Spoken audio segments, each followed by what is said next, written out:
and welcome everyone here. It looks like we are finally live for our UNI2 beginner lobbies versus the Training Mode Network team tournament here. So it's going to be 2v2, pretty standard. Player 1 versus player 2, or player 1 from each team plays each other. Player 2 plays each other, and then the tiebreaker is whoever is the winner of both. I'm joined here with Vicarious and Turno.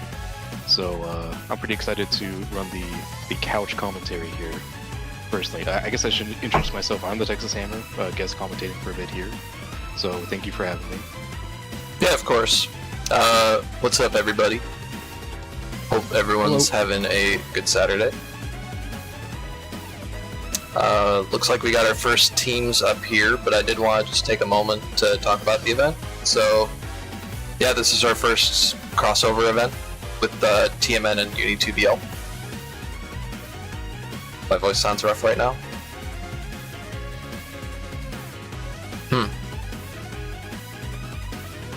That might just be my voice.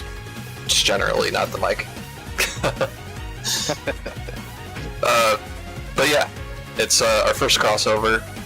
It's gonna be, yeah, essentially 2 sets of first to 2s, and if set ties 1-1, there will be a third one played between the winners of each set. Sound like a beep boop robot. Interesting.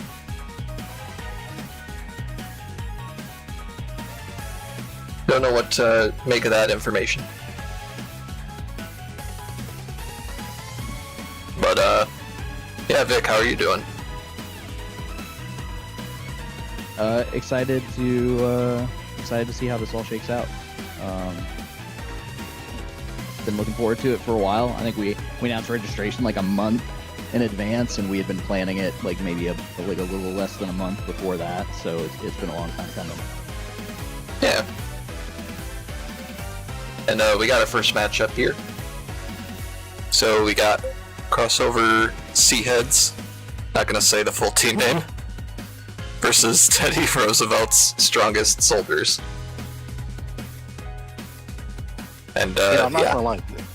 I was gonna say I think the really it just leads to a powerful aura here of energy you bring into a match. With that being said, I actually still could not. I tried pulling the strategy to see who was playing. Let me see, did we post that in our... Yep, I've got the... in Zetai versus Dizzyfoot and Riley. Okay.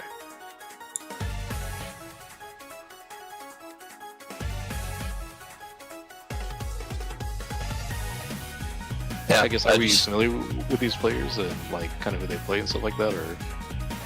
Yeah, I'm not too familiar personally with the players, but from what I understand, this should be a UNI2BL team versus a TMN team. Ooh. Yep. Also, I did just reset some stuff. Hopefully, my voice sounds better on the stream side of things. But yeah, it should be fun. What were you gonna say, Vic? I was to say, Teddy Roosevelt's strongest soldiers, that's Dizzyfoot and Riley. They're both TMN regulars.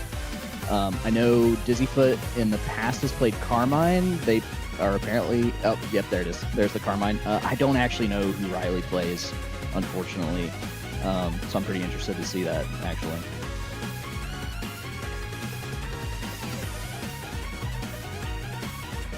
Oh. I don't know if Dizzyfoot is just currently making like a mental play here, switching between Carmine and Hyde. But me personally, if I didn't know who I was playing against and they kept character switching between Carmine and Hyde, I would be, just beginning my prayers.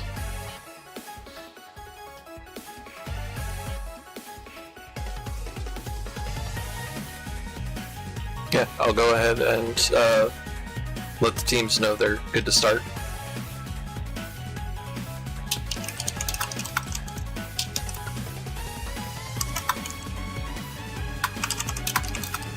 Riley apparently has not played this game in like 2 months, so best of luck. I'm I'm sure that she will do great.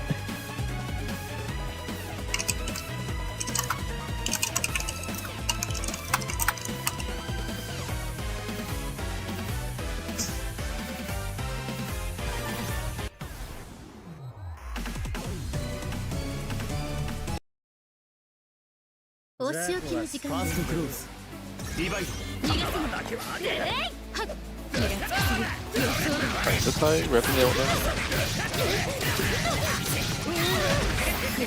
Okay. Decent bit of corner carry on that combo, but couldn't quite get all the way to the corner, but chose to set a bomb. This time we will get to the corner and set a bomb. 2-2-C. Yeah, nice little corner Oki setup.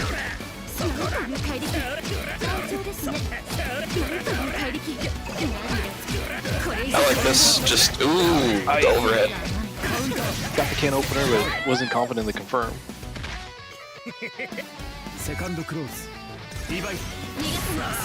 Yeah, Carmine is, I think once this character gets to the corner, obviously, much like many characters, many of the strong characters in Uni, right? You're kind of dependent on shield to fight for your life, but many ways to play around that. Well, reversal 2 and 4C, or 2-6C, I should say.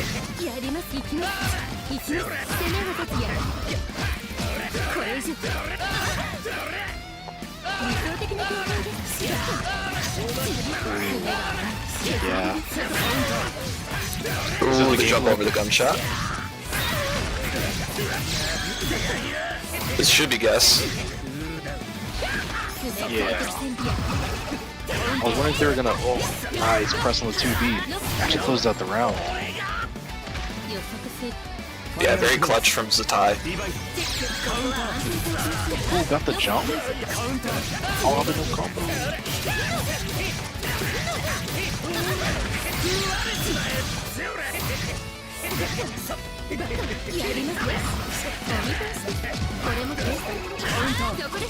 Oh, nice smash. Nice 2C. Unfortunately dropped the combo. Shoutouts to 2C, by the way. Yeah, 2C, huge button. I'd say this is gonna swing to one of their own right back. Wheels right there. Good job respecting the bomb, but unfortunately it's really hard to walk back from Carmine 2C. Just like how it's hard to walk back from L2C. Big hit. On that 2C, if... Surely? Yeah. Nice. So Zetai definitely clutching up. They're gonna take game 1 here. I feel like both players maybe either a little bit nervous or again like I think Zetai said is the first time they played in a couple months. So pretty interesting that they are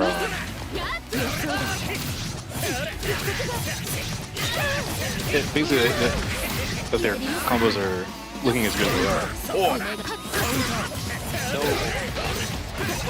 That's so bad.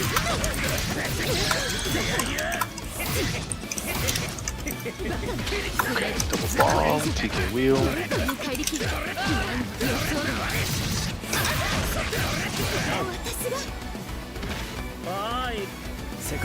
I'm not sure if Dizzyfoot is very comfortable with the big 660, but unfortunately drops the combo. I'm not sure if Dizzyfoot is super comfortable with the negative edge on bombs. Because it looks like they're kind of releasing them pretty quickly, but I know that is definitely the execution check to the character. Yeah, ends up getting hit by the EX pinwheel. I haven't seen a lot of DPing yet. Ooh, that was a extremely sus 2C match, but it worked. Yeah.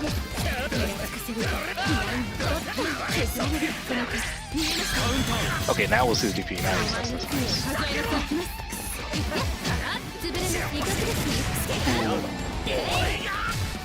Ooh, true.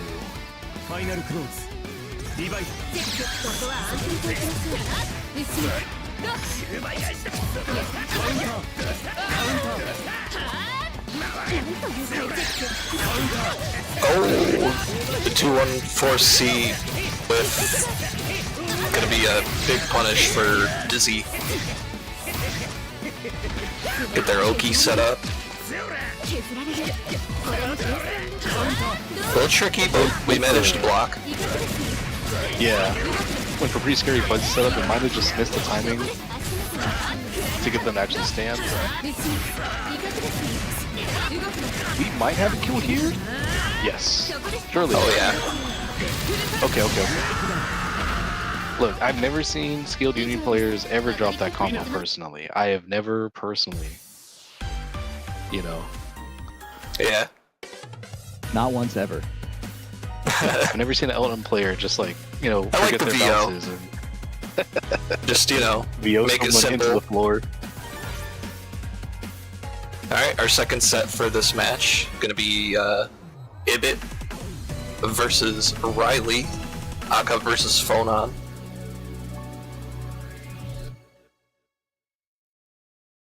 Right now, crossover Crackhead.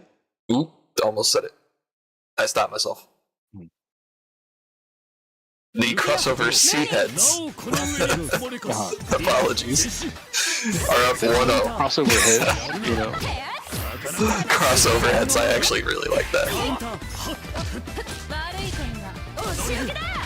Also, I like that we can, I guess it might not be visible to the stream, but if it rocking the Tekken tournament in the tag. Riley also definitely has, you know, culture behind their tag as well. Ooh.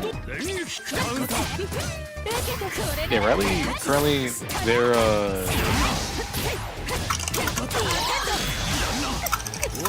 with the like green shield on defense, but I think they're just trying to actively make sure they play for cycle here.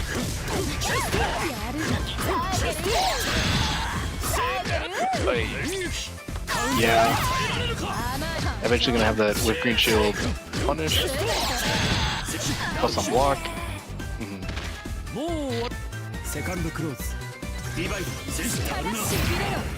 Yeah, Phonon definitely not known for having very clutch ways to get out of defensive situations. Yeah, these combos hurt. I was gonna say, is it currently putting on the nice, the one clutch defensive option from Phonon is a meter reversal. Oh, and the high shield.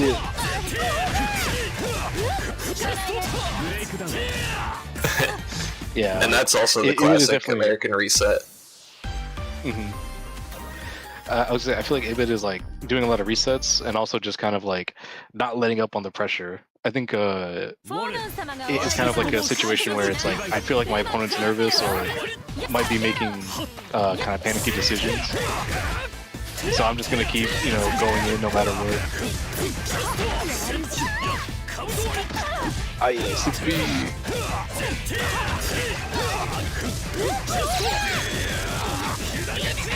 And this is a tough position to be in. Nice block. Whips the green shield and gets grid broken for it. Okay, didn't get a turn, but you're still grid broken. Oh, and the overhead lands.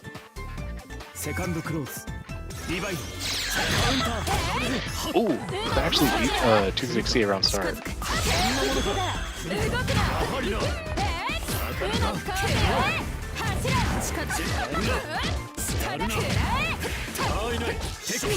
Oh, good job, Tekken. Look at throw. No! Yeah, It was going so well for Riley, she was doing so good. it's free grid until it's not.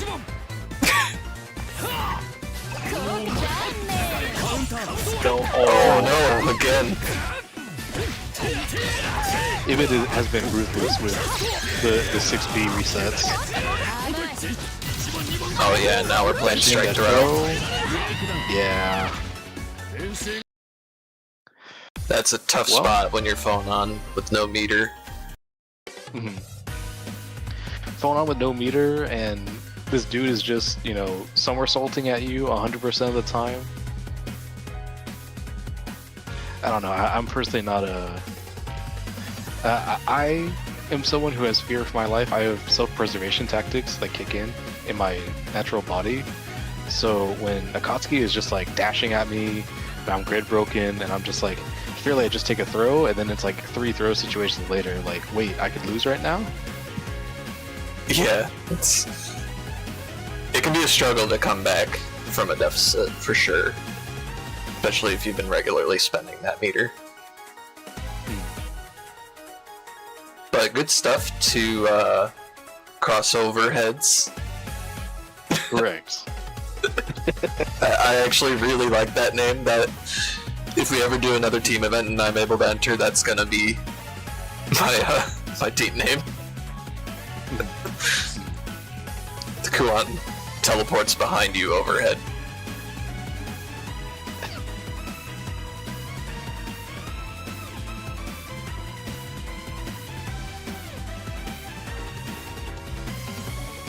I guess, do we know the next stream match currently? Currently trying to check it out, see what's going on so far. Okay. We were looking at getting a match from other side of bracket for most likely round 3, because round 2 is already going side by side, so maybe a little bit of a wait.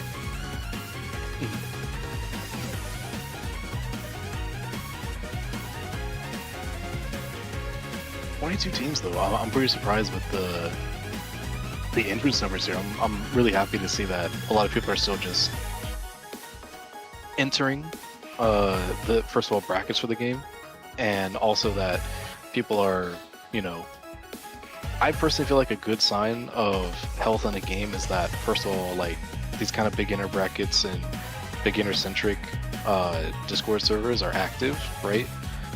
But also that just there's a lot of people dedicated to put their time into like playing in online brackets. I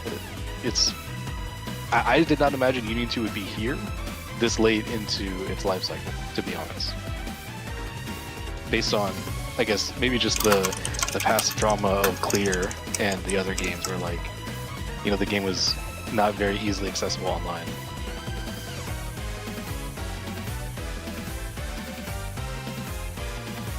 No, for sure. I mean, with how bad the initial port was, Yeah. versus like the level of excitement that there was for the announcement for a new game.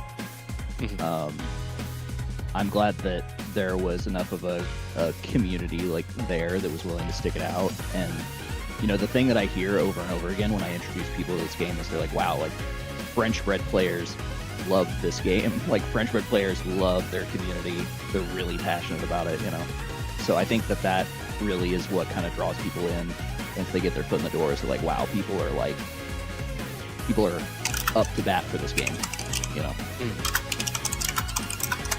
I mean, yeah, the thing that I've always envied about the Uni community when I played other games before, I guess, primarily switching to playing Uni, was just that, like, the persistence, you know, of the community to continue just being like, okay, but if you wanted to play a game like that, you could still play Uni, you know. You would just need to, you know, deal with, you know, this netcode or the situation, or play locally, or, you know, travel to majors. And it's like, well, that's cool, but, you know, a lot of people aren't really, I guess, like, ready for that amount of commitment. But again, having the rollback in the game, and again, having just, like, you know, easily accessible communities, right, means that commitment is way lower, and at the same time there are people that can use that low commitment, like, kind of what's the word I'm looking for, like, on-ramp, right, to be able to become, like, really passionate members of the community that would, you know, travel to events, you know, enter brackets, you know, help run stuff like this, generally, like, open Discord, stuff like that. I don't know, it's been, to me, it's been a huge just bonus of all this stuff, because the game is, you know, I personally think largely still the same, but, you know, For sure. largely speaking, you know, if you really put a abstract concept on it. Right. It's more of an update than a sequel, right? But I think you're right in that having the level of passion and the level of involvement that the community has in, like, setting up tournaments, putting together beginner resources, having, you know, these community discords for people to come in and play in. Like it makes a huge difference for that new player retention, right?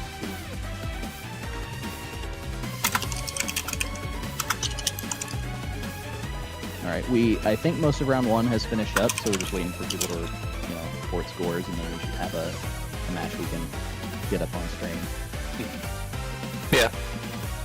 It's gonna be a little bit slow going for the start of the event anyways. People are figuring stuff out.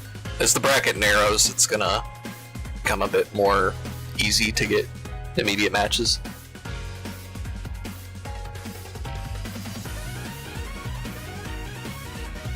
Just from that first match, though, really excited to see the rest of the event. I think it's going to be a pretty unique experience as far as like the uni space goes. You think so? Yeah, I mean, I don't see too many team events for uni in particular. I know it's been done like countless times for other games, but it's and the last time we ran a 3v3 squad battles, that was like over half a year ago. There's also currently the team tournament league going on for ages. Oh, okay. I didn't know about that. I mean, that's been going on. I feel like Boston Bluebee tends to run team tournaments every now and then, but they also have been running stuff like, I feel like I remember they tried like, first to one round, kind of KOF style for characters, and that was also a cool like off the trodden path style of bracket, since they were kind of like in their off season for the main sponsorship, right? And I think interest in all those tournaments is still pretty strong overall. Or I guess I should say, from the active players, a lot of people want to play in them, right? Yeah, for sure. It's honestly shocking sometimes how many like events and brackets there actually are for this game. I have such a hard time keeping track of all of them that are running in a given time period. Right, because look, if you only follow social media, people would tell you that no one plays this game. People would say that it's such a niche community. Meanwhile, there's like hundreds of people playing every day. Literally, like, easily, I would say. I mean, look, I haven't looked at the Steam charts, but obviously those are very dependable resources of information on how to inform your view of the scene. Right. Obviously, very dependable.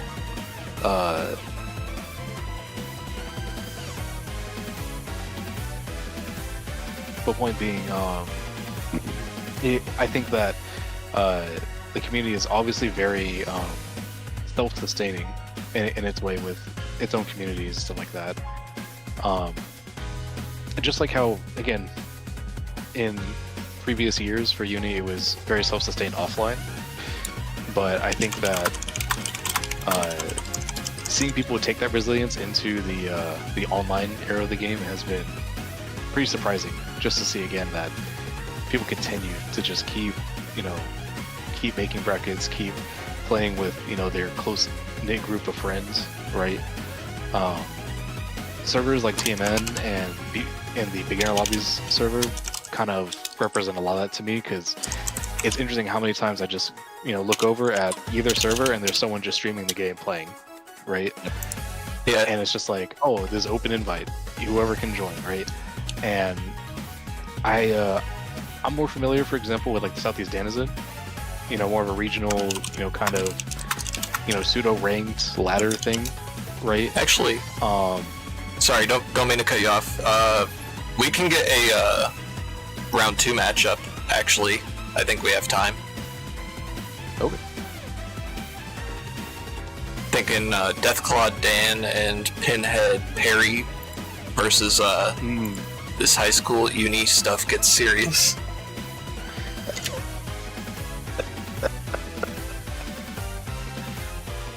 These names are something else.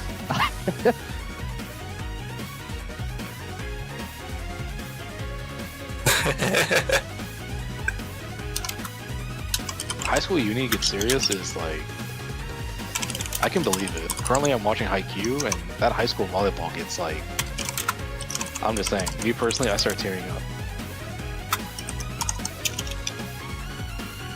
It doesn't matter if they're just kids, you know? Oh, for sure. I mean, if I've learned anything running these beginner brackets, it's that if you are under 25, you have that infinite free time buff for learning fighting games, and those players are frightening. Yeah. I mean, even if you don't have the free time, as long as you're under 25, you have the will to make the free time. Yeah, for sure. I think all the times, buffs, you know. right? Exactly. The buffs of being able to run on 3 hours of sleep and still go to school, work the next day.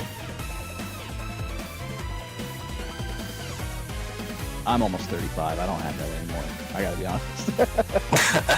I just turned, or not? Yeah, those old Well, I guess- people. I am as the currently kids would 25. say. So point being that like I noticed like on my birthday, you know, towards the end of last year around December, because my birthday's in July. So like, you know, halfway through the year down, I was just like, wait, like I can't stay up late anymore. What is this? Oh, for sure. Oh boy, we're gonna get BlockTuah versus Wolfstein. I actually have a shocking amount of knowledge on this matchup. Because one of my locals plays Waldstein, Argon Ross, and oh, well, I lied, but one of our other locals plays BlockTuah.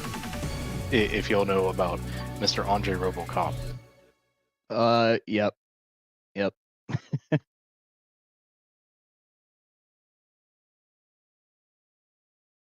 This BlockTuah is actually Natty. He's probably one of the more infamous TMN players.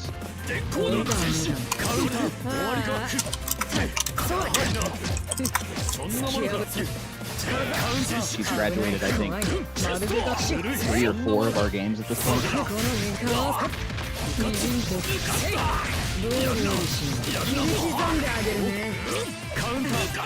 Oh, I feel like it's okay. always I think it's always fun to see people kind of like continue playing just a variety of games like that.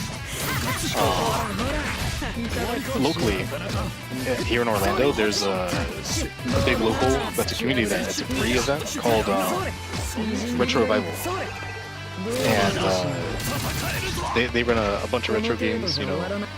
And point being that it's funny to see, you know, the host of the event or people that just like really enjoy playing a specific era of games, like Street Fighter 2 era or you know, kind of the 09er Street Fighter 4s and such. You know, carry their skills from one game to another. Yeah, it's cool to see multiple game players when they're up to play. Kind of see how they differ from other people. I just want to say, ooh, Zerto? Yeah, so Deathclaw, Dan, and Pinhead Parry, that's our mod squad for UNI2BL. The mod squad. Yeah, so Under Zerto and Idea, they're both mods for the server. And they decided to team together. So low-key kind of rooting for him. Low-key. High-key, actually. We'd love to see the host get a W. Low-key, high-key. Low-key, high-key, high-Q. Ooh. Oh, this is I'm gonna not gonna hurt. lie. Okay, this should close We'll out. drop, We but drop. it kind of works out. Oh no, we didn't throw the end. Okay. Still close it out. See, again, whenever I watch general brackets, especially early in the bracket, I'm like, okay, let's make sure that the combo will actually kill, because it's going to be a long combo, and I'm not going to lie, the longer a combo is, the more time you have to drop it. So I know it's a 6C starter, like a counter hit 5C starter, but this route is probably a little involved.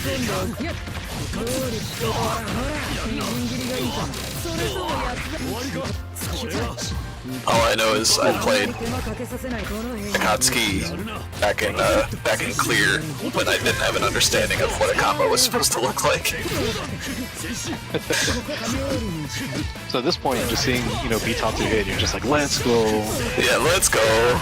Jump 6C. Do another 6 kind of thing, like. Oh, almost got the link. Wow, spent IW on that reversal.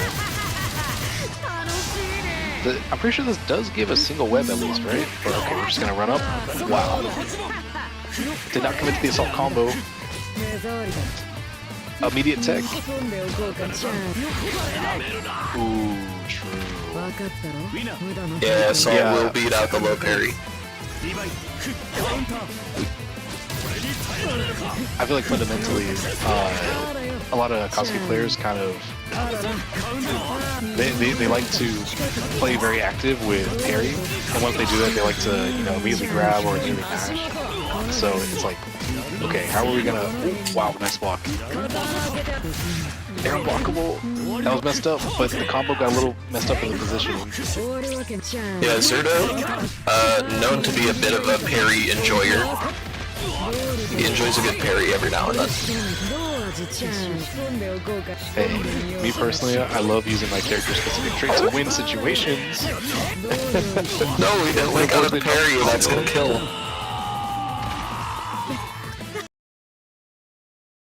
Okay, so currently 1-1. Yeah, that's a good look if you're Eternity's team. Yeah, Eternity definitely locked in. She got a hold of the situation after game 1 and looked in control for most of that game, so what a crush. One drop combo. Okay, pick this one up though. Dropping the combo, part of the plan. You can clean your corner carry. I mean, sometimes it is. Ooh, went for a big crush, but got it on the first hit instead of the top 2. Okay, big momentum shift. We got Eternity with the CS. They're able to put on some pressure now. Ooh, but the web set will get punished.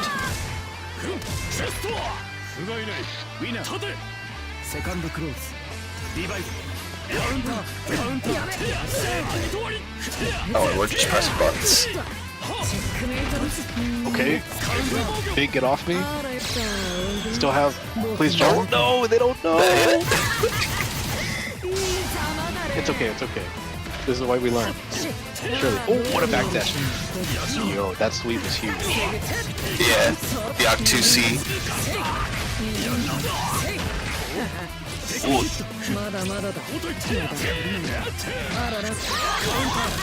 Okay, bust out with 2-2-6C. Dash throw. Nice block. Counter hit. If you got this, you might be dead. You got this? Okay, you got this. Well, it very well played to Idea, right? Yeah. Okay. Yeah, that'll be, first match point, Deathclaw Dan and Pinhead Parry. Next up will be Idea versus, Maddie, or wait. Who is the other player on that team? It's either Maddie or Vendetta, I don't know. Vendetta. Okay. Start GG names not lining up with Discord names. It's so confusing sometimes. Wait, so that was under. This is now Idea playing. Okay. Yes, yeah. My bad. I apologize. And the team names are kind of mixing me, but I'm doing my best.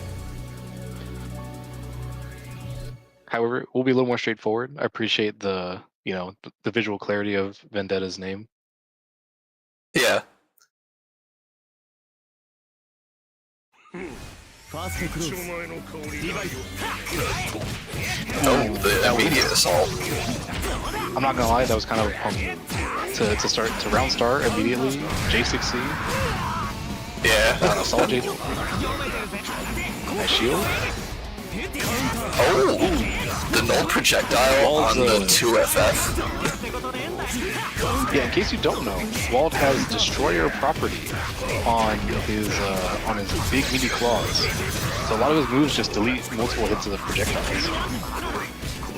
What? Yeah, was it Tana's attack?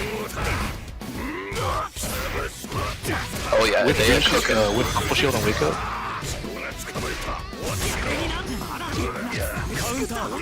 Oh. Yeah, I got a little greedy for the cycle. Saw the clock was close and they were behind, but 6-6C frame trap. Oh no! That is a command grab super. Oh. Yeah, Vendetta's just kind of trapped in the corner. Spin the meter, get the damage. Oh, that's a clean hit. Might be a kill? Yes. Okay. Yeah, this will be set point. Let's see if Vendetta can make the reverse 2-0 happen and bring it to a tie. I'd love to see a set number 3. Oh no! Oh no! Just got press off rip. Ooh, yeah. Okay. Yeah, I will say Adea definitely is a fan of holding charge. Oh, 720 on wake up. Yeah, so it's a nice background. Adea, before picking up Wald, they were a Yuzu main. I'm not sure how that affects things as far as style, but their Wald's kind of scary. I'm not gonna lie. Okay, this should be a decent combo. Okay, taking the knockdown instead of trying to cash out. Good Sends it on the DP. DP. DP again? Oh, went for throw. Unfortunately, normal throw is a weak RPS option against Wald's team, who has many ways to counterplay it. Oh. Nice whip punish. Full combo. Okay. It got to the corner, so it doesn't matter. Okay, good block so far. Like here. Oh. And a good mash.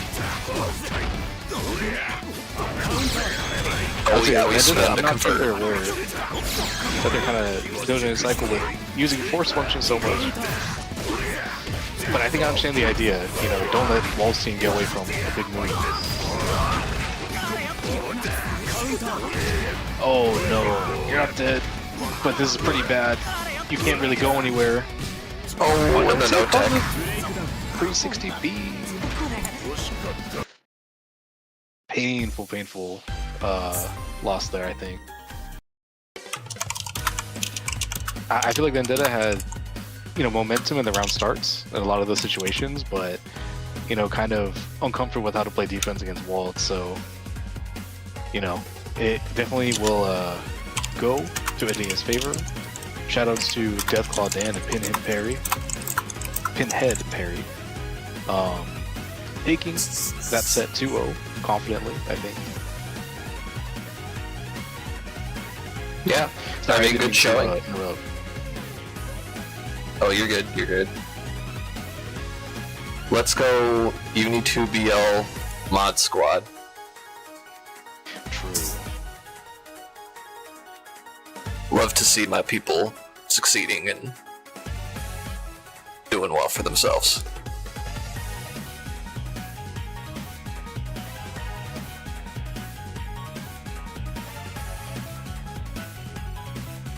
Yeah, and as far as the tournament goes, looks like still some round 2 matches progressing.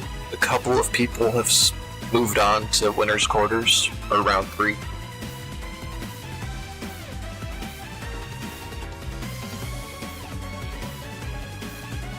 couple of teams on the losers side of the bracket have started playing, which is nice.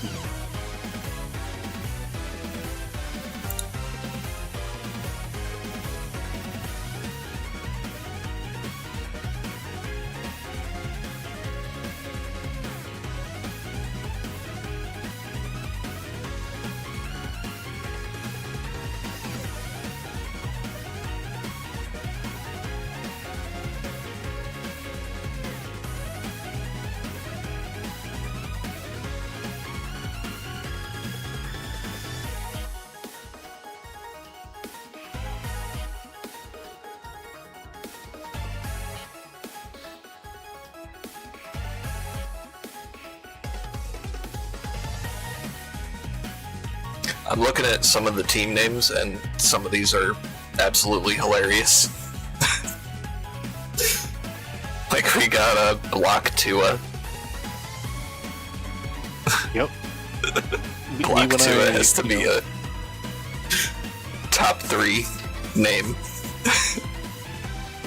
I've seen too much with this meme format. I've seen too much. But I too enjoy blocking, and I definitely would personally, right? If anyone asks what I do in Uni, I would say I do block.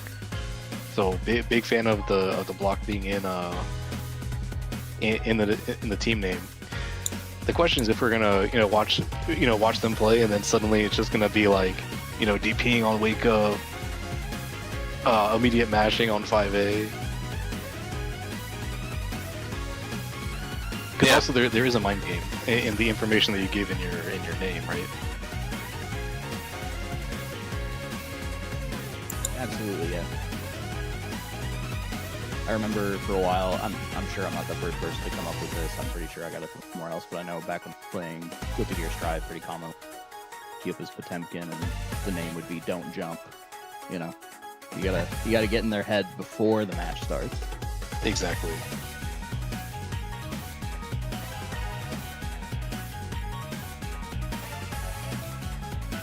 Yeah, so I'm looking at round 3. I think we should go back over to the other side of the bracket. Let's commit to watching the Shadow Government, Team the Shadow Government, versus whoever the winner of G is. So they started their set about half an hour ago. It's a Legacy Setplay versus BlockTuah. I see. I went ahead and marked it that way. That way they know once they finish their set that it's up for stream.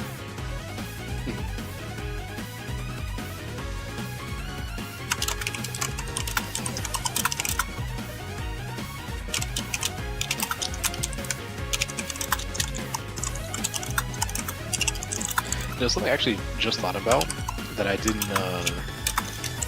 I guess if the UNI2BL players are active in other online tournaments, they're probably used to it. But this is a first to 2 format, which is definitely different than UNI2BL, right?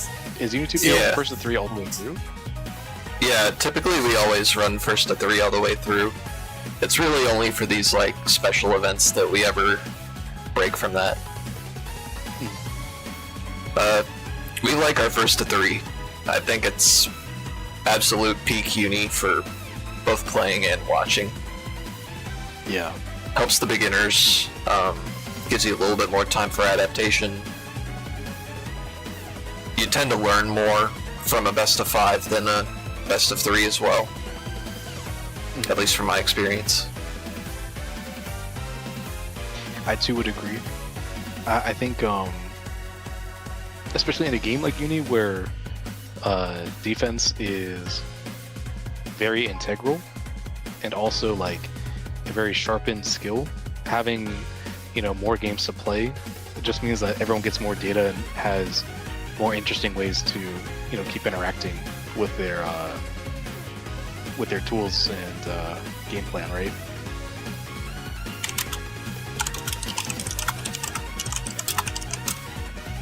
granted, you know, typically that's reserved for the top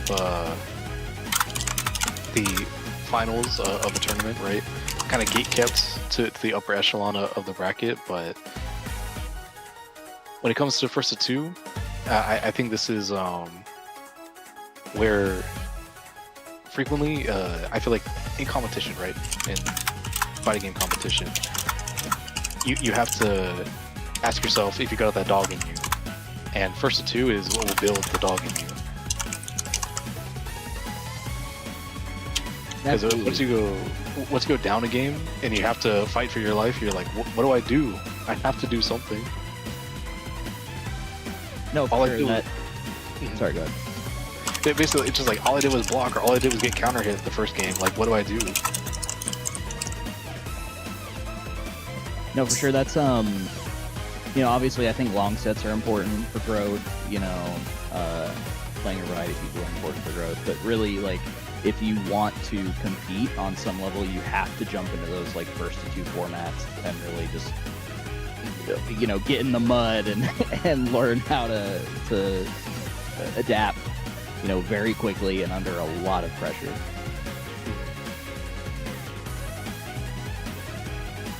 Yeah, that's one of the few things where I think, you know, sometimes ranked comes in handy. I am not like a big ranked fan. I've never played ranked on Uni, for example.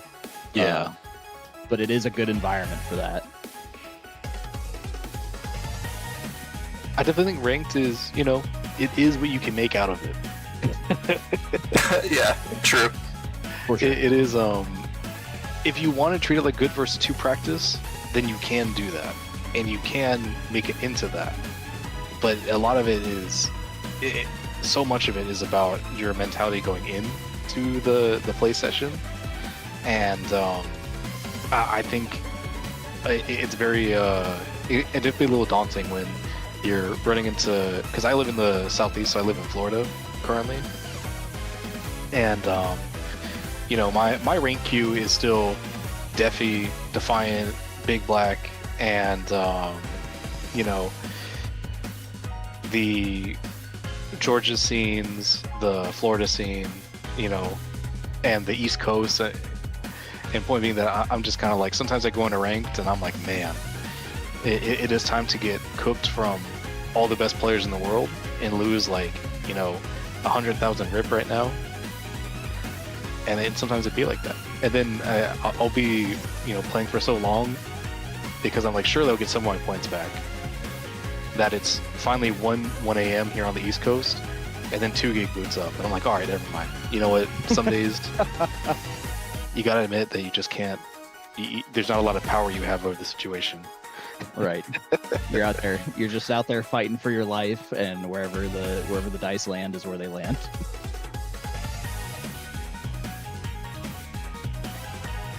I will say though, ranked is you will find a surprising amount of people that if you request a player match like immediately before the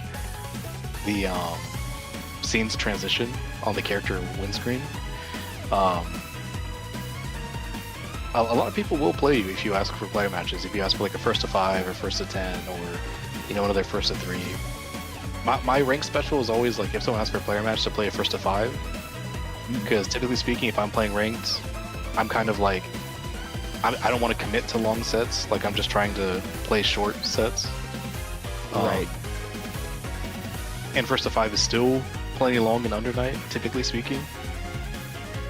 But I think it's definitely a fun way to also just interact with and meet other people.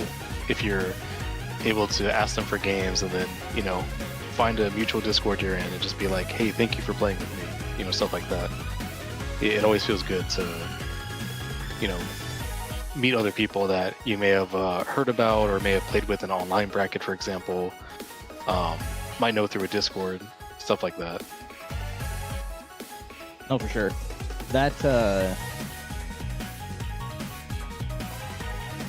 the use of like Discord fighter as like a pejorative to me has never held like a lot of weight, just because like most of the improvements the most significant improvements I've ever had as a player have came from being able to be in direct communication with the players that I'm, playing with.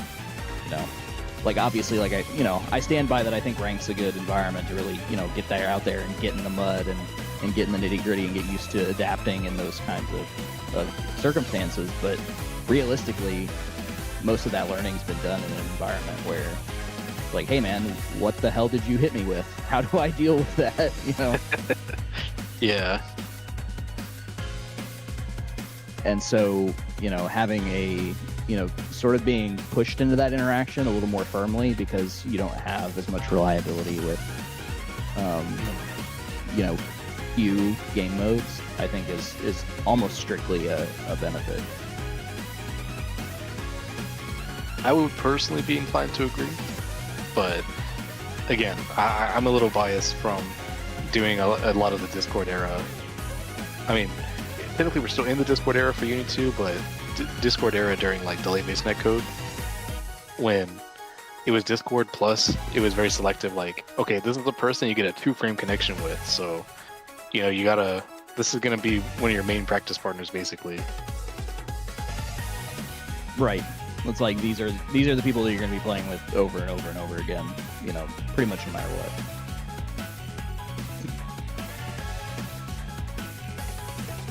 Especially now that Uni2 has, launched.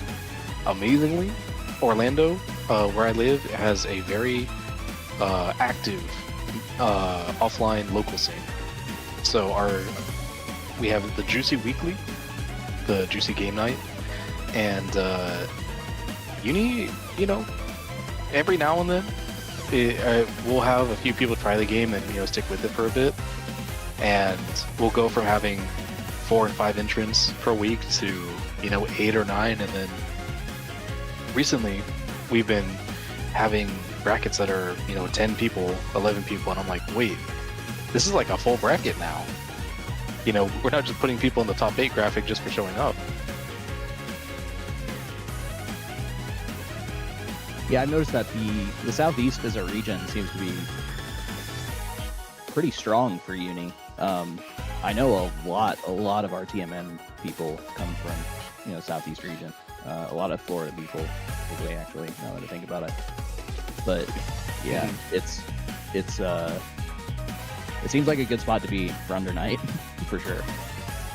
I think it's a great spot to be for fighting games overall, and I think that I'm very happy with the amount of people that have carved out that spot for Under Night as well. It warms my heart, especially from, the initial launch of the game being like, oh, we had like, 14, 15 people show up for local or like a monthly or something. And then the following week was just like, no one's playing the game. I'm like, man, it's just going to be me and Argon, huh? And, many first to 10s, first 2 deaths were played on those nights, but it makes it more special, I think, when you're sharing it with a lot of people from different spectrums of skill level.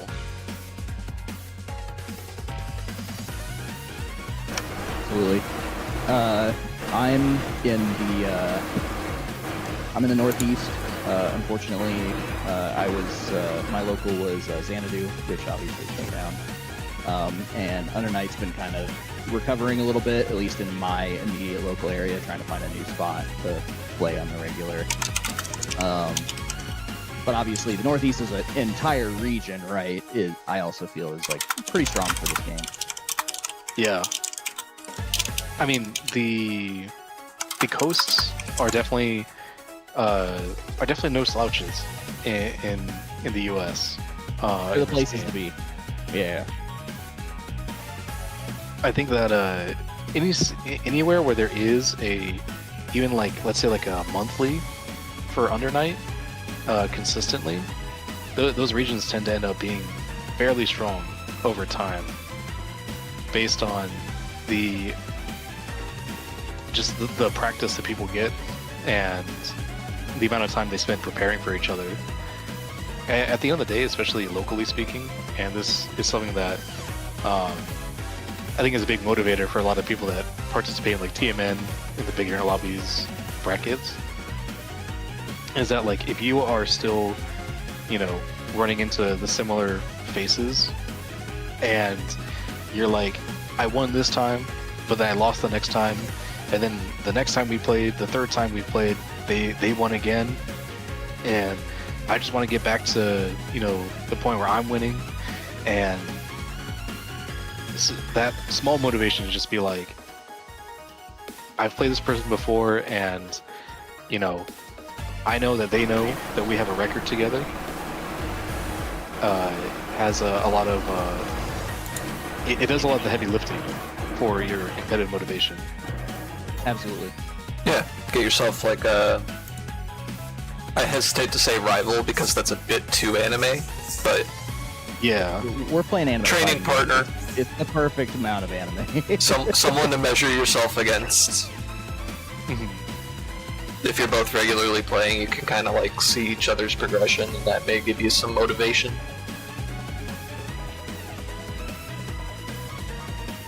But yeah, next up we have Team the Shadow Government versus Legacy Setplay. Looks like Legacy Setplay is gonna be taking the left side. And Juza is up first to bat. Juza, a legend in the UNI2BL space. Really scary Hilda. Honestly. They make Hilda look absolutely broken.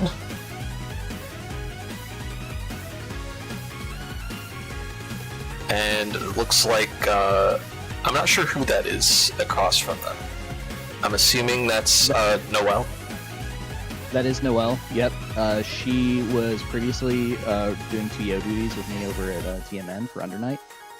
She no longer does, but she's still a regular. And as far as I know, she doesn't play that much Undernight anymore. She's mostly all in on Type Lumina. But she was good enough to graduate from our brackets. She has a very formidable Landrekia. Okay, so we've got a pretty stacked winner's quarters, it looks like. Rocking the yellow Lond.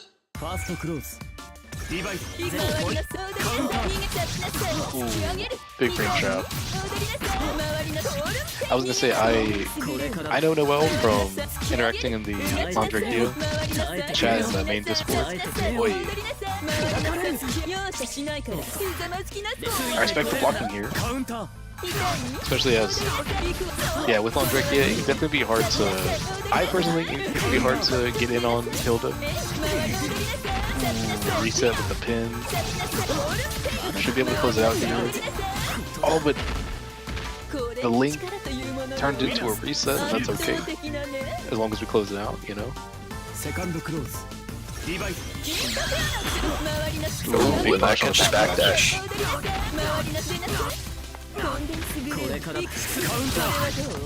Oh, jumping over the...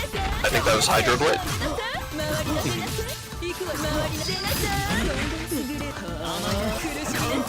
Go through. Still not quite plus. Unfortunately. Yeah, Hilda... If it's not visually clear, Hilda has a great time zoning out Landrekia. I think that something that people have talked about with like a struggle with playing Hilda is that like 5BB is not a great option against a lot of characters. Meanwhile, like 5BB is probably one of the best buttons to hit against Landrekia. Got through. Yeah, getting it started. I think part of the struggle for Lond is his DP doesn't have too much horizontal range. Yeah. So, very limited in the ways that you can punish Hilda pressing from a distance. Oh, with Fireball. Let's see get it. The combo. Got the gold throw with the yellow color. That's cheating. Ooh, got the frame trap. Yeah. Yeah, Juza loves his FF. And one of Hilda's only tools to get out of the corner. Not sure what Noelle tried to do there when she saw the red mist. Maybe try to roll. Backdash will get punished again. Yeah, in general, this is where dash blocking has to be. Oh, wow. Nice cancel to the frozen line. Gonna end in C-Rekka.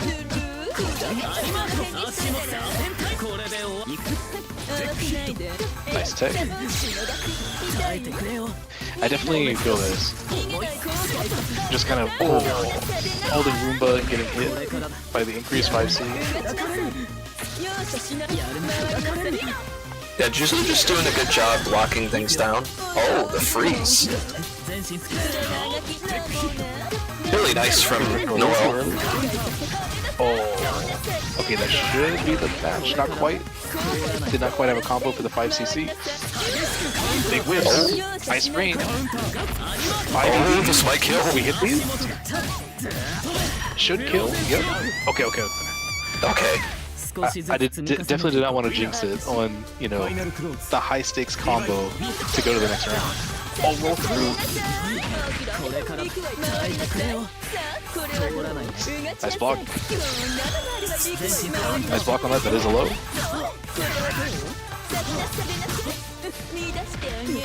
Set of bloom. Nice control here. Went low, but couldn't get the combo. Immediate 2-2x out of the 5cc. Yeah. Well, you know, good stuff to that would be Juzo. Yep. And, you know, very textbook, held a lot of matchup play, I feel like. Just kind of sitting at ranges where you have to interact with 5C and 5BB, using 2-2x to catch people walking back when they're just kind of trying to continue dash blocking.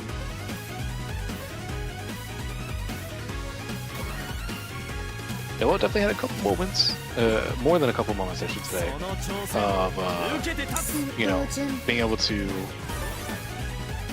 display that they can put up a fight. With that being said, I guess we'll see here if Winter is able to, Yeah, close it out 2-0. yeah, close out with the legacy. Legacy set play. I mean, this might be legacy zoning based on the display of what we've seen so far. Yeah, Winter very much a that enjoyer. They like experimenting with the character a lot.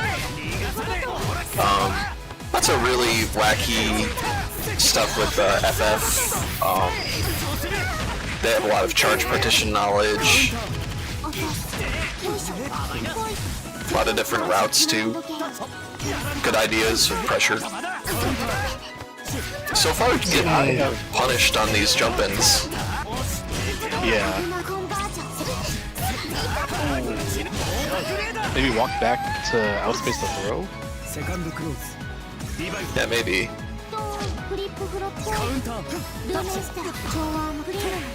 Ria's doing a really good job getting it.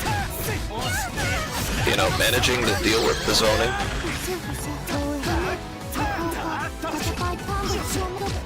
And not overextending either. You see that they switched to blocking when they realized, okay, you're probably gonna press.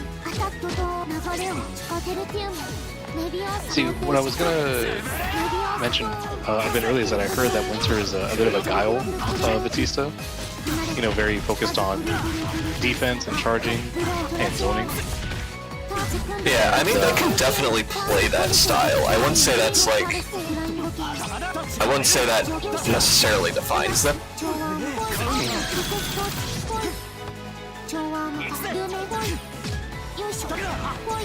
Oh no! I'm not sure what they wanted there. Maybe, you know, just another dash block using the macro, but whipping that VO going to the next round is pretty costly. Wow. It had time to cancel to 2FF. Nice flash kick. Oh. Couldn't get the crush on the shield. Oh! B-drill. Try to interrupt, but really, I feel like in between B-drill, I'm pretty sure that you can only interrupt with the invincible moves. Oh, between the hits. Big whiff. B flash kick won't kill though.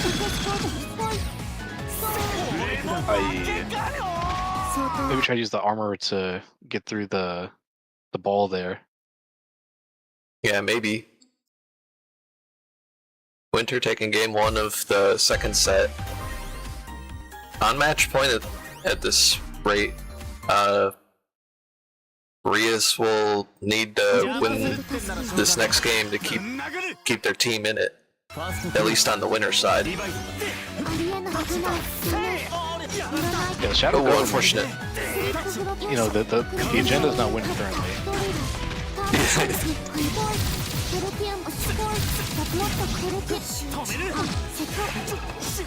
Oh no!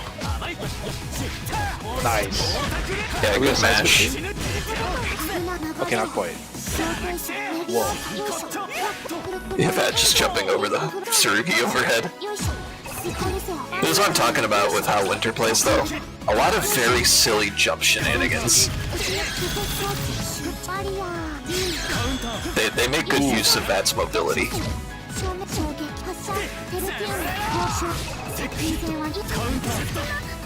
Fair enough.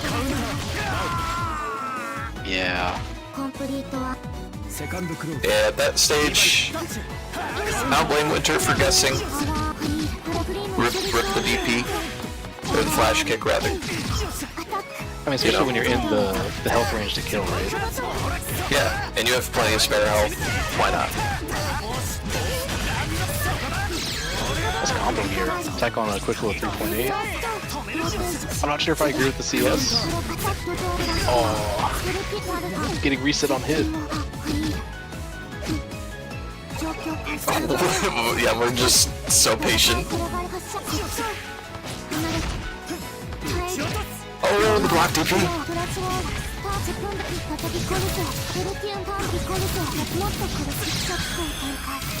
Okay, big meter spend. I like that jab to get rid of the gem. That's nice.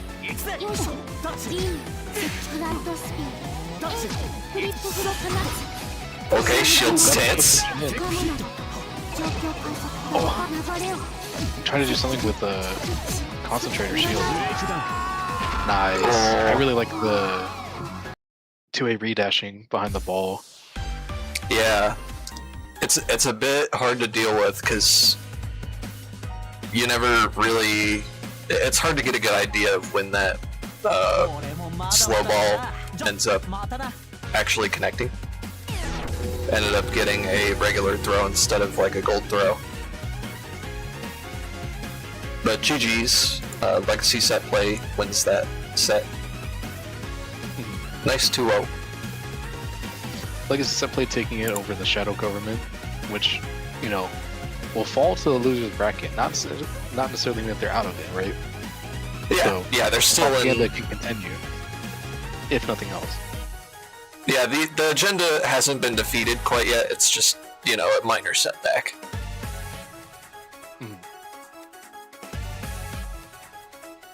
Could even say it's all according to Keikaiji.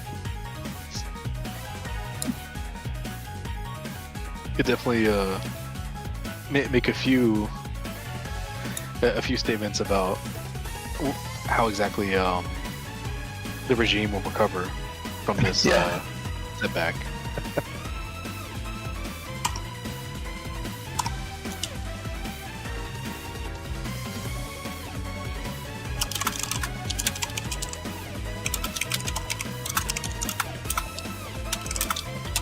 Okay, I think our next match is going to be the Jonkler versus the Reserve. Hop it back over to the other side of winners.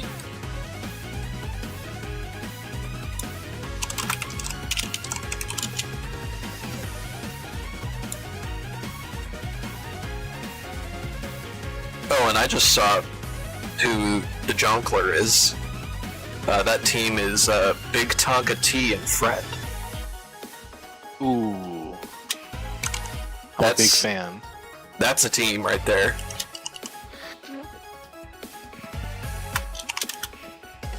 If you are not a knower of the Gourd player named TJ, and also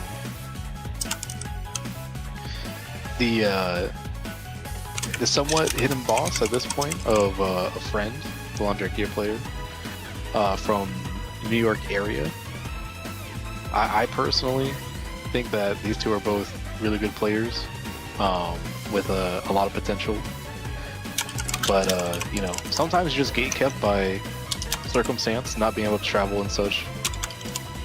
But these two are, I guess, frequents in the BL server. Oh, and, yeah.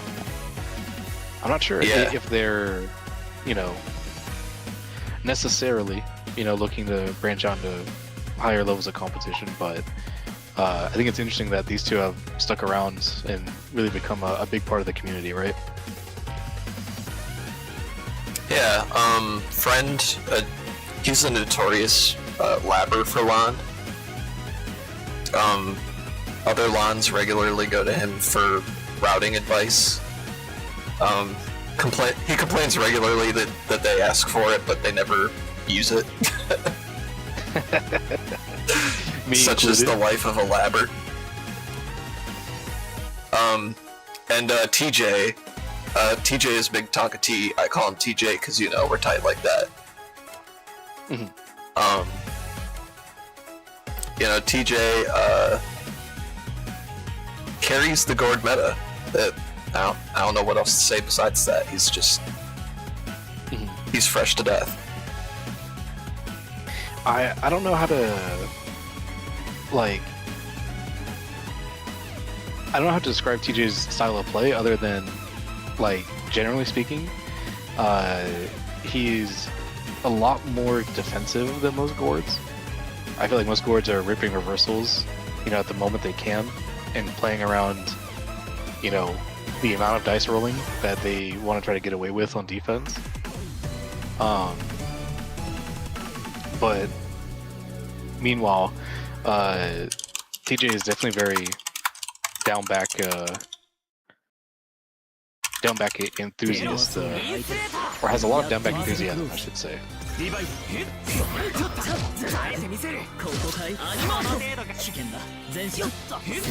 we said that first up is going to be Black Ace versus Friend. So we're going to see Hyde versus Landrekia. Oh, dropped a 2 ceiling. Classic. So I am personally gonna, you know, show a little bit of bias here because I actually play Landrekia. So I can talk forever about how, yeah, these dash in back dashes are, you know, the classic. Wow, nice Hellbringer right back in response to the EX flash. Yeah, I like this from Black Ace. They're not being cowed into just holding block, you know. They're still willing to press even after dealing with a pretty oppressive round one. You kind of need that mentality. I would like to see a guard thrust at some point in this pressure, but we still get an opening. Oh, a little bit of a top. Yeah, that'll get DP. Not too bad. Oh, I actually got whip punished with the 5BB. That's crazy.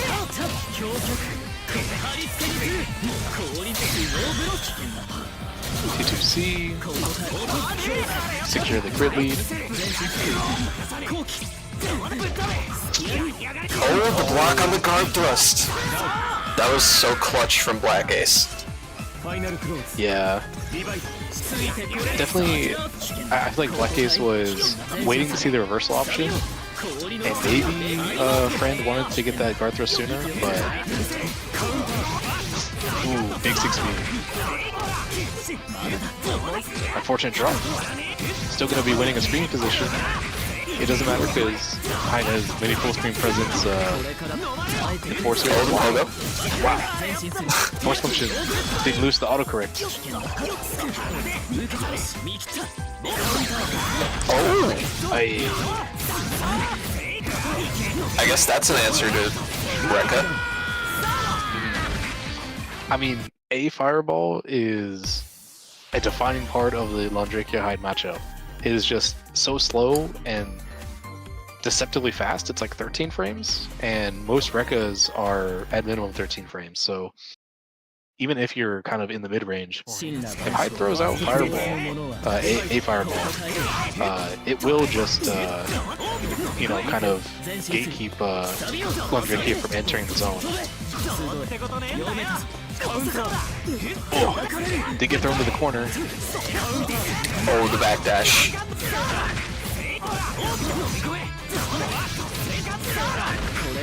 Yeah, Black Ace cooking right now. Definitely, nice. Delay low. Using those plus frames to, you know, give a little bit of a stare down illusion to friend. Midi tech.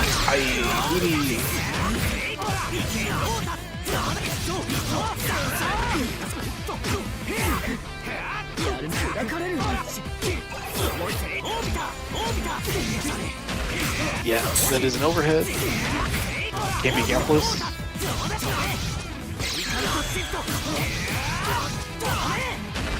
Wait, that should be a mid, right? Maybe not tripping.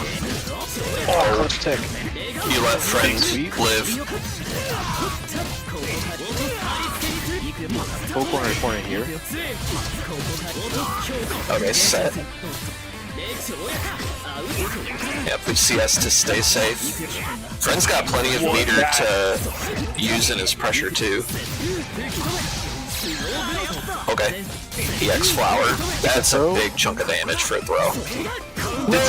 No. Friend went for the Ultra Mind game and it didn't pan out.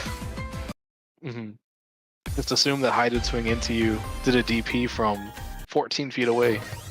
I have been there personally. Me personally, I have been there, and I understand. You know, it happens. And now we got the Gore Ditto.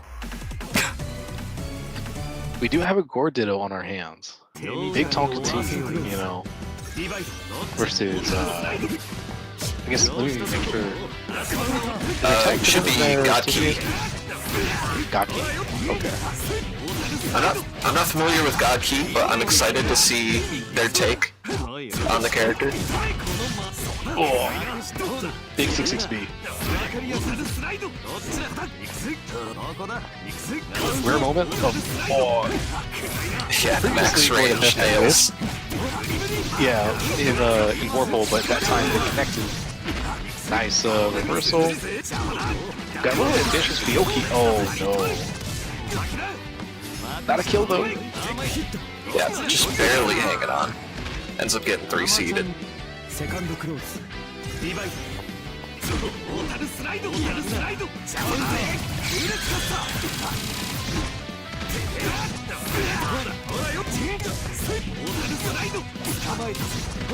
Nice combo here. Oh yeah, and now the real fun begins. Yeah, now you're really ahead in life and grid. TJ, when he has you in the corner, you better start jumping. I think he will die actually. Yep. Oh, it was so close. TJ's optimization is so... I'm not sure if he accounted specifically for the fact that he'd be just in range for that to kill when he got the hit, but I feel like his corner combos are, especially with resources, very clean. Oh, I say that as he drops. My bad. I'll talk a little less about his combos.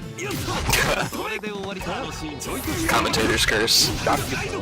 That happened. Currently got some momentum, but has a drop of their own. Nice 2B.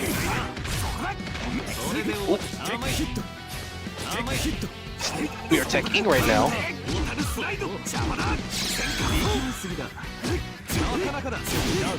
Oh, okay. I feel like a very decided part of the Gord matchup when you're playing against him, as Gord as any character, is whether you're going to stand still and challenge on a rebeat, or you're going to actually advance. A lot of times, you sitting still will have better frame data than, dashing in, but that also gives Gord the ability to more or less spacing trap you with 5C. Oh, good dash block. Yeah, sniffed out a Grim Reaper. This should be IW kill. Oh no, we're saving meter. See, this is why he's Big Tongue T. So Big Tongue T on set point currently, but Gaki still on game point, right? Trying to even up the current set score. Yeah. Oh, responding is sim with the EX. Oh, big trade.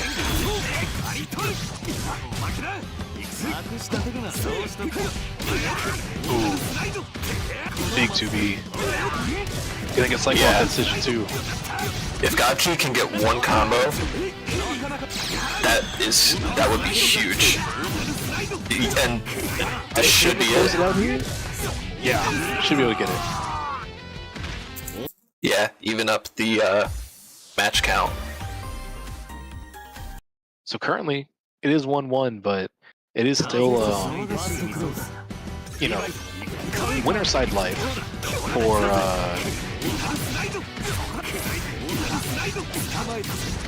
Yeah, for the reserve. For the reserve.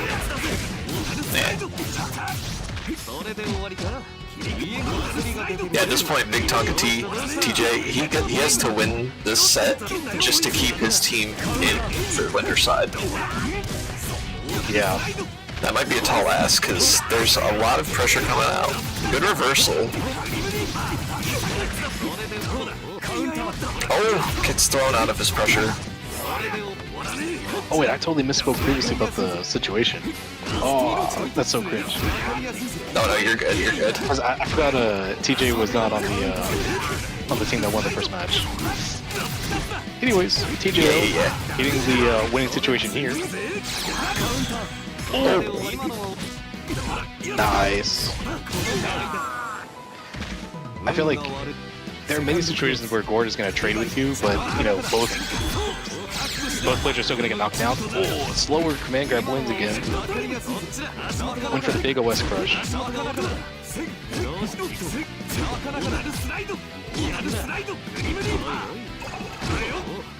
I'm surprised that TJ isn't attempting to. Ooh, nice.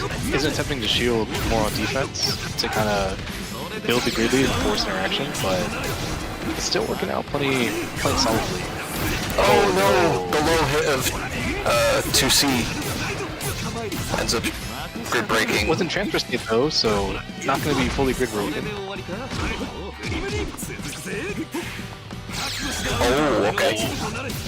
2 and 4C again. Yeah, God Key getting a little tricky, a little fancy.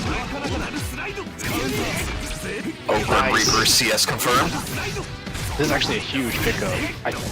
This will kill? Wow. Oh my god. Nice. Huge pickup off the counter hit B Reaper.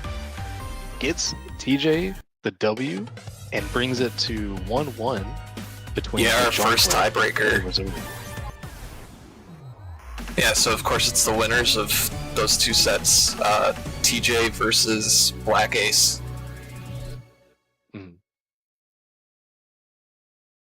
Gonna be an interesting match. Both players kind of cooking.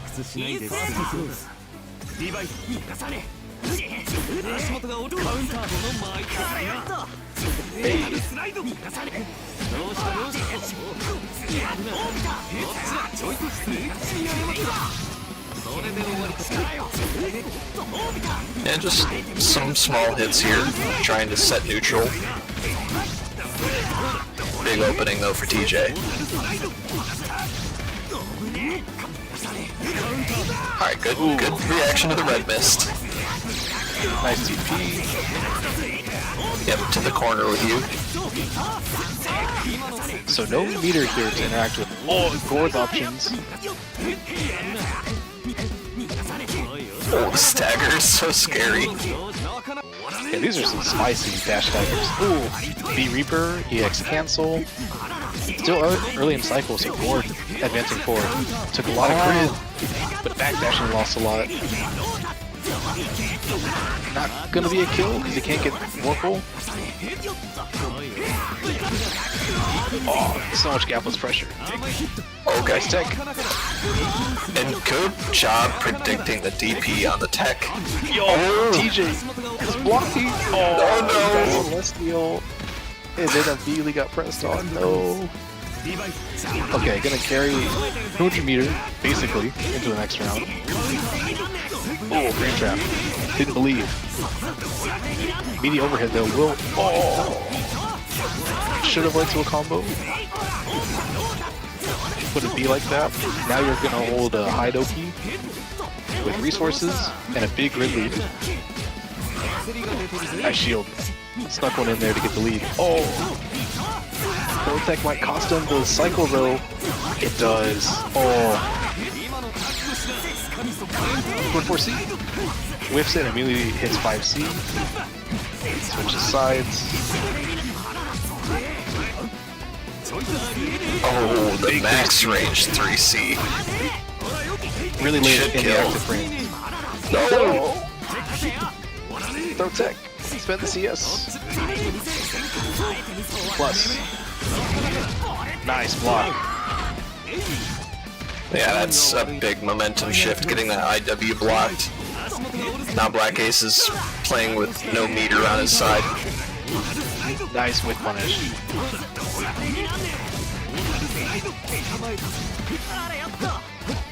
Bucky's definitely gonna have to make something happen here. Got a good Yeah, shield, moving so forward. no one's cycle. Okay. The screen position still isn't good. Yeah. Yeah, maybe could have gotten a little bit more off of that chain shift. It's hard. It's hard when you're facing down a Gordo. Ooh, immediate tech. Wow, what a clutch 2A immediate mash. TJ might have, you know, stolen the momentum from the previous set and brought it into this one.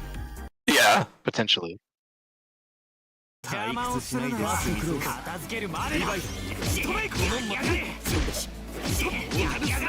I imagine Friend is in voice chat right now just hyping him up. I can only imagine how loud that voice chat is right now. Oh, nice block. Nice. Black Ace wasn't able to get much off that orbiter because it didn't immediately cancel. Oh, Good scout on the green shield. and now you're grid broken versus Gordo in the corner. Oh, get rid of the green break. Had to donate some cycle just to say plus. I like these. 6B is so good, man. That Yeah, quick these- 6B control. These staggers. Oh, and the charge. Oh my goodness.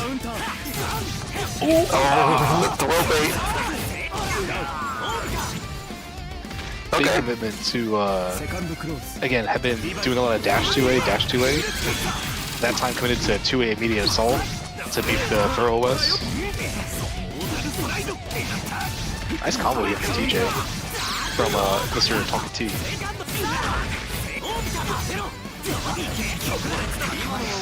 Okay, back tech is going to cost a lot of cycle, but ran up and immediately got the hit. That's so crazy. Still behind in cycle. Okay, gonna spend the CS immediately to get the reversal. The thing is, yeah, Mr. Tonka T has not been very respectful of the DP knockdown from Black Ace. Because Black Ace is spending it a lot on doing CS, you know, see red mist on the meaty DP. But it hasn't really been discouraging TJ. That being said though, TJ's got to play from behind in this meter deficit. Kind of forced to make a play. He got the cycle, but at what cost here, right? Oh, and the stagger eventually gets through. Won't be able to secure this cycle. Yeah, I mean, if there's one thing I can compliment Black Ace on, it's their stagger. Their stagger is incredibly scary to commit to a mash on. Mm.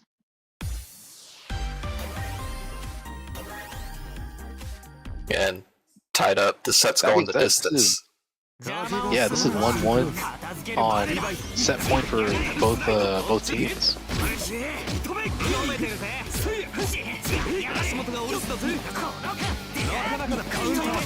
Oh, immediate throw caught the startup of a button. Yeah, big grid lead for Black Ace. Okay, 5C in neutral. Huge 5C, caught the dash block button. The dash and mash, as some might refer to it. Ooh, Okay, now you're in the sim zone. I would just caught a OS or something. Caught Black Ace wiggling. Okay, side switching here. TJ's got a big lead in the grid. Shielded 3C. This is an opportunity made out of a pretty bad position, I'm not gonna lie. Because if you're high, you really only need a hit before it's guess for game. Yeah. And the Good shit job game is so adding far. up, by the way.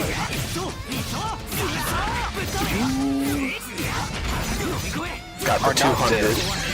You're not dead. He also denied us. No. One guess. Oh, you ran up concentrated? That might have been run up throw. It had to be an input error.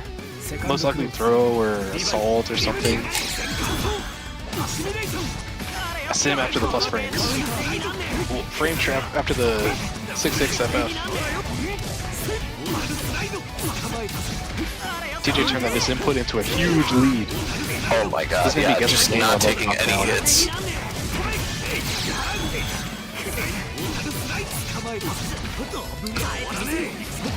Okay. Alright, VO. Okay. Wow. Okay, got the Black Ace. shield off, so we'll have cycle after this combo. Yep, respected the CS. Didn't want to meaty on that. Did Oh, and then CSM, it's it? not gonna kill. Yeah, it still has enough meter. The immediate backdash with J236C and TJ, Mr. Tonka T, appearing huge in the victory, I think. Yeah, that was a roller coaster of a set. Roller coaster of a team match. Black Ace Don't get it in twisted, though. Discord Black Ace saying, was- I sold GG's. Hey, Black Ace was definitely he was in there every time he got a hit, I think. If you are forcing people to stand take immediately on, 1-2A into a dash, you're definitely liable to make something happen and, steal back the momentum, but unfortunately couldn't quite get a hold of the resources, I think, in that game 3 of that set. And that's okay, happens. Just gotta lock in, make sure that loser's run is something else, right? Yeah, Again, just so gotta, there's some regimes down there. You're still in the tournament. And, I mean, they made it all the way to winter semis. They could definitely make a loser's run. So, With that being said, now we know we will see. We will definitely be seeing TJ and Friend as the Jonkler in winner's side of finals. So we'll be seeing them at that time. I'm not sure. Let me double check where we are with the rest of the bracket here.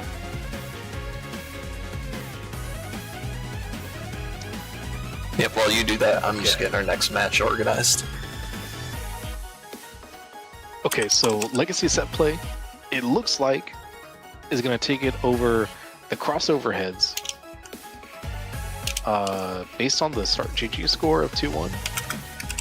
I'm not sure why this isn't confirmed, but you know, May need a start refresh. GG is obviously a well-maintained website. There we go. Okay, so winners finals, we will see Legacy Setplay versus the Jonkler. Currently, we're catching up on the loser side here for the rest of the bracket until we get there. We still have the Shadow Government, you know, shout out to the Dark Regime, keeping it alive in loser side here. The Greepy Glorpers, you know, potentially coming up next here. Foliage Fandango and BlockTuah, you know, fell to losers but have been making a run since then. 2-0ing JFK's Blood Drain, parentheses again, and 4-frame subscription. 4-frame subscription cancel. There's more to this? Hold on, how long is this game? Yeah, you have to. 4-frame. Click in there. I give up if there's more than 4-frame 3 words. subscription cancel window. That might be my favorite of the whole night. To be honest. Yeah, that one, I think, it's kind of like it's a bit of dry humor for the situation, but I think it really sells it quite well. You know?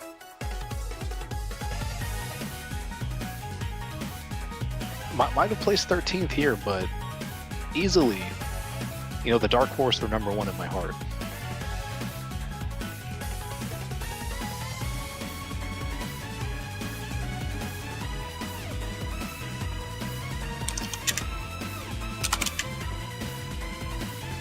Oh, yeah. I guess Start GG is doing some weird stuff. They already started, I guess.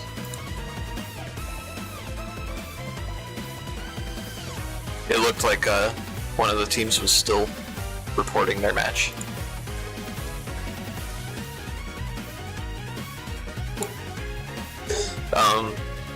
Let's see. Who can we get up? Did BlockTuah start playing their opponents yet? Noir and Burnout? Let me see what Start GG says, I should say.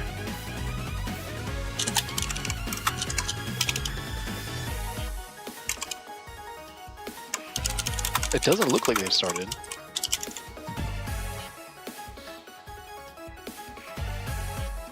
They'd be versus Foliage Fandango. That should be Video James and Dullahan.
Oh wait, I looked at the wrong.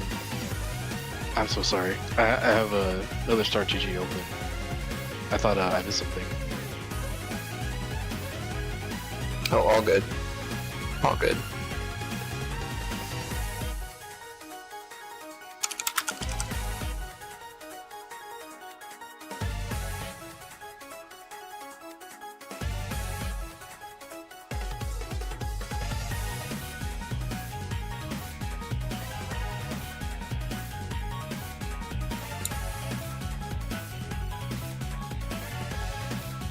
Yeah, looks like we might be skipping over losers round 3 for now. We'll I see. Going straight to winners? well, we'll just wait for some losers round 4 matches. we've got winners final in the pocket for eventually when the loser side of the bracket catches up. So far, events ran pretty smooth, I think. We're an hour and a half in, and we're starting to get down to the wire. Not many teams left in this. It's basically a toss-up between 10 different teams. Started with 22.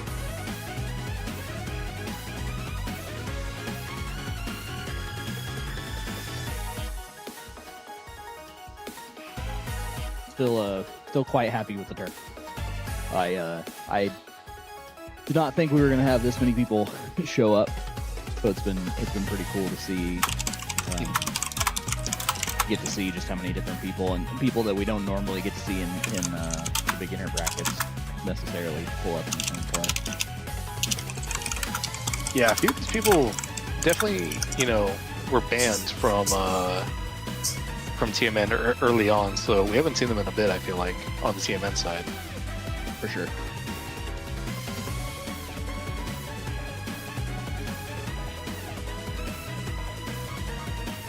TMN, y'all showed up for this event. Yeah, I was shocked once I started going through it. Someone had mentioned that, it's like 2/3 of the teams are like TMN, and I started going through and I'm like, wait, you might be right. There's a lot of TMN people in. A lot of registrations came in this past week. And yeah, I mean, it's just cool to see. I think both of our communities have really, taken to the event and figured, hey, let's try it out, which is a good thing, I think. Absolutely, yeah. And I know that, I hope everyone's having a good time. Oh, for sure. I know one of the goals that we had discussed was trying to get some of our graduated players, or like some of our players who are, too good for our beginner brackets, an opportunity to come out and participate. So I'm very excited to see that people in that sort of like class of player or like level of skill of player came out to participate. I mean, it definitely looks like, from this point forward, we're gonna see mostly sweaty matches, which is, me personally, I'm a big fan. Oh, sure. I know that, we are making I guess you could say, like a space where people are allowed to be beginners, but every now and then, we got to see where the beginners have grown. See the sweat from their brow, if you get what I'm saying here.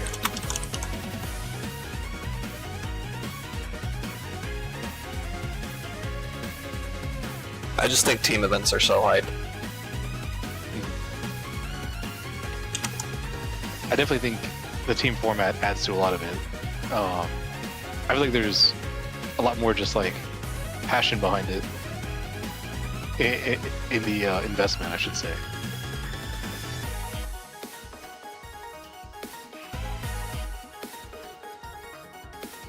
Well, a lot of these teams are like people that know each other, right? They might be like training partners or buddies. UNI2's been out for around like, what would you say, 14 months now? Or no, not 14. It's like maybe a little more 13. than that. Yeah, 13 to 15? Question mark? Because it was 12 months in January. At the end of January, it was 12 months. So probably around 13, 14 months here. Yeah. And a lot of these people that are teaming together have played with each other since launch. So it's kind of cool to see people actually that actually came up together really get an opportunity to support each other and play as a unit.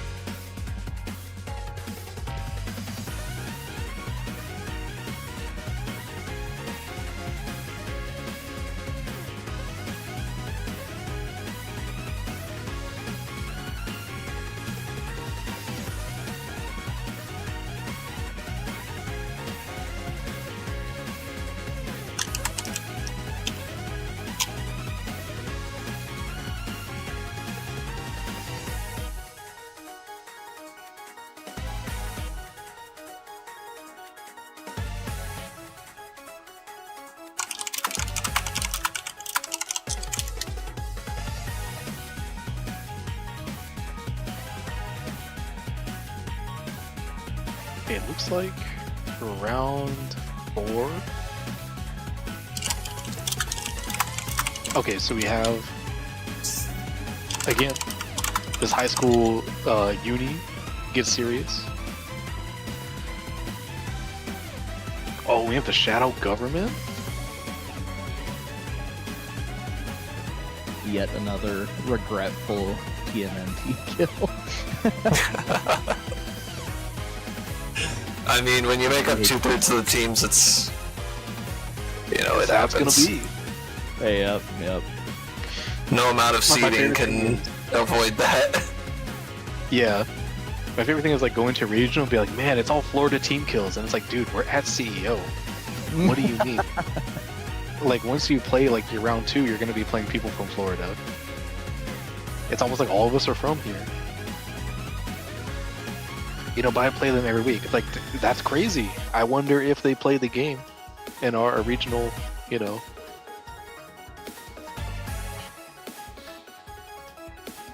Are we gonna have the high school, this high school uni stuff and the Shadow Dark Evil regime on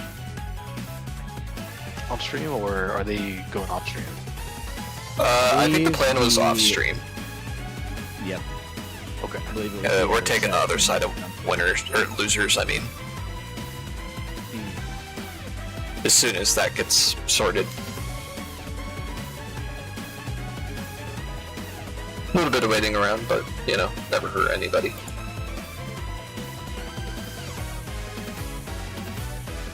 And much like in uni, you know, good things come to those who wait. Theoretically True. speaking. Yep, very true.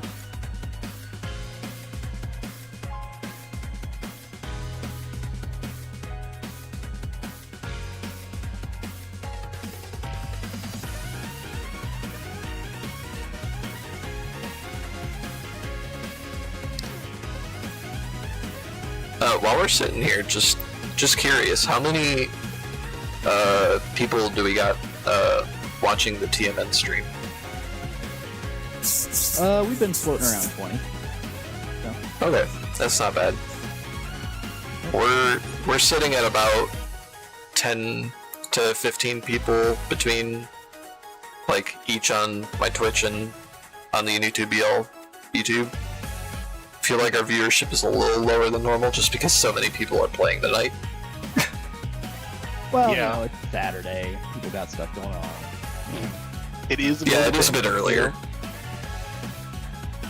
That too. I know how these fighting game players are. It's, you know, I'm gonna roll out of bed at, you know, noon or 1 o'clock, and Yeah.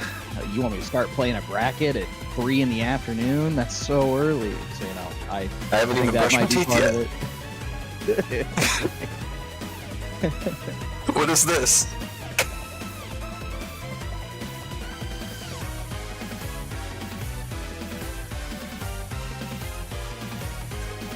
Yeah, there was a little bit of grumbling when we settled on 3 o'clock.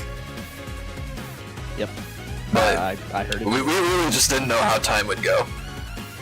So I was like, let's play it safe.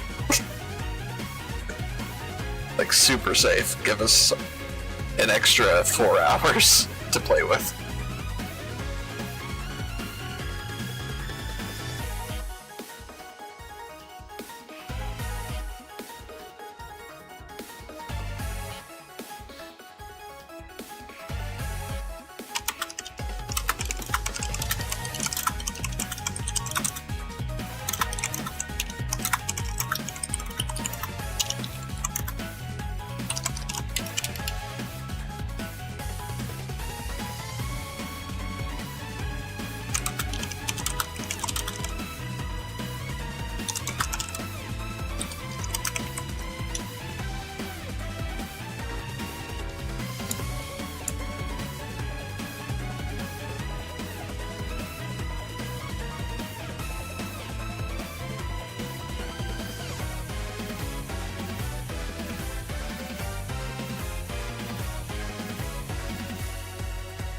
I'm wondering how Foliage Fandango versus BlockTuah is going.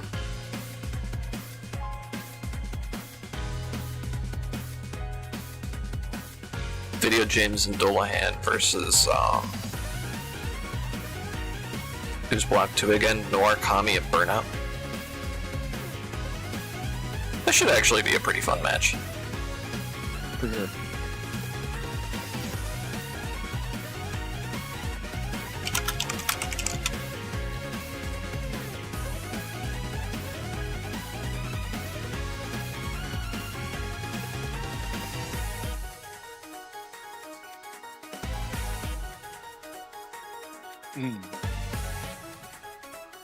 Also looks like Deathclaw Dan and Pinhead Parry going up against Team Hold This, which, you know, again, from the name alone, sounds like a bit of a explosive matchup for Pinhead Parry.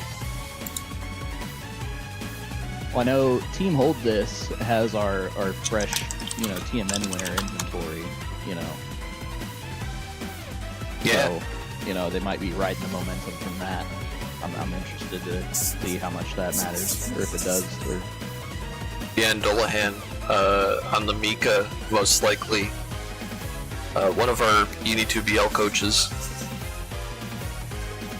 They've been giving out some pretty good advice in our Discord chats.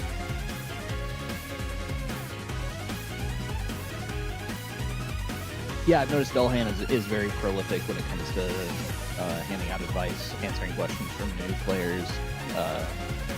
It feels like every time I turn around, I see them responding to someone, you know, asking about one thing or another.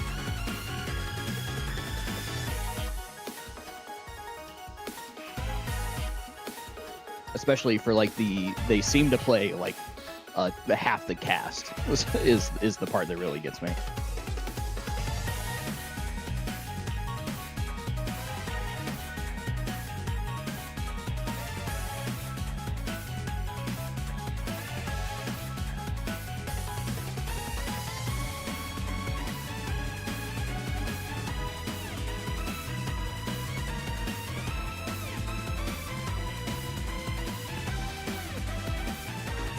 I know, just as an example, when I started picking up Kaguya for the first time, they were like, oh, hey, here's some tips, here's some, you know, a little bit of knowledge. And I've seen them on Mika, I think I've seen them on Sad. Yeah, I remember playing Dolahan.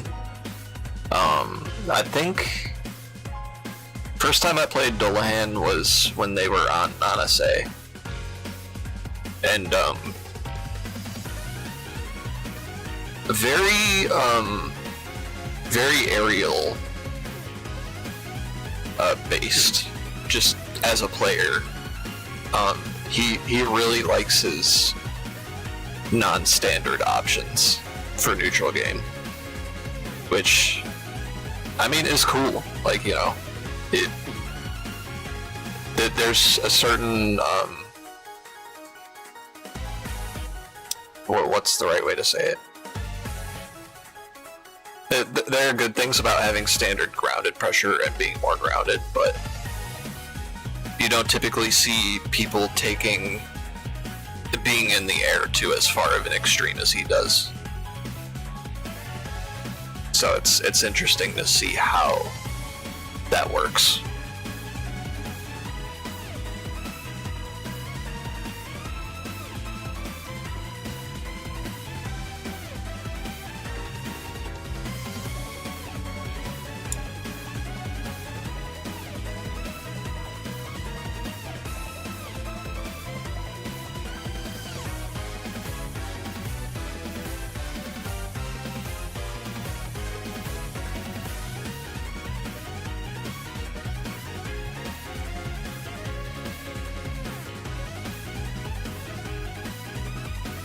Yeah, these sets must be going down to the wire. Yeah, I was gonna say we definitely are, you know, experiencing some. I know they're playing. We are definitely missing out on a bit of the much esteemed content.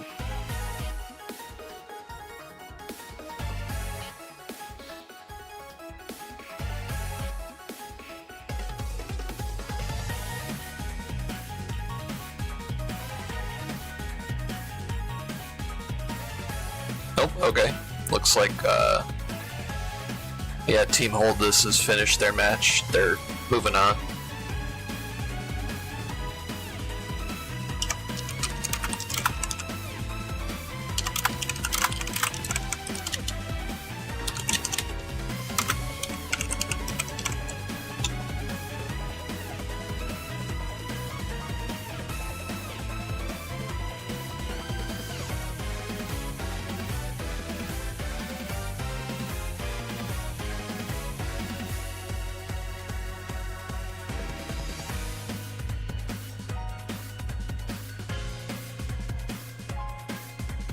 Yeah, looks like Foliage, Fandango, Delahan, and Video James, they just won their match.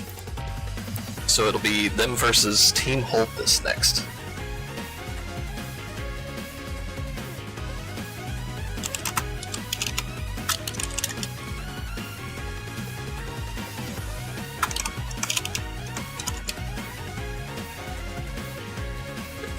Okay, I assume they won because they did the immediate GGs. That's my bad. It's actually BlockTuah moving on to play Team Hold This.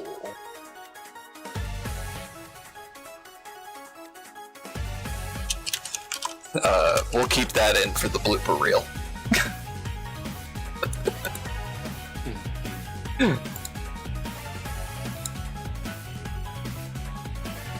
Meanwhile, it looks like the shadow government and the high school and this high school uni stuff still having a competitive set here.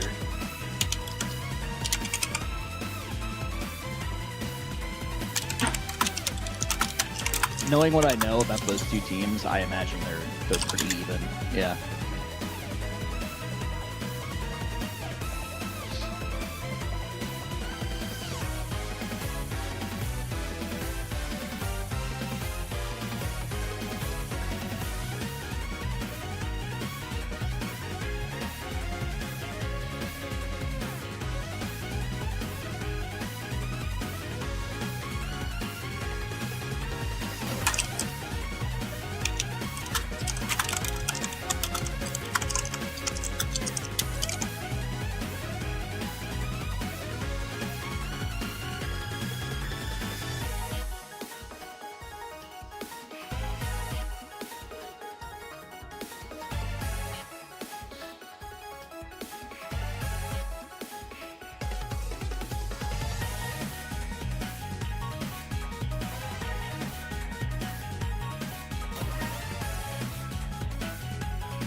Okay. Should be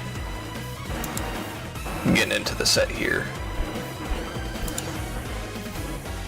Just gotta wait for Team BlockTuah to join up. Or Team Hold This, I don't know. I'm confused at this point. I think Team Hold This is in here.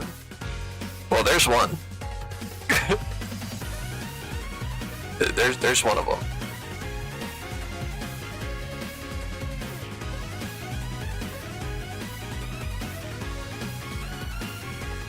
We're gonna see Seth action in a. I mean, again, not necessarily saying that everyone here is a beginner, but in a beginner bracket Discord match.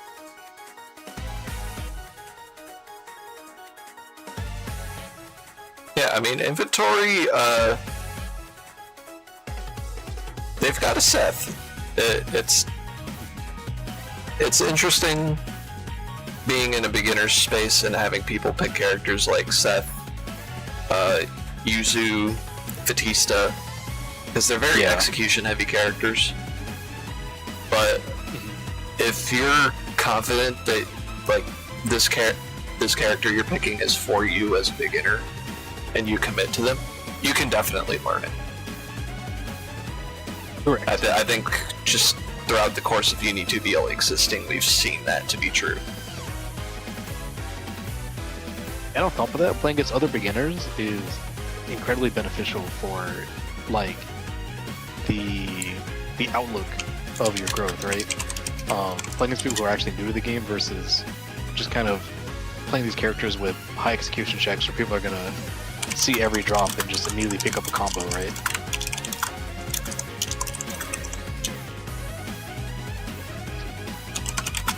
Okay, so it looks like we should have both teams here. Surely. I was just telling them, like, let's stop delaying. Get in here. Get in the ring. I was just laughing at the Steam name. Oh. Which one? I would have to change my name to this if I was being for real about who I am.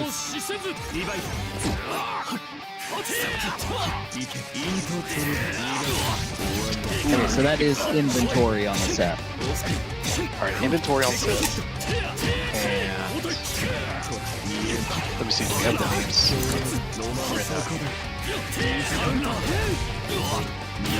Yes. So this is Noir Kami or Burnout on Cosmic. I believe it's Burnout. Okay.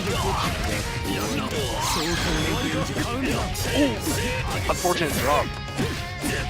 I'm not gonna lie, as Seth, you are in a dangerous situation against Akatsuki with the 100 meter. Okay, never mind. We know how to, satisfying hits, you could say, on defense. So we might be able to cook. Wow. That set fireball. Oh. Big 2B.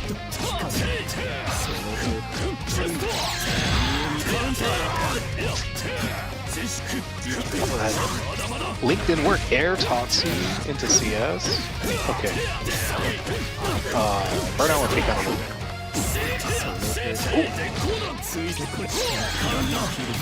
Okay, reversal. Set the orb. Was ready for the parry RPS, but I'm reaching for the shield mash and got counter hit. Yeah, that was a funny interaction. Oh, good shield on the Seth orb. No air unblockable. Oh, the cross up. Again, they run under.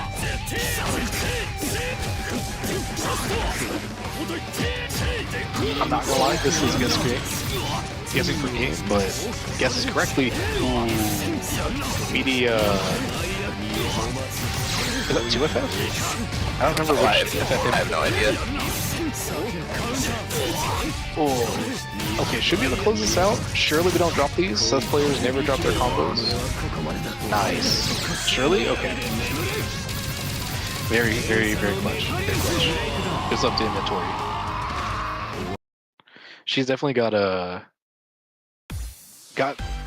good idea of what stable combos are to her, right?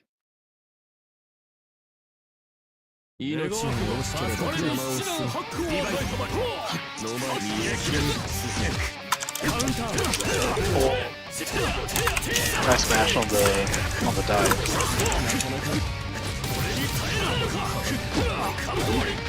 Ooh. 6B is huge there. Really secure grid lead, yeah. Really hard to guess on what to do against Akatsuki. And really any kind of fast break throw character when you're in the pro kill range, but also you're really behind and most of the resources in the ground. G60 clears the Seth orb. 6XC corner starter.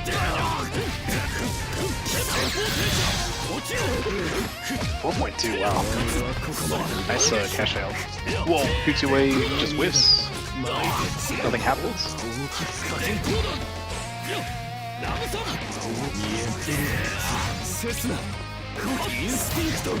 Whoa, 6-6 FF.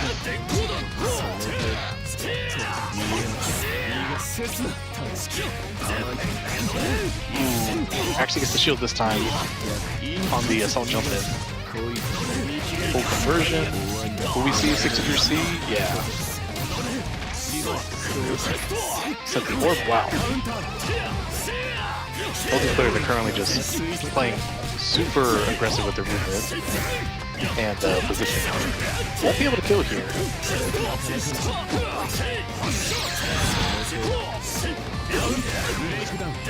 Oh, Garkok standing up for the Eitatsu, I think. Whiffed it and went low with the 2B. Ooh,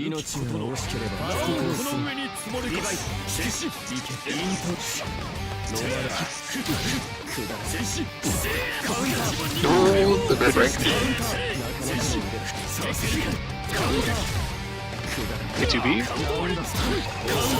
Oh, Parry just barely didn't connect with the set normal. I mean, it wasn't still active. Q2A, oh, really try to go for late on the close 5B.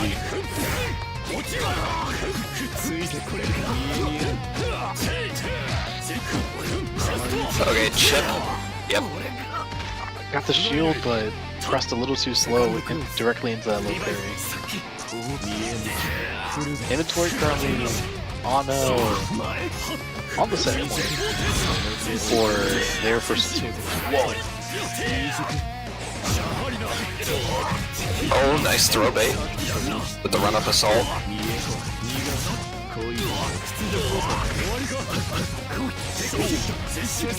Didn't get to the 5A. Wow. Oh, wow. I love it. Looks like we're dropping that loop with the 6XP.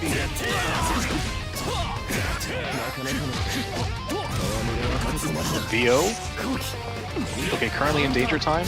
Assistance. I need help. Okay, nice combo. Unless. Okay, no, we got it.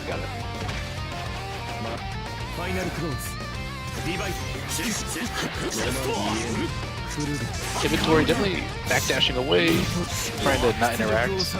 We'll get hit by the FF, and unfortunately it does mess up the combo.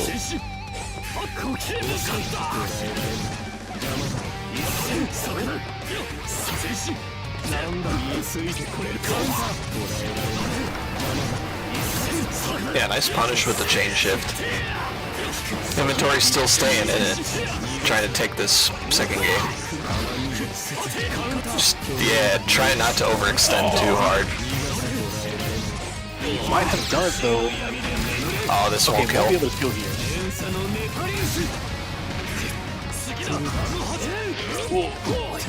Can't whiff punish. Oh, that was interesting. Okay, VVO. VO. Spin meter V plus. Oh my. Nice jumping mash. Oh, yo, the combat roll. Okay, we are flailing. Nice. Inventory, then we close out the first set 2-1. Right? 2-1? Okay, yes. I feel like both players are definitely just kind of like, I don't want to be here in these dangerous situations, so I'm gonna send it. And you know, that was wait, was that first set? That was the first set. That was just one set of first to two. Okay, BlockTuah going up 1-0, right? I believe Or so. was that No, that was Team Hold This. Team Hold This? Inventory is Team Hold This. Yeah. My bad. Yeah, I'm so staring next directly up, at the names because also, you know, I'm sure that this player did not enter the bracket as Jones, BBQ, and Foot Massage. I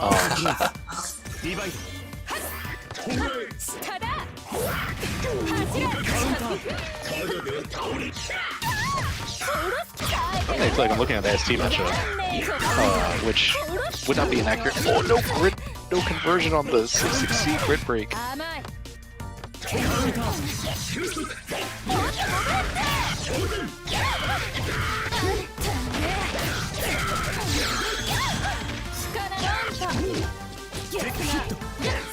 Oh, nice tech. Use the capless overhead. Oh.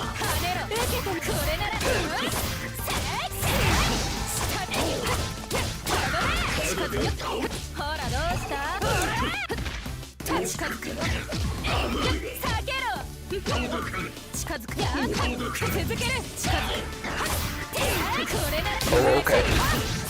We got that phone on pressure. Oh! Yeah, avoided the guard thrust, but immediately got thrown.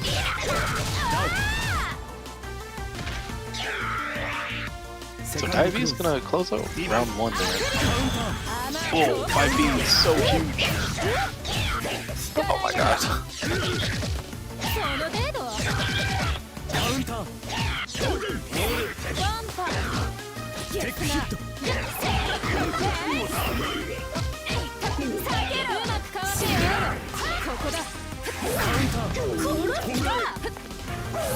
Yeah, Daiji's understanding the prompt here, right? Like, doesn't need to go in, but unfortunately gets clipped by 4B. And, looks like Noir is able to pick up that combo pretty easily. Oh! Wow, 236C actually whiffs.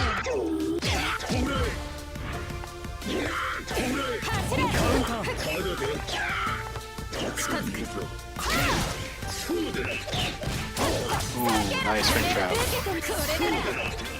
Oh, fortune drop from Noir here. It's gonna lead to full combo here on the 236C from Daya. Nice. EX Fireball deals with the little worm, but this will be a conversion off the EX. They're gonna build the bar back. Potentially. Okay, not quite. Oh, okay. The FF. Or 2FF, I think. Oh, no, it was a cost grid. Big bounce, you know what I mean?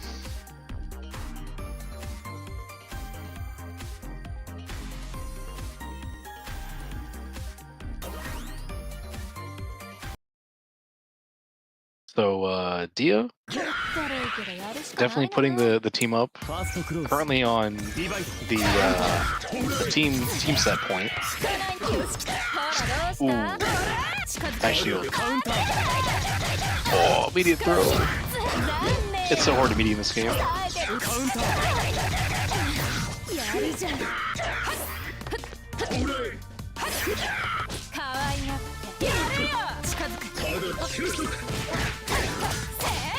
Okay, Noir gets a nice back throw of their own. Got a little bit of momentum here. CS is the fireball. Ooh, 4P, but maybe looks for a different frame trap option and unfortunately whiffs the combo. It's gonna be a worm setup. Oh, we're going for a kill here. This will definitely not kill. I mean, see the vision. Really? No, there's just no way. Oh, okay, yeah. Scaling. Yeah, Stevo scaling is pretty brutal. Oh, but they backed up instead of dashing in. Oh, that 66B or 66C was so. It was a huge opportunity, but unfortunately a big drop. Noir taking the winning interaction to the next round there. Ooh. That kick was kind of crazy though.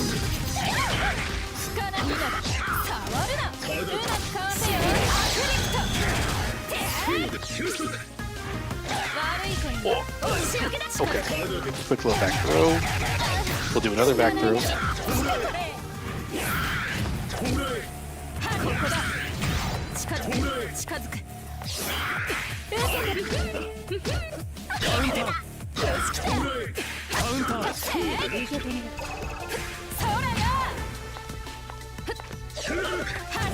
Oh, no whip punish.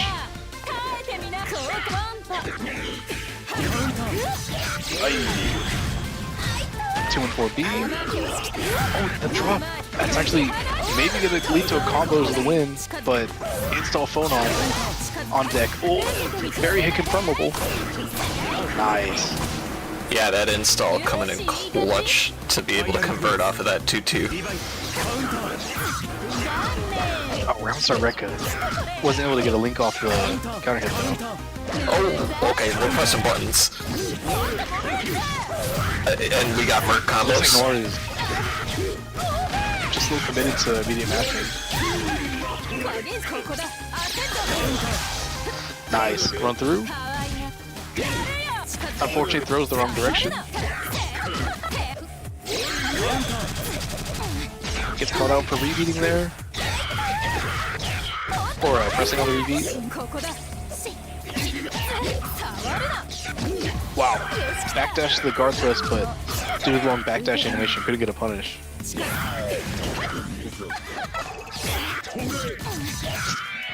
Nice.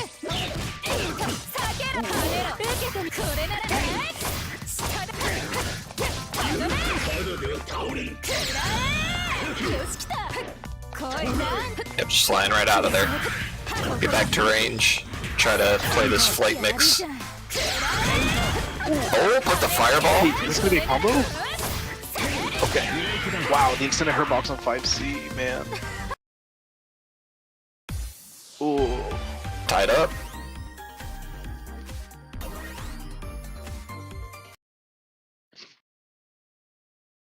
That was such a crazy way to even up that game. I feel like the J236Cs from Noir have been definitely a little bit risky because they're not always connecting with Merkaba, especially while he's in flight. But that did call out his granite option there.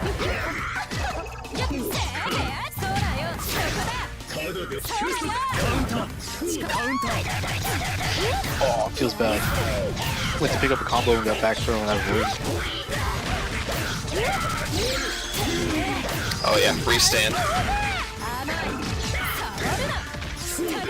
A little bit of a weird timing with the smart steer ender to restand, but it works.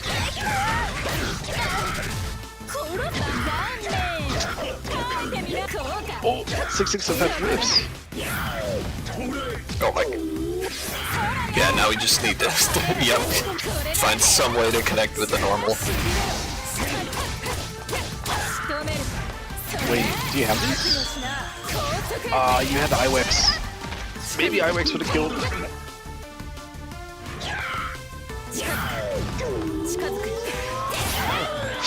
Wow. The jump, assault, B. 660 big hit.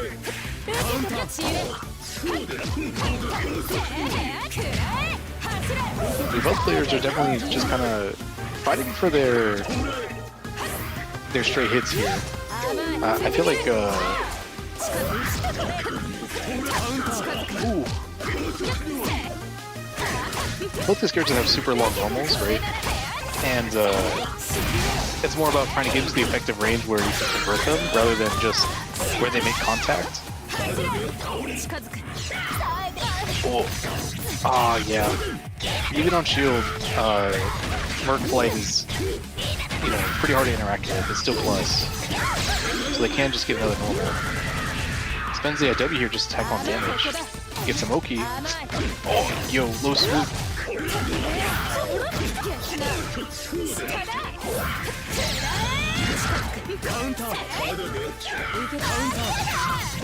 Oh, trying to shield the dive kick and ends up getting punished. Might be dead here. Did in fact die. Yep. Dia built the bar on the last hit there.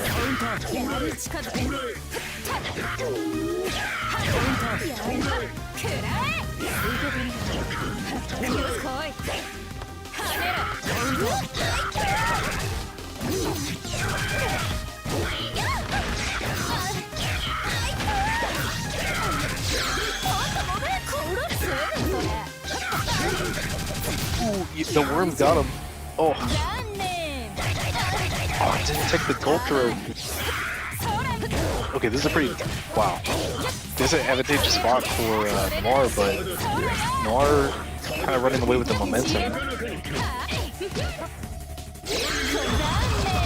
throw punish. Get eyes. Nice, nice, nice. Gapless overhead.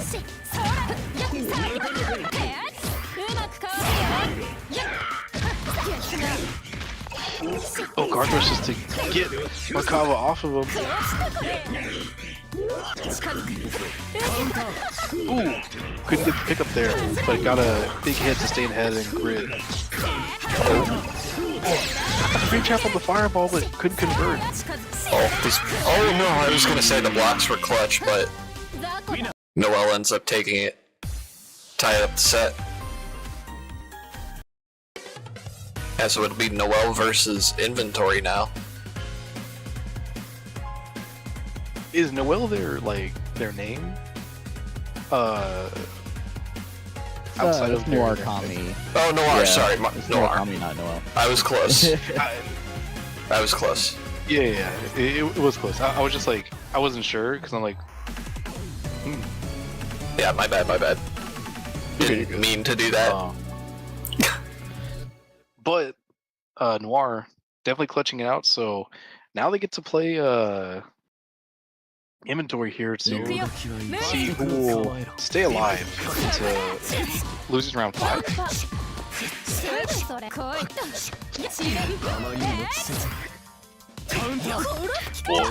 JA makes contact, but Oh, the 3C. angle of that jump in. Whoa, and nobody got orb. Me when orb is gone.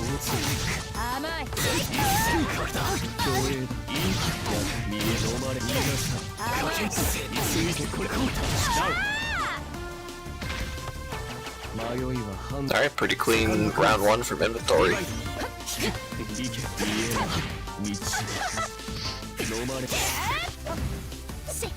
Nope. Oh, the orb kind of messed up the combo a little bit. Orb just hits from full screen. Wow, media VO. Opti install.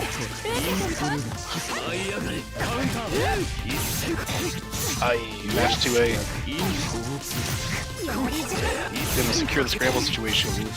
Yeah, Inventory is a big fan of this immediate C-blend. And then letting the orb cover their minus frames. It's a good plan. Oh, yeah. Caught the jump. So Inventory quickly gonna take that game 1 in the set deciding, in the team set deciding set. I didn't know how to word that. I said set twice, but I think everyone got the drift. Yeah, we got what you're talking about. Good blocks so far. Oh.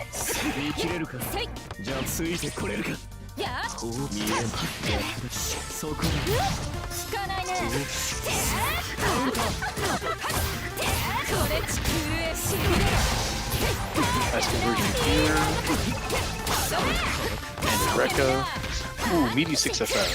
Did not want to partake in any RPS there.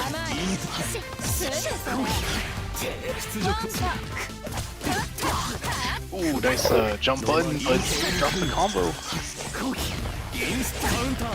See orbs coming in soon. Seth got hit though, so they should be gone.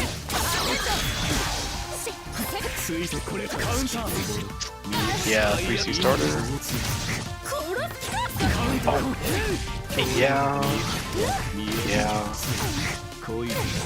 Mashing on Seth drops is really hard because of orb in the combo.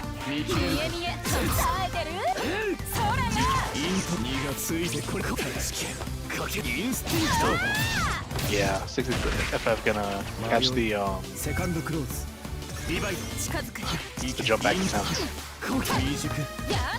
Wow, nice JB there.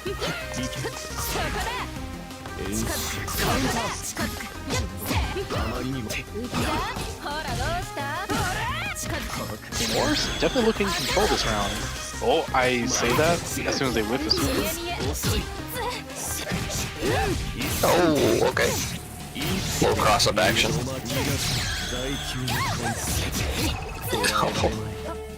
I would have got hit by that reset. Yeah,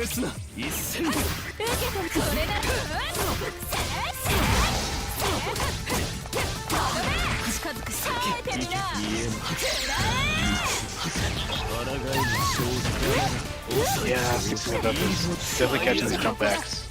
Neutral. Kind of like out of scramble situations. Oh, what a recognition on the green shield.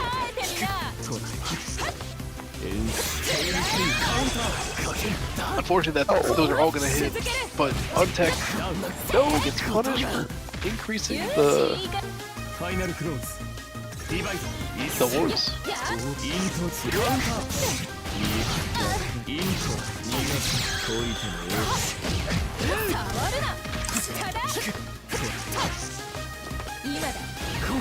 No, trying to roll the orb too early. Orb hadn't even launched yet. Got hit by the cross up. Nice block. This time gets frame trapped instead. Okay, nice awareness not to mash on the drop. But went for the command grab dive after the wait there.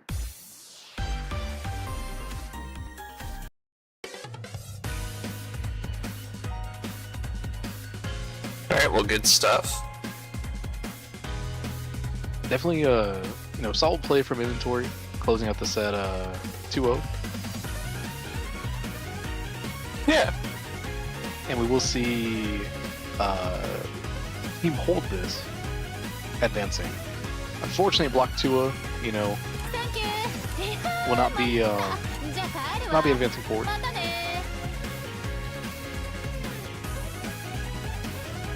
Yeah, and next up, we're going to be looking at the reserve. So Black Ice and God Key versus whoever won that last set earlier on.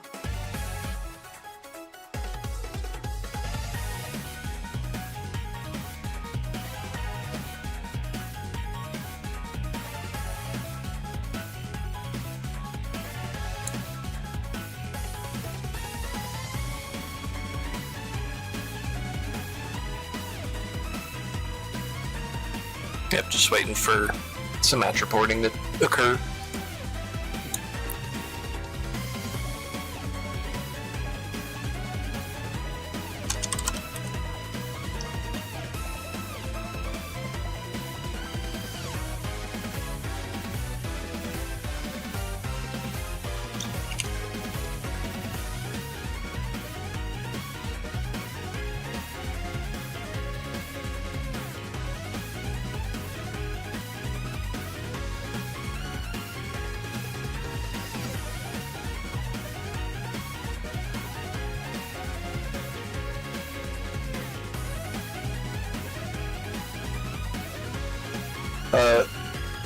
Just wanted to say thanks, Vic, for helping with the connection issues. Oh yeah, old hat at it at this point. Yeah. Not a problem.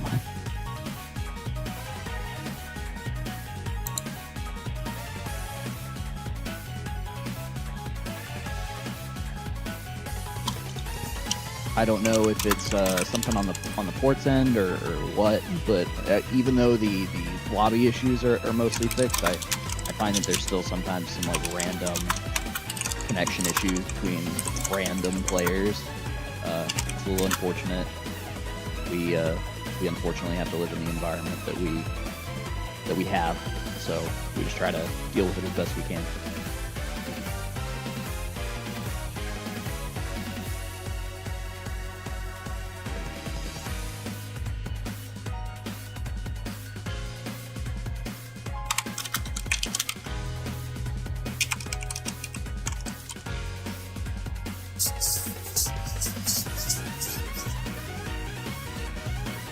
Yeah, Uni be like that sometimes. It's hard when there's player-to-player connection issues that don't immediately show themselves as like either player being the issue.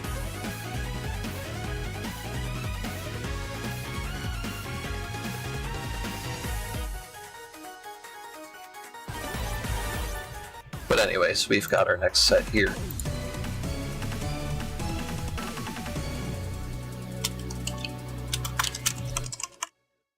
Yeah, so the reserve versus this high school. It's high school uni. Uni is serious. Representing your against Eternity. Gonna be Crazy Active. Because on both these players in winner side. Or both these teams in their side, I should say.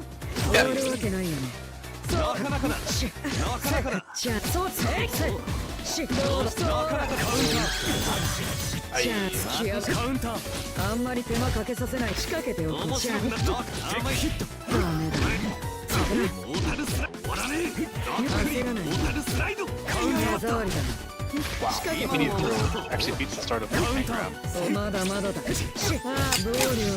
Nice punish. Nice recognition.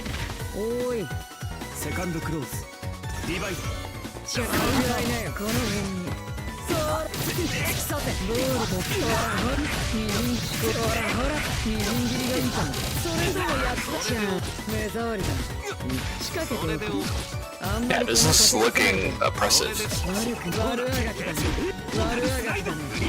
Godkey's still trying to, you know, take some momentum back. Gets hit by the 2-2-C. Yeah, and then an unfortunate reset. I personally am one of those people that believes that there are certain characters that are more privileged on their drops than others. And I don't know how Byakuya. I feel like this character has the heaven's mandate when it comes to like, was this drop safe? The answer is probably yes.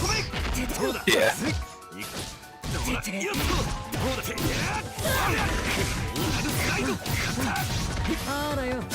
They've just got really versatile normal buttons, I feel. You know, the hitboxes are just massive.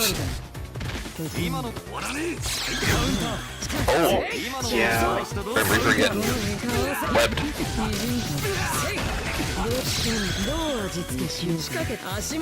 See, this is actually not very well known knowledge, to my understanding, but if you CS with the Byakuya web on top of you, the web activates immediately after the CS.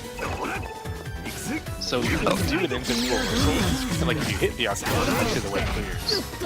But more often than not, you're just reversing into the web.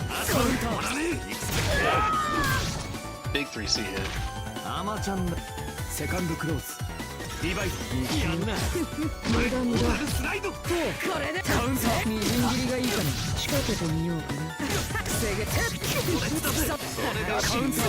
Currently trying to fight for some momentum in this round, but Eternity's... Oh, wow. Frame trap into TRM. Oh, me when I mess up. Holy. One more throw.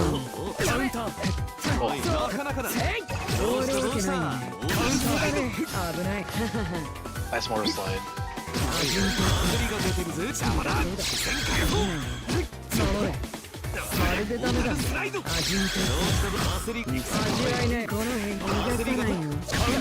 Got the shield, but the punish actually whiffed. Oh, okay. Godkey trying to mount this comeback. Even up the first set here. Doing a pretty good job. I mean, like, they got meter on their side, they got the Vorpal. Nice little health lead, but gets opened up. These rounds of Eternity are getting a little brutal. Especially if they keep counter hitting Godkey. In this winning situation, you gotta turn around in about 2 drops. Wow.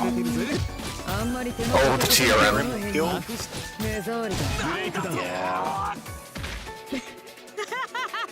Well, Eternity will take it 2-0. Saw the lead slipping away in that the first half of that third round, and immediately just, you know, decided that they were going to, you know, present stronger options, right?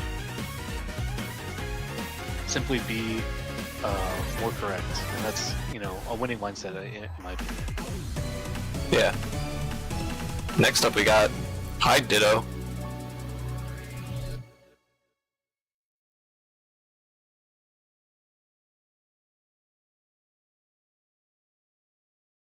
I actually don't see too much of the High Ditto personally. I personally am surprised how uncommon High is in like offline tournament play for how popular he is in online tournament. Yeah. New early group break.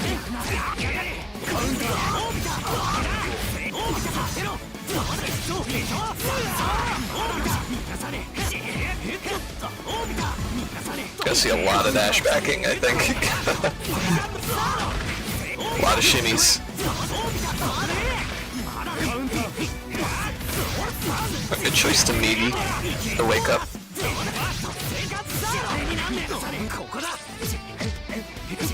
Oh, cool. Okay, yep. Had to see a DP eventually.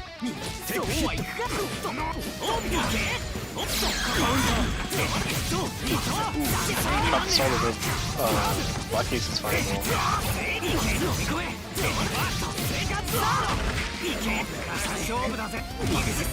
Wow. Oh, interesting. Looking all in for this round. Oh. Yeah, double overhead into assault overhead.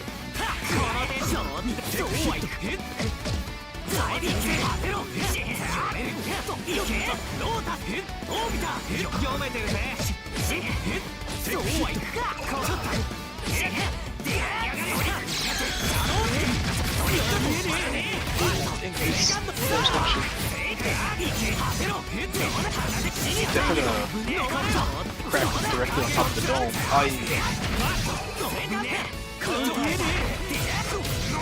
Yeah, Vendetta with the little tricks, the side swap pogo. Gonna deal a lot of damage here, but not kill. Good block.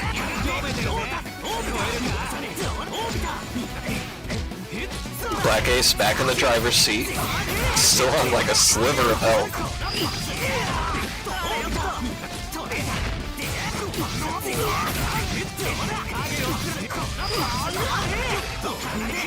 Oh, the DP doesn't connect. It can all go so wrong. It can all go so wrong. Yeah, this is does this kill? Probably die. Oh, you should have died. Okay, guard thrusts out. It's literally one touch is death. Oh, the backdash. Why is that button anti-air, man? Oh. That feels bad for Vendetta, because you committed to the dive option, right? Like you committed to the whip cancel all over there, and still got anti-aired by the other high opener. Okay, this is the water fireballs. I mean, I personally think that one of the best moves on Aikido is not his 660. I mean, it's still one of his best moves, but 6A is probably the most genius on this character.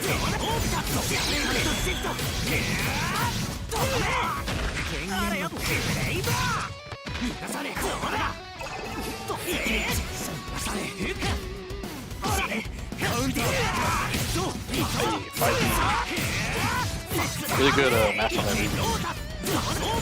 Should be able to kill here. Yeah, good decision to spend the meter. Just secure that kill. Double fireball start.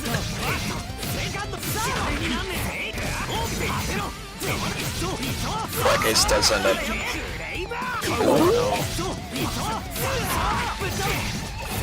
Trying to interact with the meaty fireball that pulls back your hurt box.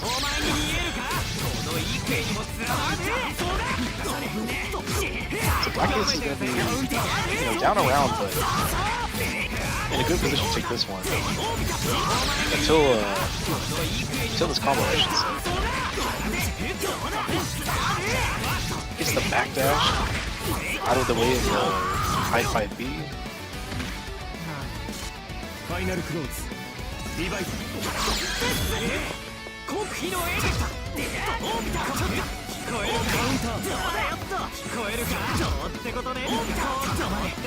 He's currently up a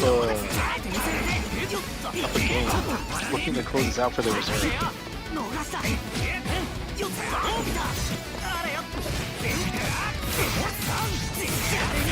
Even up the set score. I still only 2 and 4 seed.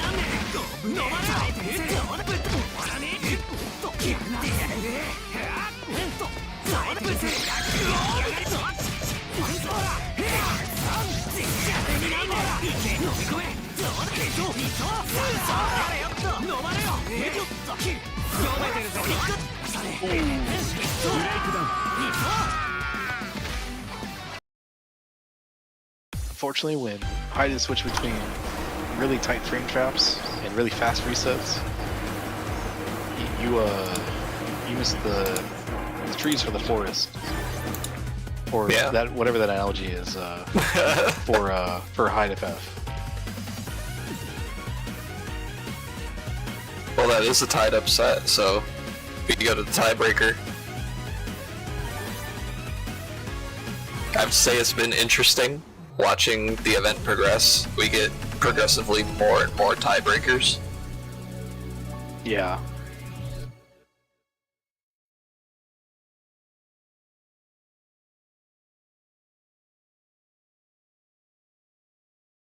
Oh yeah, Texas Sam, are you good if the Abyss comes on comps for after this set? Yeah, of course. Alright, sweet.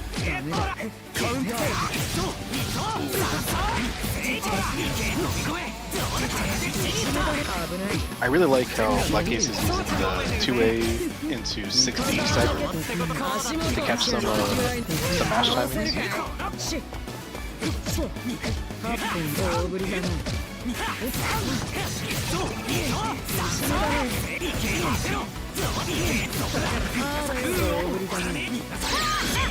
Oh, yeah, evaded. Definitely will be perishing here, as long as we don't drop the combo. Parentheses. Okay.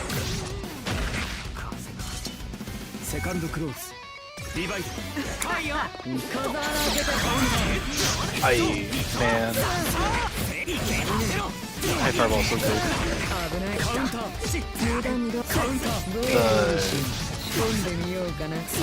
The amount of times that Eternius tried to follow up an option and chase really hard on the backdash, and then just kind of got eaten by either fireball or the C follow up is kind of surprising. Nice block from Black Ace. Black Ace is going to secure cycle with that side switch combo.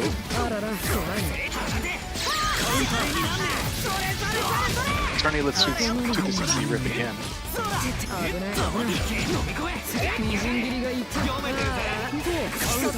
Oh yeah. Rebeat into assault. Gets the grip break. Oh, good tech. Nice chase on the backdash.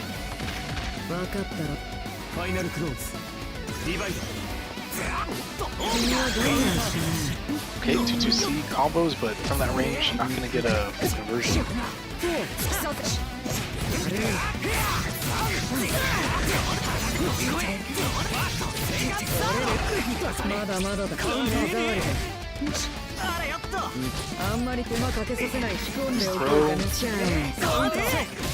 Okay. Yeah, this is a winning position. Yeah. Technically the only two around. I double. Oh, That's it. it could happen to you. It could happen to me. We all could just, not be aware of how BlockTuah command grab by W works. You know, just sink into the spider pit. Mm-hmm. Me when I'm being transported to the sunken place. Oh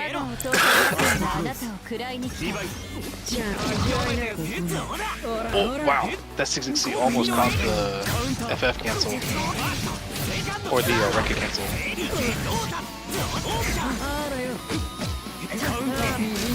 Wow, 2B is so good at challenging.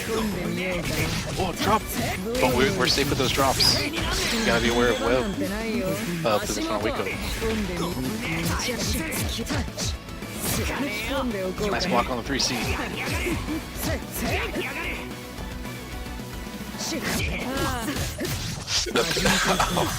I was gonna say the patience is crazy.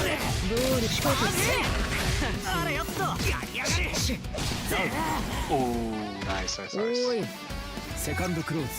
Eternity really, you know, like, again, I've been talking about BlockTuah having safe drops and Eternity dropping all these combos. One of the best droppers in the world is Big Blue, right? And he will set up drops so that it entices people to interact in situations that are relatively unfavorable. The partial charge there was messed up.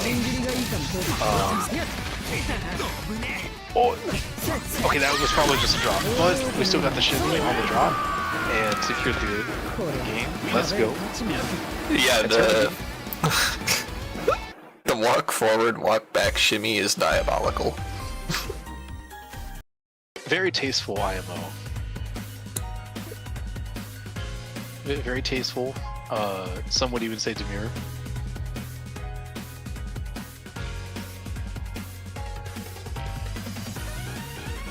But yeah, this high school is gonna move on.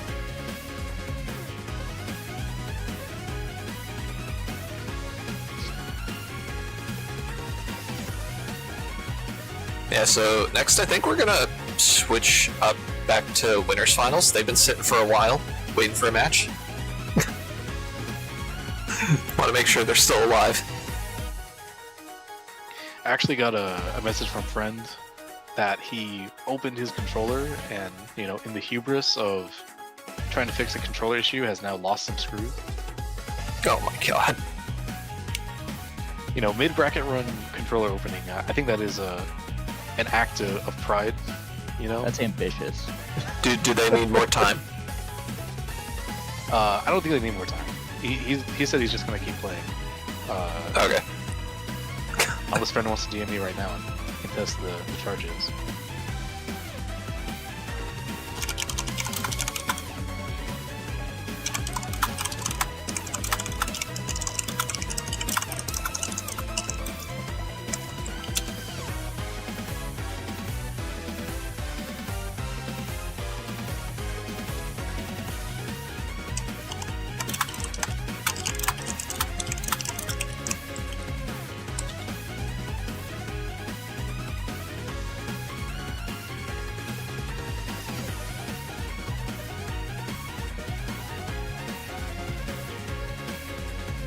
Okay, cool.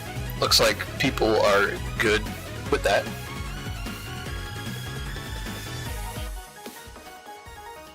Yeah, so if we take a look at winner's side, we got the Jonkler, Team the Jonkler, versus Legacy Setplay.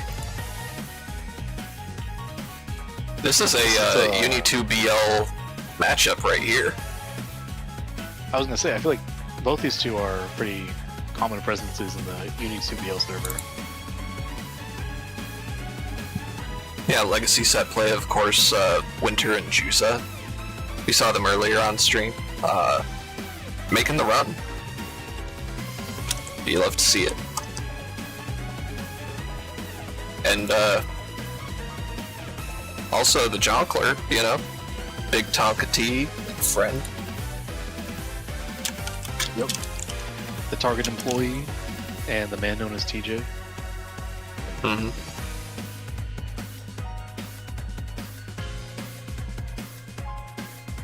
Yeah, this is gonna be a fun matchup. I think so too. It's gonna be. Okay, looks like TJ's stepping up first to play.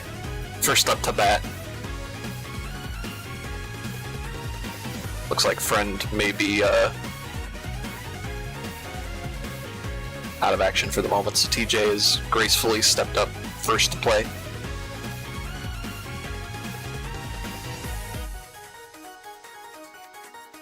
And we'll have to see who he plays, Winter or Juza.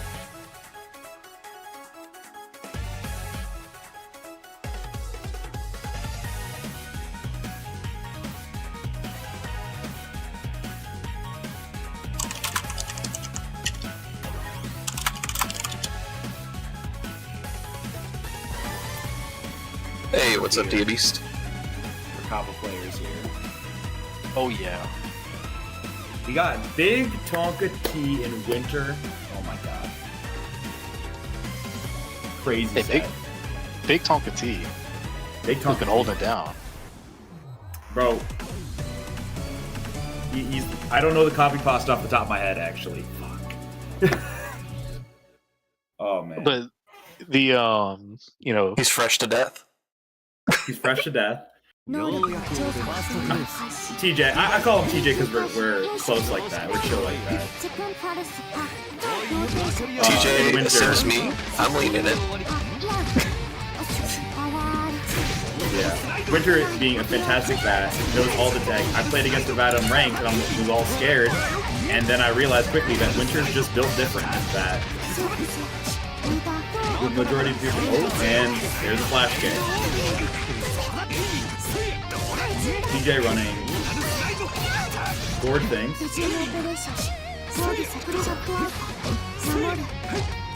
Oh. Ooh, it gets him with the frame trap Grim Reaper.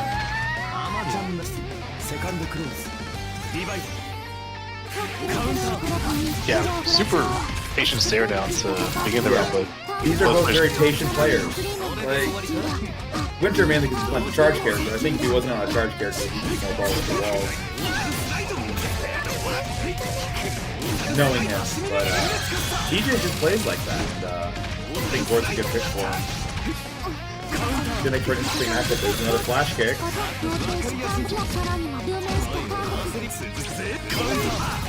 We're gonna get the combo off the Grim Reaper. Bend the bar.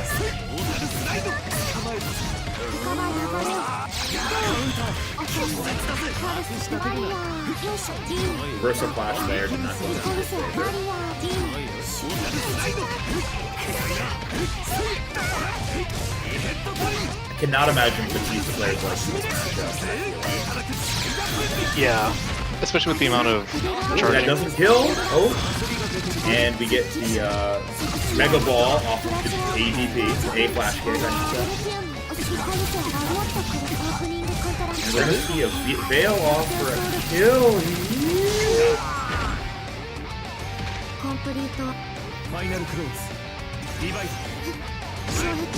Another patient round start from the both of them. Neither one of them really wanted to let the other one throw their offense.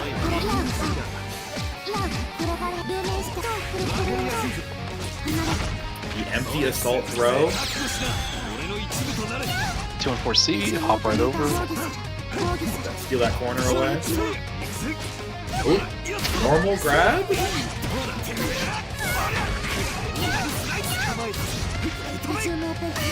Start guessing. Ooh, that's ace of number 1. That's yes. Wash. But flash kick. Doesn't get that good of a punish off it, but we're going. Ooh, and that does not connect. That's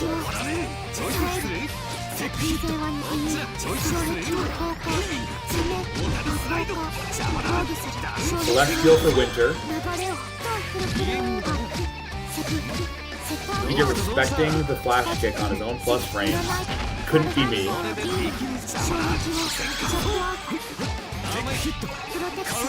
Heck. Great throw. That's game 1 Yeah. to TJ.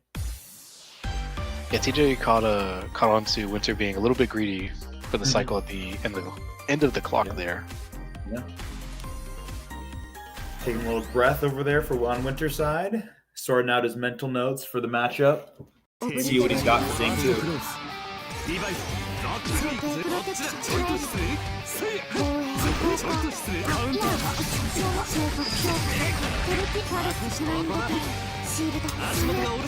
Channeling behind that gem. Getting a lot of grid there. Nice great block on the dive kick. Okay, nice routing. Just set up a Just gem. going to AB Ender, set up gem, cycle. Good tech. Lots of grid again on Winter's side. Blocks the dive kick again.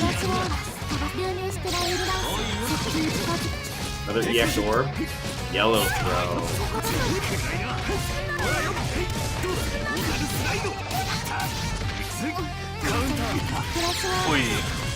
That's gonna be a lot of on the damage. ace gem attempt there. And Winter kill with this.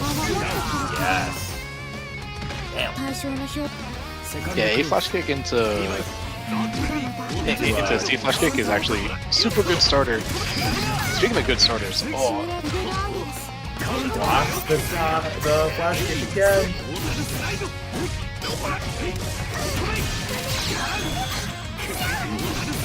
The damage. so much damage from Grid Ray. Ace him. Leading in. You're TJ, you're kind of okay with that flash kick? Yeah, I mean, You're trading. Yeah. Shouldn't cut you off. My nerves are still wired because I just got off playing. No, you're good, you're good. EX laser. Batista doing Batista things. Oh, and that just barely got there with that Rusty Nail and Vorpal, that extra range because of his Vorpal trade. Yep. Wow, what a check. Another great block on the dive kick. No point trying to steal cycle back there.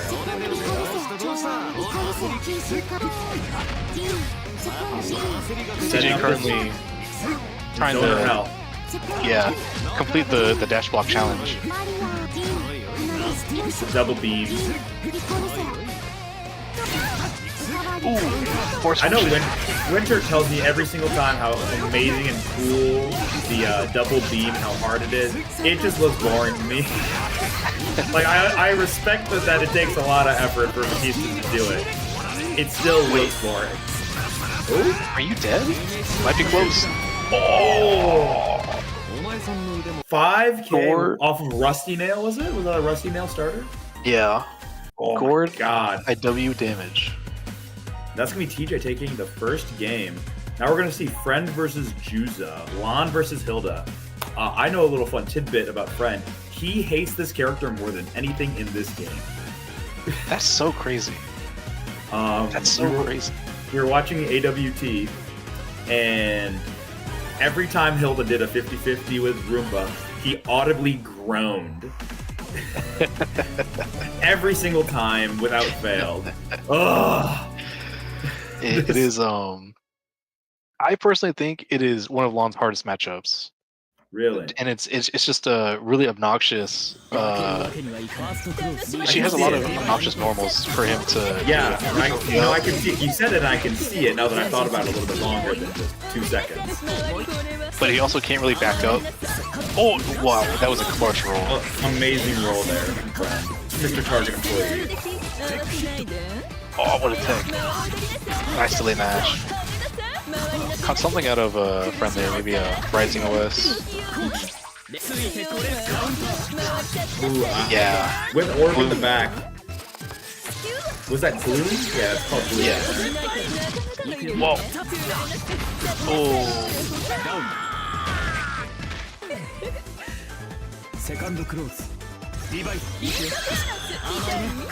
Another clutch roll. I will say, as much as Friend does hate this matchup, he plays it a lot because Molly's one of the main things against, and Molly has been playing a lot of Wait, And I think he has a lot of matches experience. So I think that might come in his favor as the set goes on. He can make adaptations to what Juice is doing.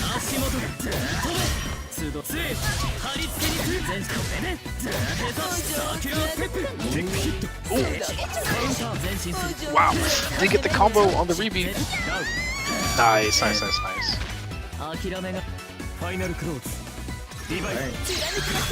Last round of game one here. Great Still got the start Jonkler, for Juzo. Hits him with that mid-screen 50-50 sometimes. That wasn't a 50-50, I just like saying it. Ooh, nice. Nice.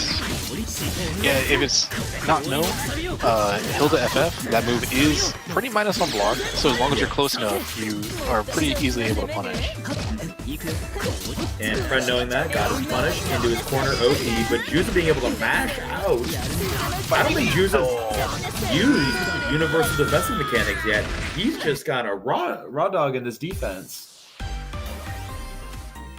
I mean, to be fair, the only options you're going to see from Hilda are VO and guard thrust. Yeah, I mean, I'm just surprised that against Lond, I'm not seeing it more often. Especially early on in the set. It feels like that's something I would represent early to see if they are actively looking for the blocks. And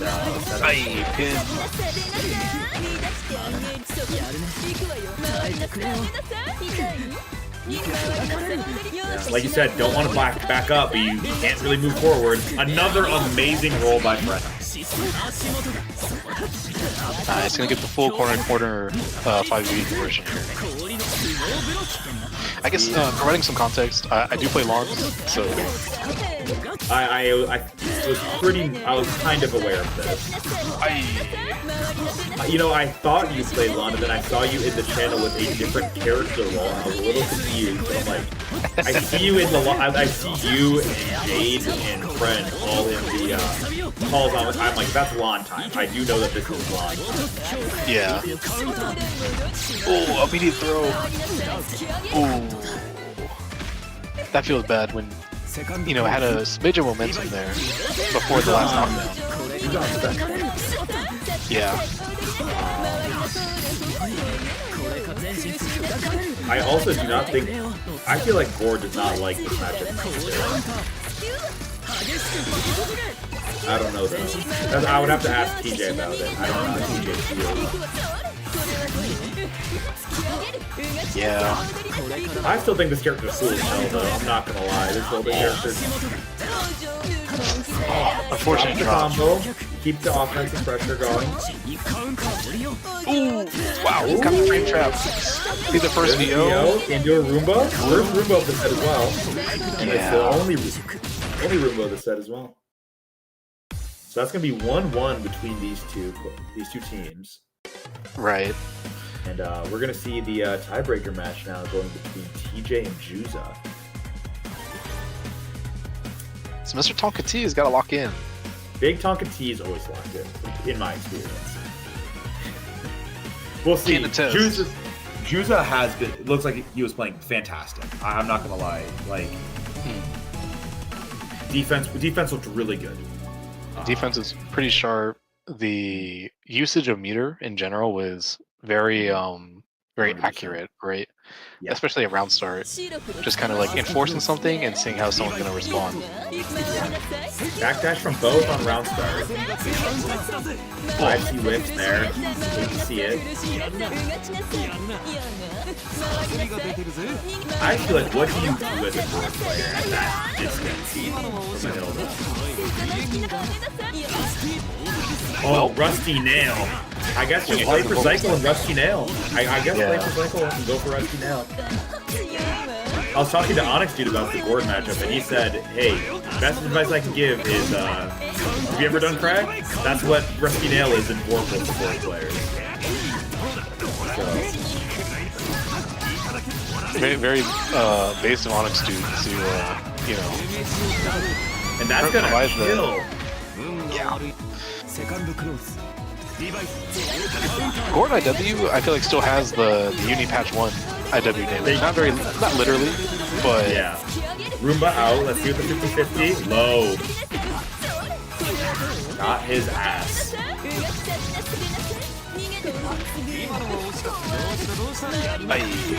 And the overhead catches. Oh, drop combo into slide. See what TJ needs. He's gonna get the corner swap. A sim.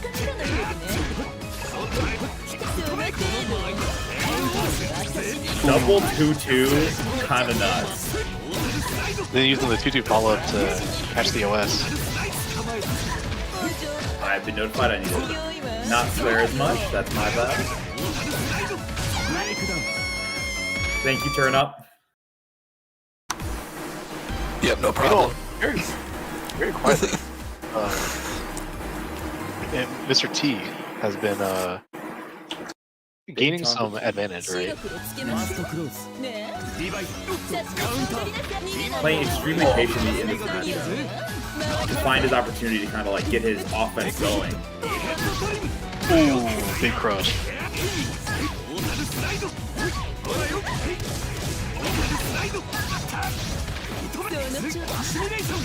Great ace. Yeah, frame trap. You're gonna take a lot of damage off this. Yeah, we're gonna get close to 4K here. Yeah. And that's and doesn't get the punish.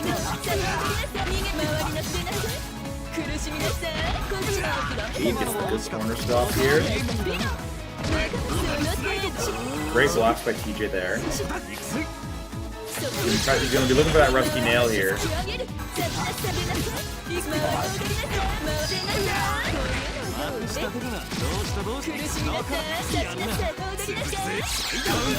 Nice. Usage of the CS to find the gap and invincible reversal back.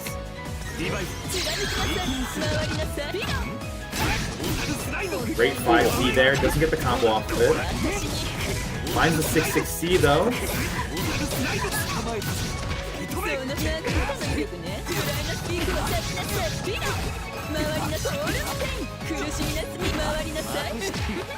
Doesn't get the full ender that Juicer wants, I think. Oh, Nice. That's gonna wait. That wastes a lot of Juice's grid meter. It looks like we're gonna get cycle here for TJ. Watch out for the insane rusty nail incoming. Oh, he went for it too. The rusty nail awareness. Ooh, wow.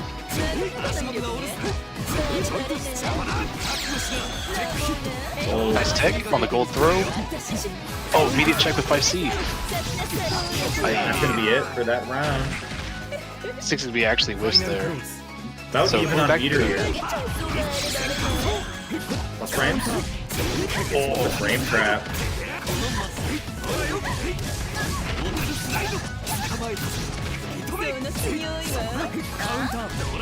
Wow.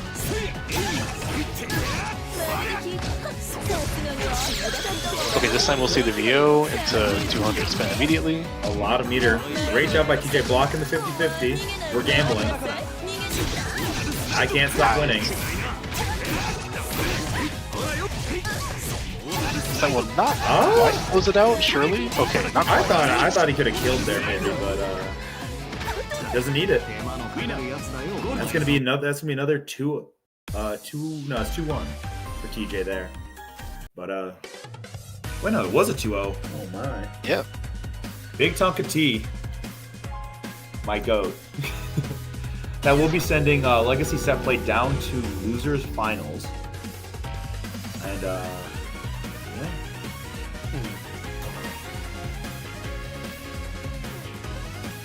I'm pretty sure Turnup's gonna come in here and talk about the next match, right? Yeah, I can do that.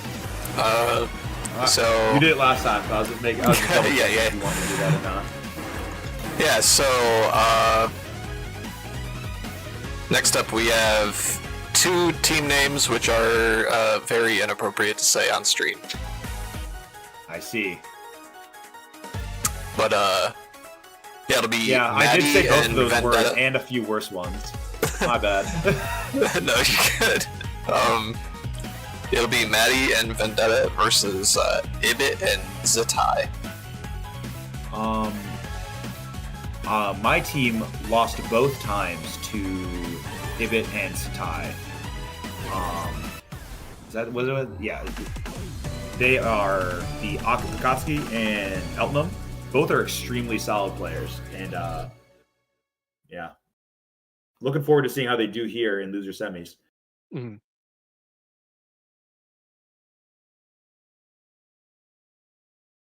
I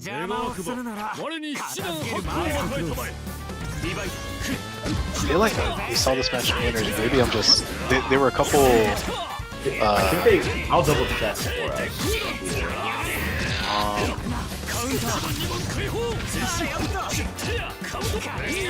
Nice block. Wow, J6C just catches Vendetta, not really aware of the situation. They've never met each other yet. Okay. I was probably thinking of Ibit's match versus the reserve.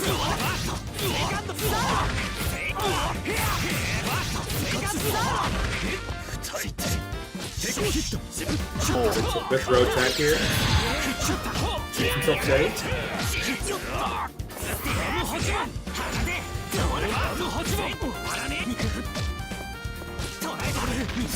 Walk of breath. ICJC, every Aka's favorite. That's J. Is that 6JC? J6C. Yeah. J6C. Yeah. ICJ6C, every Aka's favorite move. Oh, big starter here. Oh, combo. Big drop. Went into the buffer and not the hit confirm. This ball after the CS throws, kind of sick. Davideer's really showing that Aka's kind of got some sauce. I think this character, I used to not like this character. I've come around full circle on this character. I think this character's sick. Me personally, I've gone from I'm a big fan to like, maybe it's not that great, and then I'm a big fan, and then I haven't come full circle again to J6C. I will say, when I see J6C for the 8th time in one round or one match, I do think the same thing. It's like maybe I haven't come around. Oh, maybe not today. We got some good high pressure going on here. Nice block. Look at the chip damage with Hide Vorpal Cycle. Ooh. Almost picked that drop up. Corner belongs to Ibit now. Blocks the DP. Big damage. 4.3. Yeah. Gets out of there with his reversal. Vendetta was playing pretty patient, but maybe the whole time was just kind of biting for a big enough frame trap to reversal. Waiting for that recognizable move, that slow enough move to rip the reversal. Looks like we're gonna get Cycle here for Vendetta. Ooh, grid broken.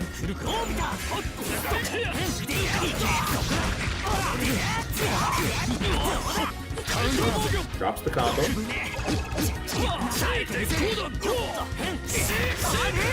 J6C.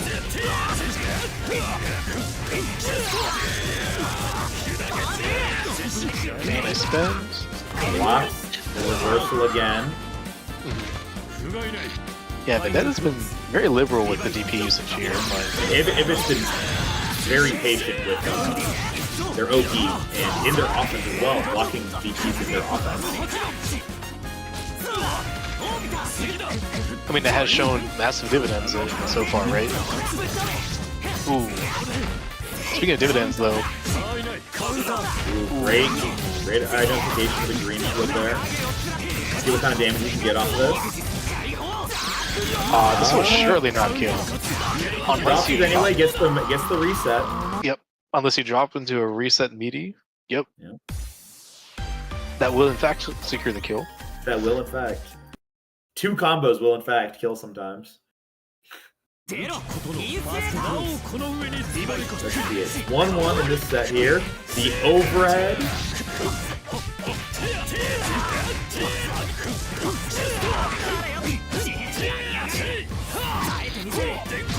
The fireball.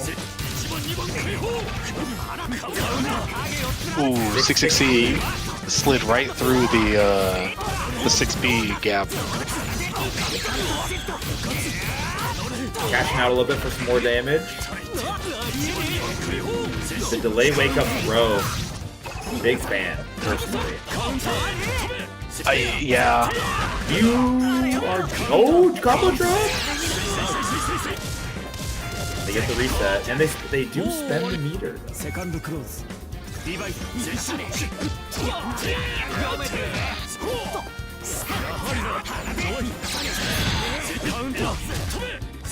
Astronomicati's plus frames up 3x fireballs. Not usually recommended. Good PC. Oh! Actually canceled too early to get the combo. Okay, nice frame traps here. And Vendetta's just kind of falling victim to these frame traps in Ibit's pressure here. Good guard thrust, actually. Delay wake up, catches him with the medium. Yeah, Vendetta trying to make something happen here. Wow, and Sinister. Yeah, fighting for his team's first set at the end of the game here. That magic pixel is alive and breathing. Gotta get your microscope out to see it though. Okay, we can build a bar here on offense. This is very winnable. We have cycle. We're gonna be getting that cheap damage. Ooh. And the EX fireballs take game 1 or set 1 of this team's matchup. Okay, so Now we're we'll going now to be see seeing Zeddy, Zetai versus Eternity. I caught the tail end of Eternity's last set in winners, I believe, and I was very impressed with their play. I think it was looking really good. So let's see what they can do against the tie here.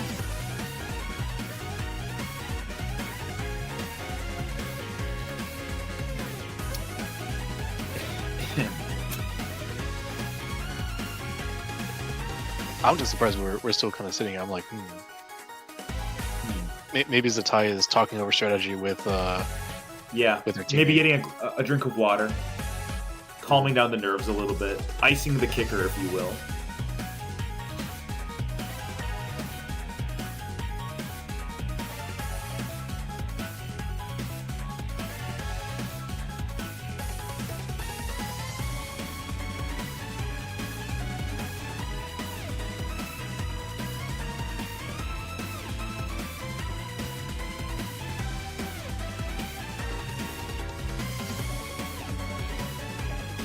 Yeah, it looks like we're having some connection connection test? issues. Yep. Or, so oh, I they're- see. they're 131 about that. ms, 18 rollback frames.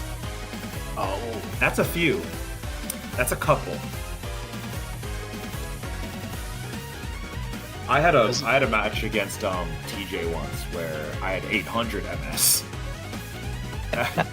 and like we were just sitting looking at each other in the almost word again, in the pre-game, and it just spiking up to 800. I'm like, do we run it? We ran it. It was not great. It was not great. pour one out. Yeah. Even the connection is slightly unoptimal. This, our game, pretty optimized. Great. No one's ever said a bad thing about the UniPC port, and now I will stand on business about that. Not once. It's perfect. No changes. No notes. Y'all heard about the war in Boston say? I heard there wasn't. Yeah. But I don't think there is one, though. I think that's fake news.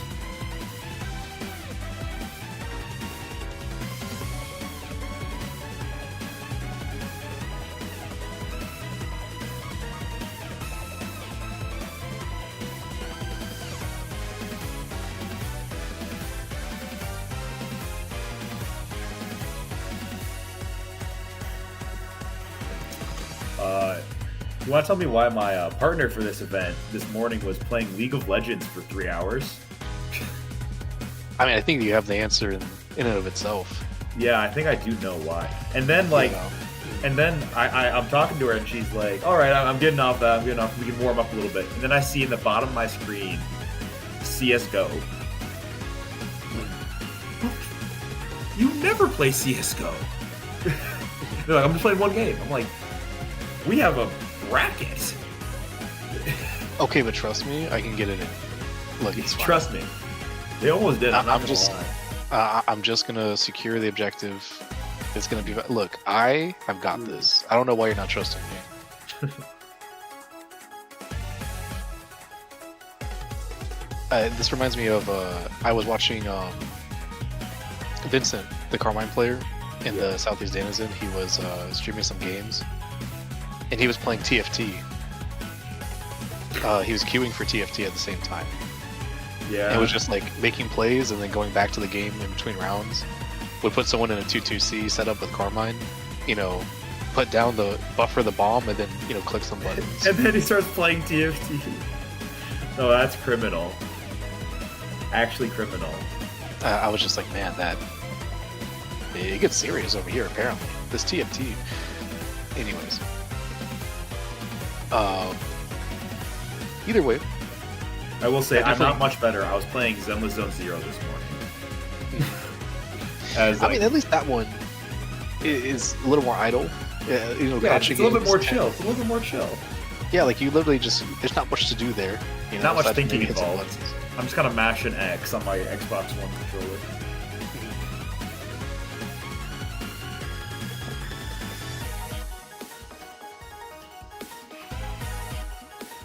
Alright, see how this internet test is going. I think Maddie has problems for this, so Eternity Yeah, so it seems like both players are getting a fair amount of jitter. It may be router related. We're gonna give them some time to do some router resets. See if maybe we can get. Maddie is saying that she's fixed it. Her brother was downloading something.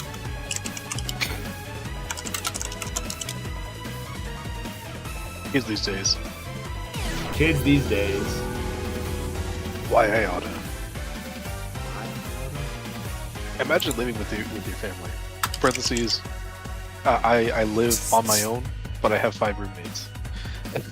I have 3 other roommates, and they were playing beer pong around the house before the bracket, and I was begging them to stop. Nah, me, I just lock in. It doesn't matter what's happening. If I cannot concentrate with distractions, I'm simply not strong enough. Me when I'm downloading the entire Internet Archive, but also feel like playing Uni. Oh, fucking Vendetta and Eternity are... I feel so old. Sorry. Online fighting game players be so young. I'll be feeling ancient for being 22. Exactly. That's the thing is that I think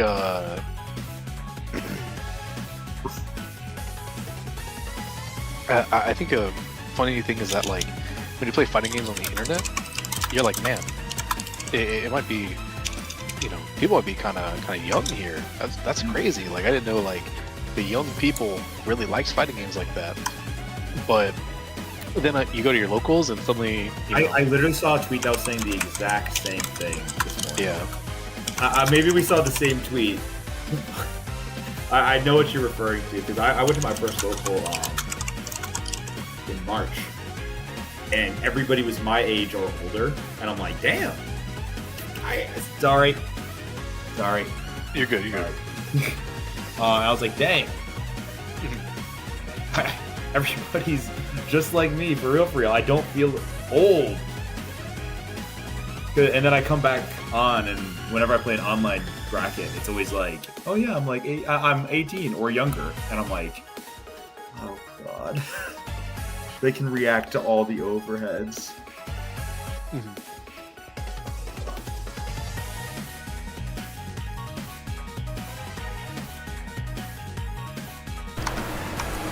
Yeah, we're taking our time here to sort the connection, but it's worth You're it. all good. Well, yeah, It's I was worth gonna it. say, I would much rather you guys have these players have a good connection. So the integrity of the game is Yeah, very serious is good. bracket. Very serious 2v2 bracket.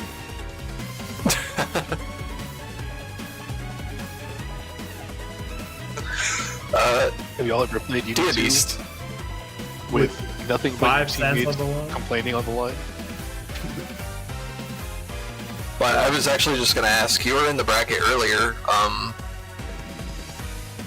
How was the It was event? actually Did you have fun? It was really fun. It was actually Zatai and Ibit who knocked us out. Both times. They knocked us to losers and out of the bracket. So hoping to see them do good here. They were really good players. I really played against them. Look at that. Just overall, it was a very fun time. Hey, glad to hear it.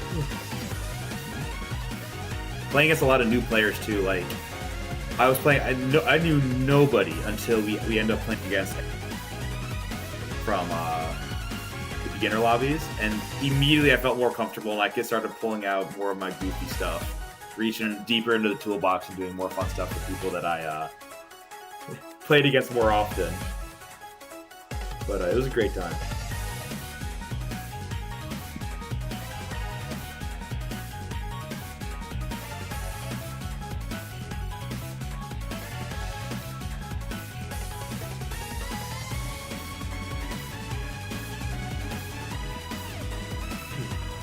I am tired. Yakuya is really just aura farming right now. Look at him. Yeah, go. Byakuya is definitely, paying extra for the lighting Yeah, going he on is. from The lighting budget in the Byakuya sold is crazy.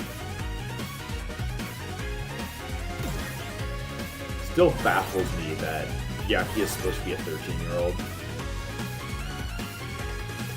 I have no idea how old the uni characters that are like definitely just not adults are supposed to be. Yeah, I think there are middle school. Like, I think there's a few middle schoolers and a few high schoolers, obviously. But like, I think it's crazier that like Kazuya is supposed to be 18. Yeah. That is a grown woman. Yep. Get the overhead here. Let's lock back into the match here. The Thai's team, the Elton, is up 1-0 in the set. Ooh, and we get the 2-2-A starter. One of Eldon's best starters, if I'm not mistaken. Yeah, especially on crouching. Ooh, gets the low crush.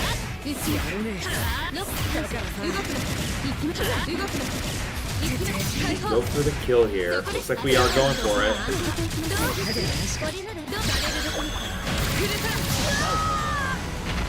This is Elton champion. Good first round here from Zatai. Let's see what Eternity does.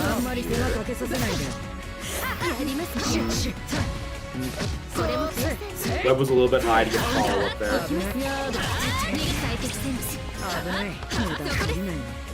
See hit? Unfortunately, couldn't get a punish. Yeah. Eternity probably thought that the Tide maybe would have backed off and went to chase the backdash, but 660 just kind of busted through the dead zone. Or L660 came through the dead zone of Yakuya 660. Either way, Eternity got the next hit. Got Haunted House. Is that a TRM or is that straight yellow? I couldn't tell. That was a yellow throw, but it was not quite as slow as most yellow throws. I was gonna say, it looked pretty quick. Ooh. Nice block. Another grab here. Threw Zatai out of the startup at 3C. Eternity just got some good offense going there. I think once Byakuya gets into the corner, they're very comfortable. Let's see what adaptations they can continue to make here in the new game. So I think that's where they were losing more against us.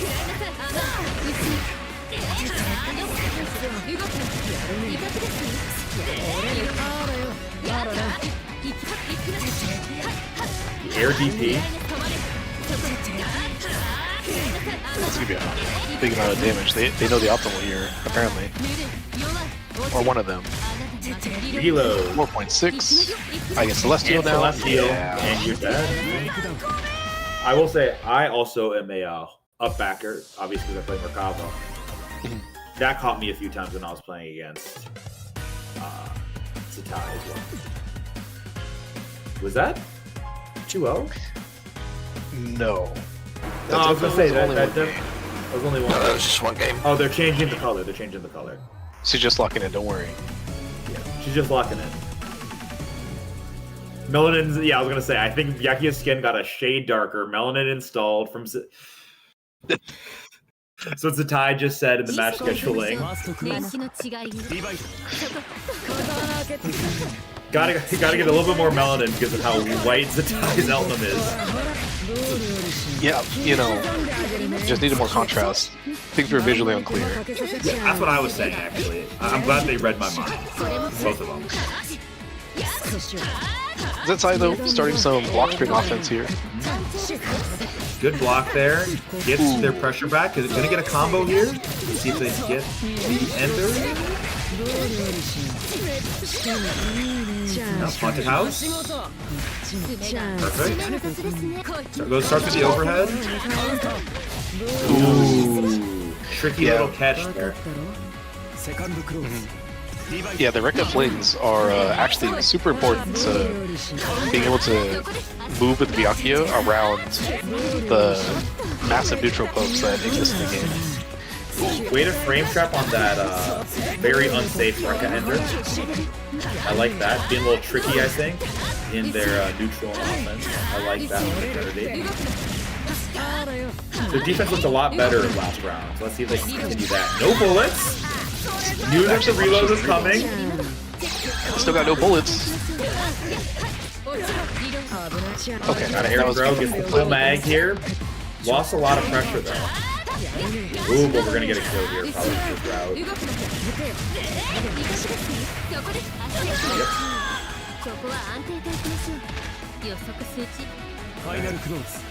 Set point for Zatai's team. What a whip punish with a 5 Great whip punish. Oh, drops the combo. We get the grab still. 5C trades. 2C. Gets the dash C. We get a combo. Not gonna have the meter to set up Haunted House. We do have Warful inside of Byakuya with a 2-2B. It's gonna take it. It's game 2 going to eternity. 1-1.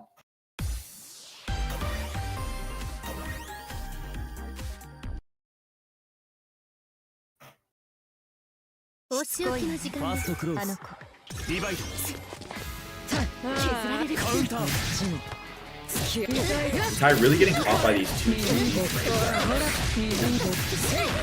Really wanting to dash block in.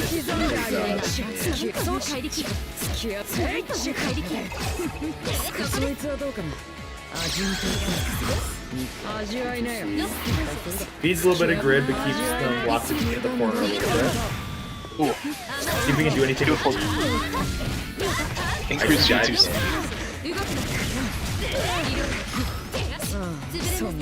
Nice block. A lot of grid on the side of the tie here. Gonna be hitting Celestial after this combo is over. Or during this combo, I should say.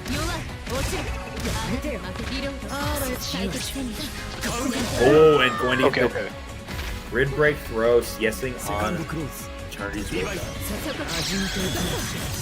Wow, that was a punish. Great with punish.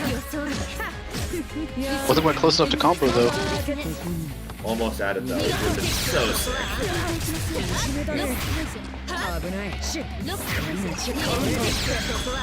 Yeah, 2-4B currently putting a lot of work in neutral. Wow, nice assault.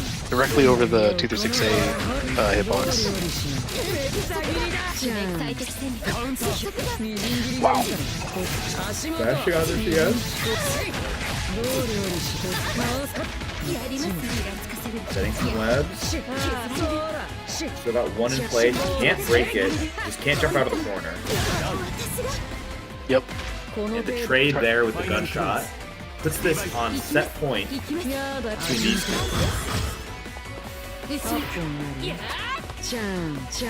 Eternity needs to keep their team alive here by winning this round. Got the cycle with the webs. Get the cycle with the extra web hit, yeah. That's really important. Backdash forward hits the side switch. DP's on Eternity's CS. Criminal behavior.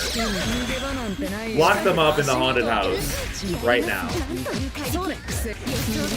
Ooh, powerful cards at 3C. Go low. Nice. Very, very nice. That's going to be a 2-1 win in this set, putting us to the overtime match, the tiebreaker.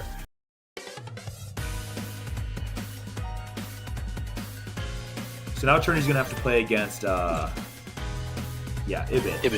Dekatsuki. I'm interested to see how Ibit's going to handle Yakia. Oki. In a lot of ways.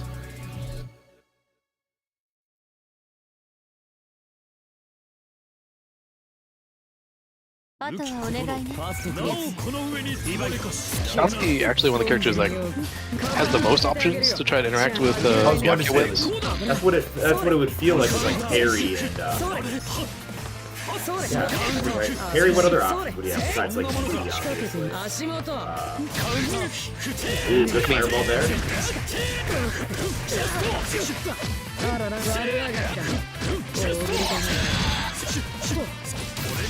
Nice throw after the plus situation. Wow.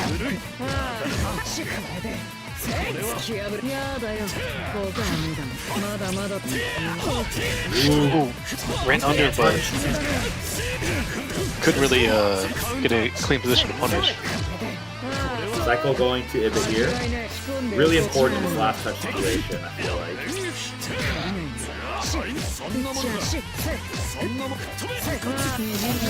Ooh, great whip punish by Eternity. Yeah, Ibit went for the reversal by Ayada.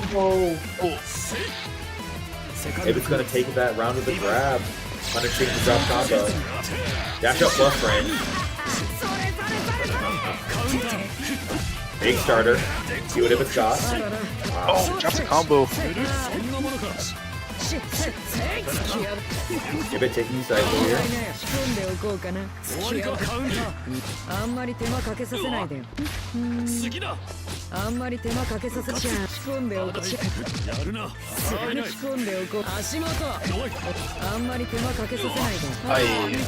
Wow. Oh, great DP. I'm hearing Ibit struggling with the neutral that Eternity's playing right now. Oh, Wow. The first side W, I think this kills. Yeah, I think it does too, yeah.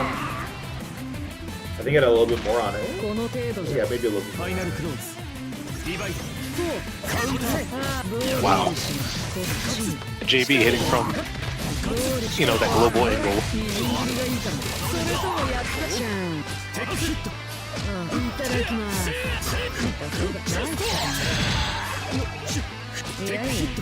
Great throw attack here. Lots of grid on Eternity's side.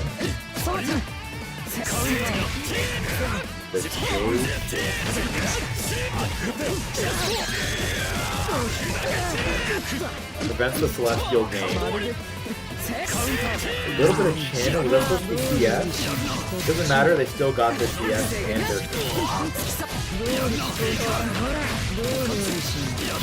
See wrap? Yep. house. Yeah. Eternity's been definitely smoking everyone all afternoon with the with the partial charge 3C into low. I was going to say that's very tricky looking because obviously people are terrified of that IC3C. Yeah, Eternity just showing once again, like, don't let them get on offense. It's real scary. Alright, we're going into game 2 between these two here. Oh, what a brain trap with the 2-2X. Combo drop, we got the dive. Is that a dive kick? It's a dive punch, you know, but yeah. Honorary. Are you a dive kick purist? Let's find out. I personally think it's a dive. I think if you fall at an accelerated rate with a hurt. Haunted House again doesn't get the correct setup. Ooh, with Parry. CS in the DP. This starter should kill meterless. Oh no, doesn't kill at all. I didn't see the starter correctly, I guess. Ooh. Bad situation for Ibit here.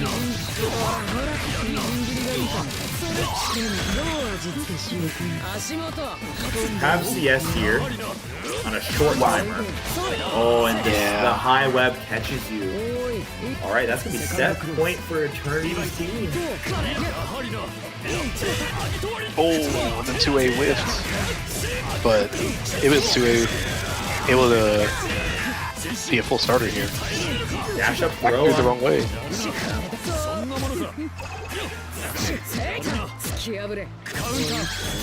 Ooh.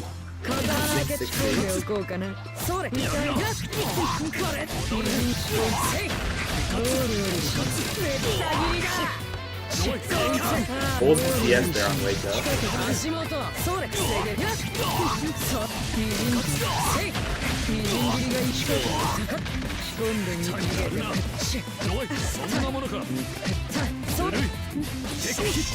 Great throw tag. Celestial. Oh, but I don't think it matters. I think that's going to be the set if Eternity can finish this combo without dropping. Oh no! Yep. Back throw incident? It could happen to you. Eternity's been super clutch in all these situations up to this point, though. Still CS on the side of Ibit. Yup. Punishes with 2-2C to take the set. Wow. That was a Eternity. Just incredible play, I gotta say. Yeah, she definitely has just the general, you know, reactive, neutral idea. Down pat, right? Kind of waiting for risks to be taken when she knows that she's in the lead. And then, you know, calculating exactly how she should take her risks on defense, right? Yeah. Best, I guess, right? I think that both Ibit and Ty played extremely well as well, but I think Eternity just had like the offense that they couldn't really stop. I feel like they never looked comfortable sitting in blocking BlockTuah, and Akatsuki just kind of suffering in neutral against those long BlockTuah normals led to that offense getting started a lot more often than he wanted to. It's very interesting to see this video.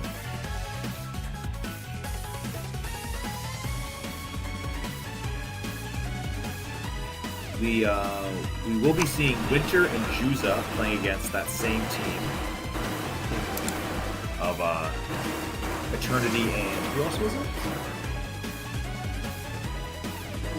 It was Eternity and Vendetta. Yes. Mm-hmm. Yep. Return to Legacy Setplay. Of course, got knocked down to losers by Team the Jonkler. Friend and TJ. They're waiting in the grands for whoever wins this, so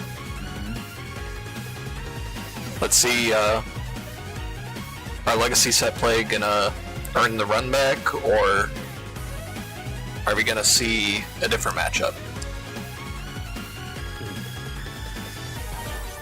So yeah, Legacy Setplay, we got Winter and Juza versus Eternity and Vendetta. We got a lot of set play on the screen here. Hyde is the only non-set player in this matchup. Curious. So yeah, we'll see. BlockTuah, I think, will struggle against zoning here of Batista. Maybe a strategic beat point for Winter and Juicer here. I just don't know how BlockTuah matchups look in general. I just know that he loses to Makaba. I mean, I feel like that's a... If you know that he loses to Merkaba, Yeah. for example, or that a lot of Yak players don't like the Merkaba matchup, would stand to reason then that Hilda, Batista, you know, phone Hilda are pretty similar, yeah. That's what I was thinking. Hilda maybe a little bit less, because her normals more seem about a similar distance almost. Kind of like how Vod was more than the Gory matchup was. But I think Batista, we actually will struggle to get that approach. Probably relying on 2-2C a lot, we'll probably be seeing that a lot in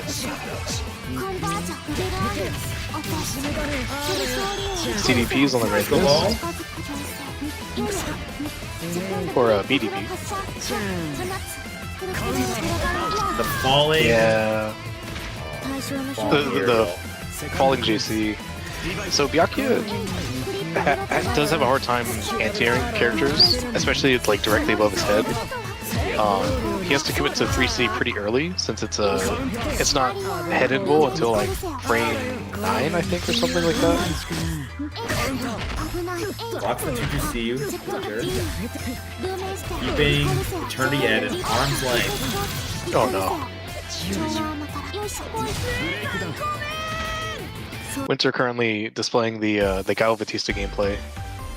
You know, lots of booms. Yep. Lots of Surprised I didn't start hearing perfect in my ear. I was trying to think of what the other move is called. I Flash forgot what. kick, Sonic Boom. There's the other one that detonates the Sonic Boom. Sonic Blade. Yeah. Sonic Blade, yeah, Sonic Blade. And it takes the game with a Sonic Hurricane there. There's another one for you. With the EX laser. Big 2C. Got the cycle as well here for Eternity. See what they can do on offense here. Haunted House just barely. Winter with the roll into the flash kick. Gets him back in the position where he's more comfortable. Takes cycle away.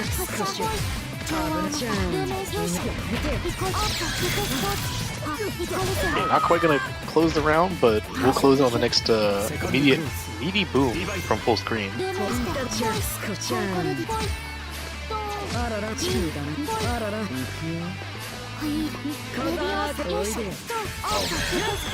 I do not. I pity the BlockTuah at this time. Just like watching how he has to, what he has to deal with here, with what the tools he has access to. Right. Nice. Ooh, 2C whiff punish. See? We're gonna get a haunted Double house secure here. cycle too. It's the Oki. Next row from Winter there. Going back to the house. Oh, never mind. Oh, decided to forego the Oki. Just leaving the hit more in. Gonna be able to close it out. I believe the 2-2-6C? Yeah. Yep. Pretty close. Think about 50 damage off of not going there. EX laser taking just being a neutral shotgun there. It is a hit scanning projectile, so it does like immediately traverse the entire screen. It doesn't have travel time. I know that scarily well as a Merkaba player. It makes me very upset. So I've done 2-1-4A, and all of a sudden I got a laser.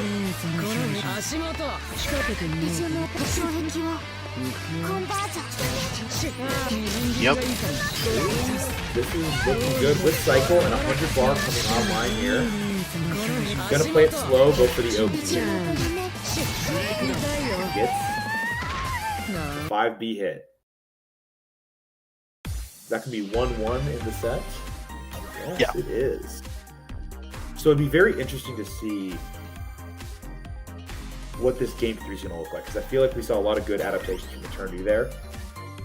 Brute forcing a lot of neutral, and getting on offense and staying on offense to the best of her ability. Let's see if she can keep that up, because that's what she's going to need. Again, some amazing dash blocking challenges here. Winter knowing the game plan, I will also say. Ooh, drops the combo, but gets the throw. Doesn't punch the 6-6 on block. Maybe he was respecting CS a little too hard.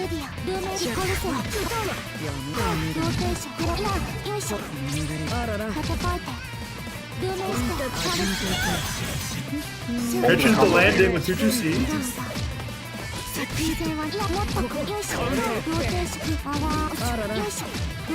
Cycles going to Winter here.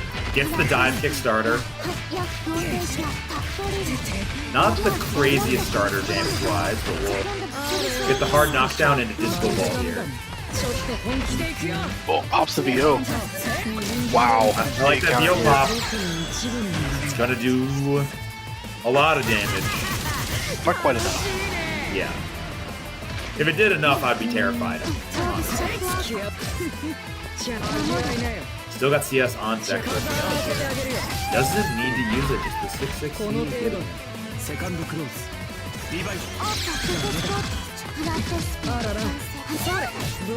Wow, caught the backdash. 5B punish. Really active 5B. I tried to play the active for a little bit. I will say, his normal felt awesome. I couldn't help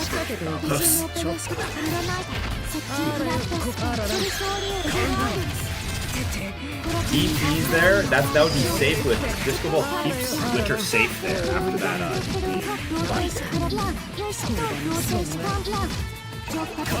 Take the cycle here. The hit. Interact with JC correctly challenge. Parentheses, it's really close. Unless you shield specifically last hit. Okay. Not easy to do. Twitch. Set down the wrap. Oh. No. Okay. Oh, R thrust is blocked. Good starter here. Save. Going for the AB ender. If he clears the gem. 2-2-C is hit out by laser. Cycle is about to transfer over to Eternity here. See what she does with it. One up throw. That's going to be 2-1 in Eternity's favor. Immediately test just the willingness to either OS or reversal on the dash. Betting it all on that run-up throw after CSing the 6-6C. Crazy. But it's probably why it worked. Meanwhile, that was just the first set. It was just the first set, which is insane, actually. Now we're going to see Juza versus Vendetta. Juza now has to play with the mindset of, oh my god, I got to beat both of these players back-to-back now. So we're going to see like how... First, he has to handle the time.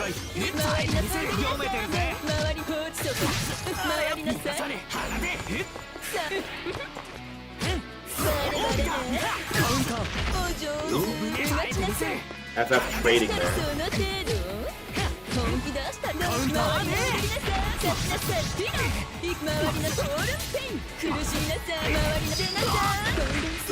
Corner. Oh, gets the throw with the Room extra damage. Roomba. We're actually making that DP punish a little harder than it needed to be, I think. Definitely. Wow. The X62.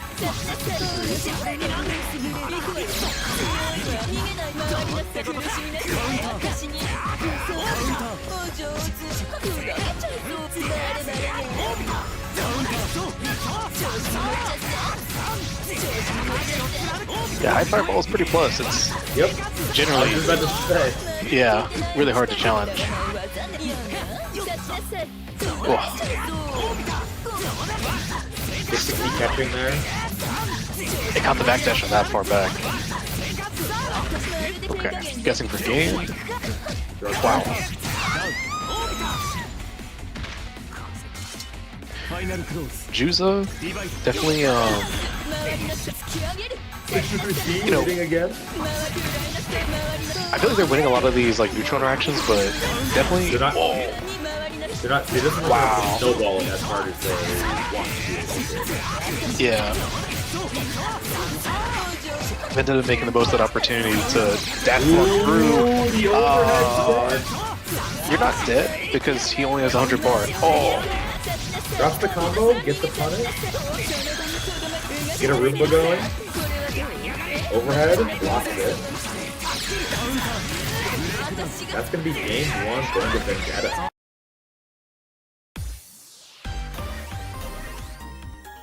Instant rematches from both sides. Mm. Juza definitely looking to shake off the frustrations with the last match. I think Juza's play has been looking fantastic, but like you said, he hasn't been able to snowball their offensive game. 660 from high, sneaking through the dead zone on Roby's normal. Hate to see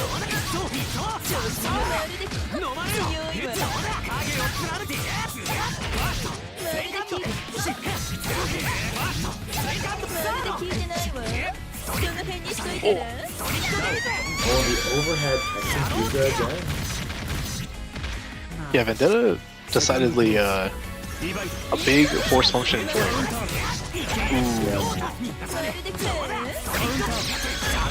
Okay.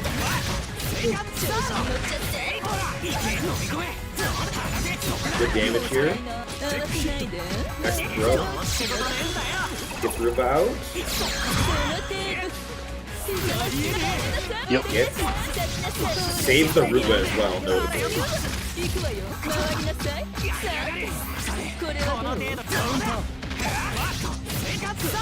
Great job by Vendetta there, even at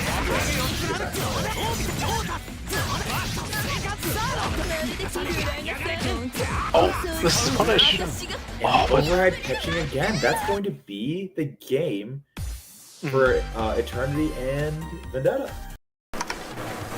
Yeah, they take the set 2-0. That's the first non-tiebreaker set we've seen in a bit.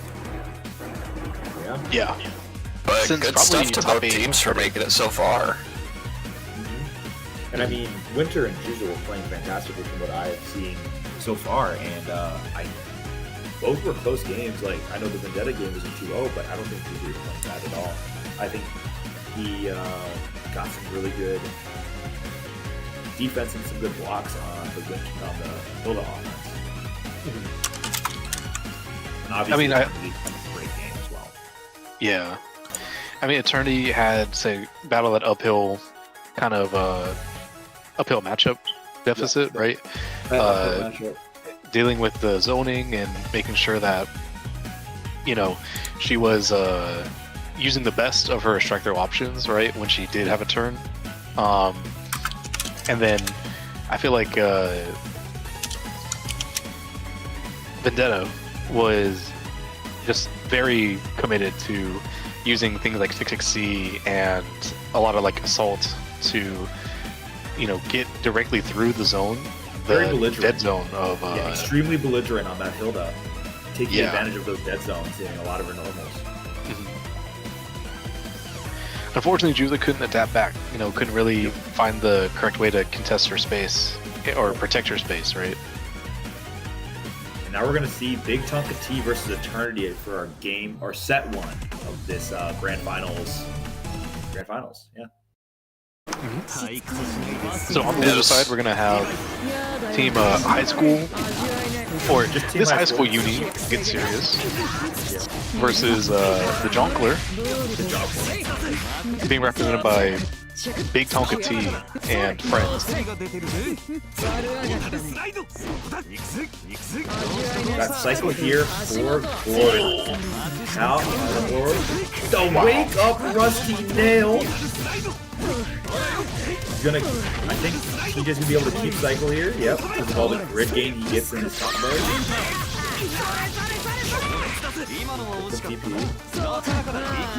TJ deciding to hold on to that cycle for that exact moment where 2-2B came out.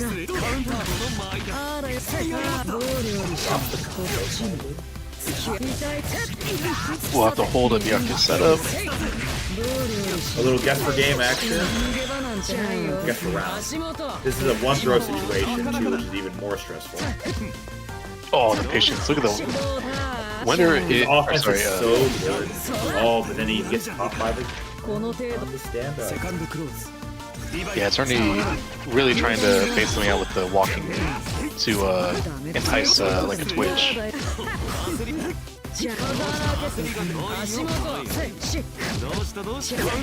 TJ starting this round with Grim Reaper into plus frames to make sure he gets on offense right away. Doesn't want to let Eternity cook, because as we've seen, when Eternity cooks, the round kind of goes in her favor. Oh, great Rusty Nail at the exact tip of the range.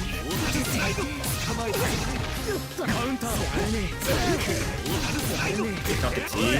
Gonna close this round out if we can finish the combo.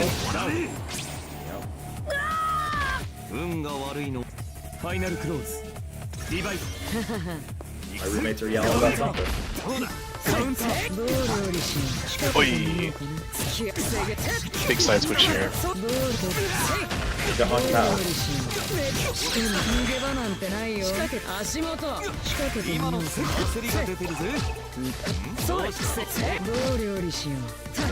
Nice block on the charge. Oh, On the a partial overhead. charge, but then the full charge does actually check the reaction.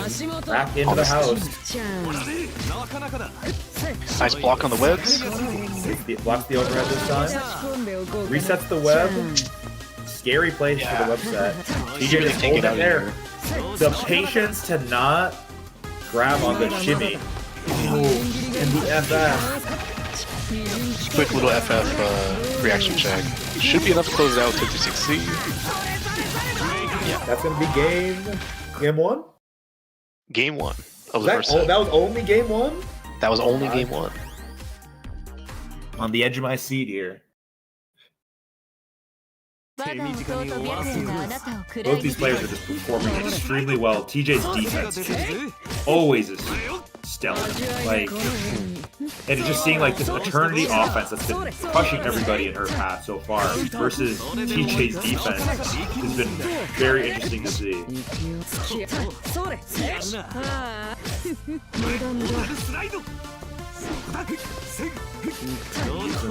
Got Rusty Nail a little bit more now that he just got cycled. Keep cycle. Wow, that 5C range. It's fine. Doesn't get the combo off 6C, but he gets the grab. Ooh, got the wake up backdash.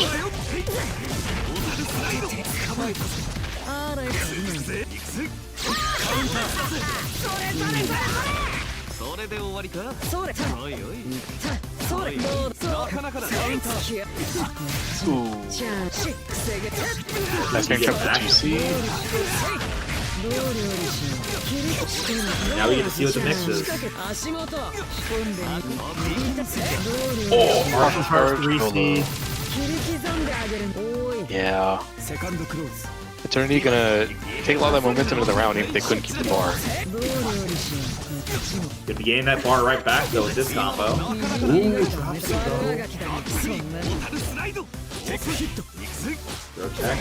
It's gonna be getting cycle here for TJ.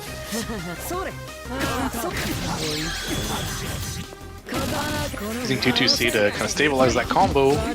Wow, got the shield, but still no punish. Mortal slide, catching. Eternity.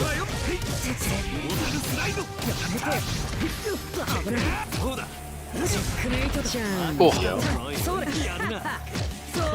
Really well timed VO from Eternity.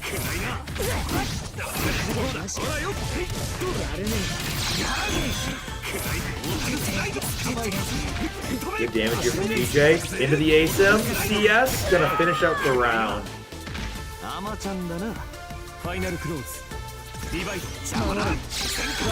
Get those 3+ frames. Like I said, doesn't want to let Eternity cook on offense. Wants to take all that offensive pressure for himself. Alright, so Eternity's gonna build a bar here. I'm really curious how Ooh, assimilation. DJ's gonna play around that resource. Wow, and the back hit of Mortal Slide catching. Doesn't matter, it's a throw. Yellow throw there with the web. We're just throwing out of the corner constantly, I guess.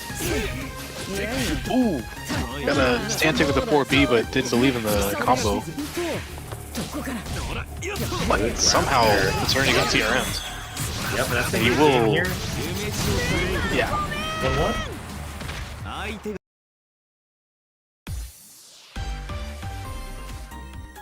This is an interesting matchup to me. Mm. With Gord's like button length, but not being as what's the word? Oppressive as something like Batista or Kava at like longer range. It still has that range advantage. It's interesting to see how Eternity has to play around. It feels very even. It feels like a good matchup to watch.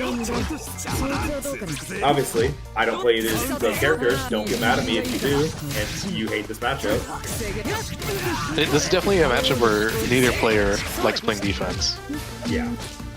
Because both these characters are kind of stuck once they get put into block stun. Is Gord a 5-framer now, or is that just Sarugi? No, Gord is a 6-framer. I wasn't sure who got changed to 5-framers in the new update. I forget. Because I know that like Azuki and Sarugi. I don't know who. I mean, Izuki and Kaguya both got new 5-framers. Really, Kaguya did as well. Yeah. I was shocked to learn recently that Enkidu is a 6-framer. Yeah. That's, you know, I should probably be talking about the actual match. Ooh, drop split pickup on 2-2-C. Wow, what a pretty lead on easy this. kill. Yeah.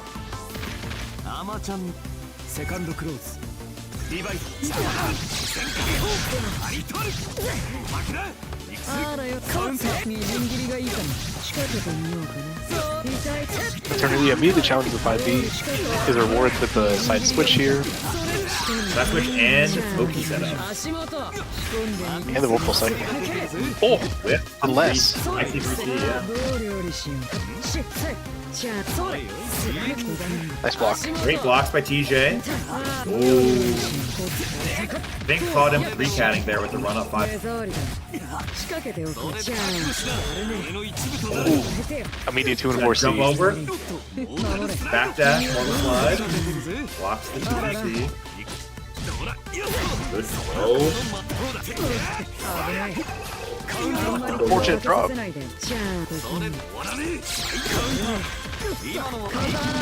Web saving Eternity, but there. Ooh, Great 2C. should be able to kill here. Keep it simple. Yep. Wow. Great routing from TJ to take this set from Eternity. Now we get to see if Vendetta can keep their team alive here and reset the bracket. Mm-hmm. Vendetta's going to have to go through both Friend in the Lond Hyde matchup and then TJ in the Gord Hyde matchup. Let's see what I'm excited to see Friend play again because I just love this guy. Yeah. Big fan of this guy. Oh. Hold on. Oh, technical difficulties? No, not TJ. TJ?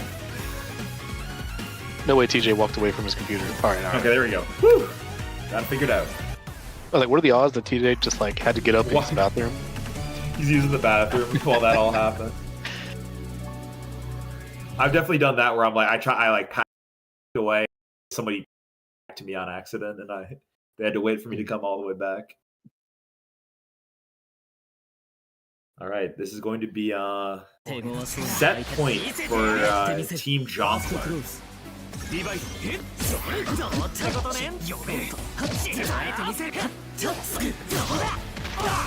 6-6C with punishing 5B there. I think that was 5B.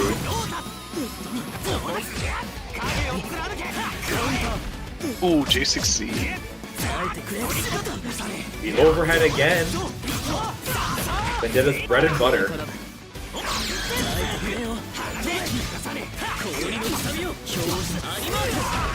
Ooh, won't be able to pick up with 6 speed. Oh, this is a cancel probably, but should be Vendetta cleaning this up. I just realized Hyde's effects when he swings the sword, how there's like an energy beam that crosses the entire. Didn't notice that before.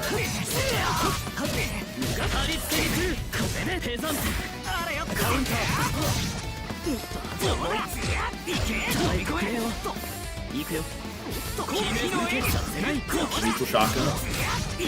Oh, 660 catching even after the CS. Friend thought that it was out of range. Ooh, wow. Gonna set EX flower. He's gonna catch Gapless him. overhead. Invalid combo twice. Yeah, Cross crossover. overhead.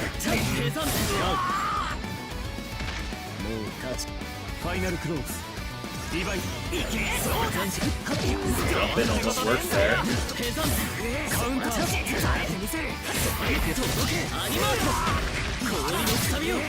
Oh, missed the 6 XP pickup. Wow. Just to pick up off the 5A there, but we're good. We keep our offensive pressure going to a new route here. Micro concentration there. Love that. Nice. As long as we don't drop here, should be the game. Nice. Keep it very simple. Now we got to see the adaptation from Vendetta.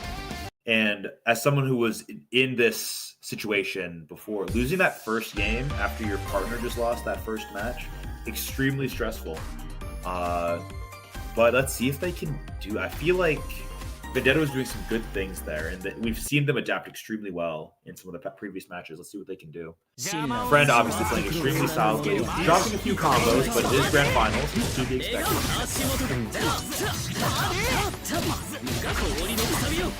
It's going to be an important part when you drop combos that you can keep running your offense. Like when the Stinger is going to say a word. Boy. DP on the missed meeting. Yeah, did a nice delay tech to that reversal. Delay tech, my beloved, and hated when somebody does it on my low flight. Big damage here, putting it in one throw range. Go for plus frames and gets grabbed out of his FF. I see FF. But yeah, Friend has been definitely cooking with these round start hydroblading decisions. I mean, I think this game, Friend is looking extremely good. Last game we saw a lot more drops. It looked a little bit more hesitant. I think this game. Ooh, green shield. Had already committed to 660, I guess. Oh, with the throw. EX flower. Oh no. Grid break. Friend's got You are actually dead. And 100 bar. I think that is going to death. Wow. Doesn't even need the super. Yeah, and that's going to be our champions then, huh? Yeah. So, shout outs to TJ the Jonkler. The Jonkler. Team Jonkler. TJ and Friend for taking the whole thing.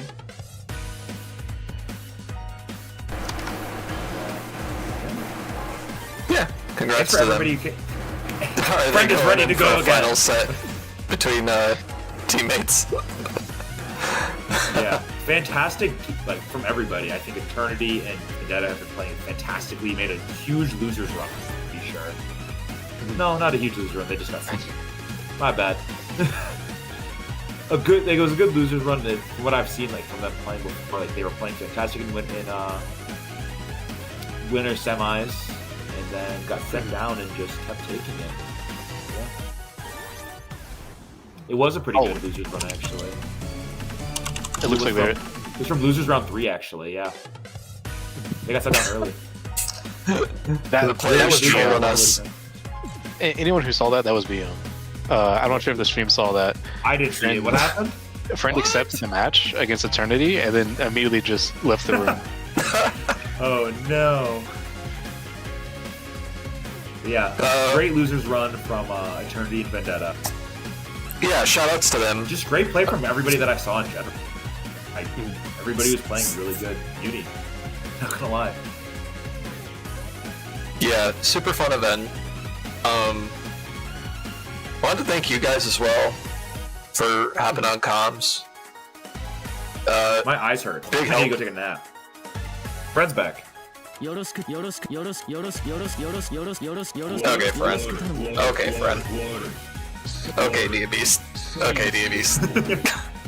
Alright, Sorry. I've got to kick the guy from Lobby. Get him out of here. Alright. Mods? Mods, get him. Get them. But no, seriously, thank you guys for providing comms. And thank you to everyone that joined the event. I hope everyone had a good time. I know there were some minor issues here and there, but overall, I think it was a W. I think it was a W as well. It's a good time. Of course. If you guys want to interview, are you guys going to interview TJ and Friend? Is that going to happen? Yeah, we could do that. Do you want me to stick around for that? It is customary for us to interview the winners. I don't know if UNI2BL. that's something you'd be down for, Vic. Yeah, I mean, I don't have a problem with that. The problem is getting them over here. I imagine. Yeah, and I imagine we could give our commentary a well-deserved send-off for commentating this very, very long bracket. Thank you. I played in it and then commentated it. I am exhausted. Yeah, you're a trooper. Thank you so much. Of course. Thank you, I said Texas I would. Hammer. Thank you, DBs. You both did great. I really appreciate y'all stepping up. That's not a skill set that I have, so I always try to make sure that our commentators feel Appreciated. respected and appreciated. Yeah, for sure. Oh, my I mean, goats I would are here. respect these two commentators, not these two guys. Oh my You're crazy. God. Oh my fucking god. Hey, Hammer. Hey, Hammer. Wait, congrats My on goats! the first We're place, going to be guys. heading out here so you can be interviewed by the TOs. Dog. Day was a day. I don't know what to say, man. Like, I told TJ before this, I was like, hey, you should probably find someone else. I'm a fucking controller worker. And he was like, nah, dude, I'd rather just like play with you in a broken controller. So I told him, like, you expect a 2-0 every single fucking team by yourself, because I don't have a working fucking controller, man. And he did. Won in grand He did. finals. No, but won he in grand did. finals, bro. I said when Dude, I he was needed both, he got clutched up in one set. No, TJ was like, if you win anything at all, it makes my life so much easier. So don't worry. If you win, cool. If not, I'll carry. And he carried the whole thing, and then I just got lucky at the end. You know, I don't No luck. You know what it is? I just Sure. saw UNI2BL rooting against us, and I was like, no, out of spite alone, I will win this fighting round. UNI2BL was against you? Yes, That's dude, insane. I'm What? rooting for Wait, TJ wait, wait. playing, and I see somebody like root for TMN, and I'm just like, my guy, we're all in this together, no? Hey, I'm was proud of sorry, you guys. but whatever, TJ clutched I was it, and rooting for clutched you. it. I wasn't thank on you, Turbo. Thank you. comms, That's my just own sitting in the Turbo. background running I it. but had to really curb my bias, I will say. I don't know, man. I was just like, dude, I was like, it doesn't matter who you are. If you're in UNI2BL, I was rooting for you. It was, come on, man. We're a team, no? We're a little community. We got each other. I understand that you're taking the high-Q approach to this. However, you have to remember that fighting games are more a Hajime no Ippo-esque endeavor, right? Oh my god, man. Where it's more about, the individual. Yeah, And who let this guy in commentary? Who let this guy in commentary? Hey, my bad. My fault. I'm just pointing it out. I'm not saying it, I'm not worried. I I'm will just also saying. say,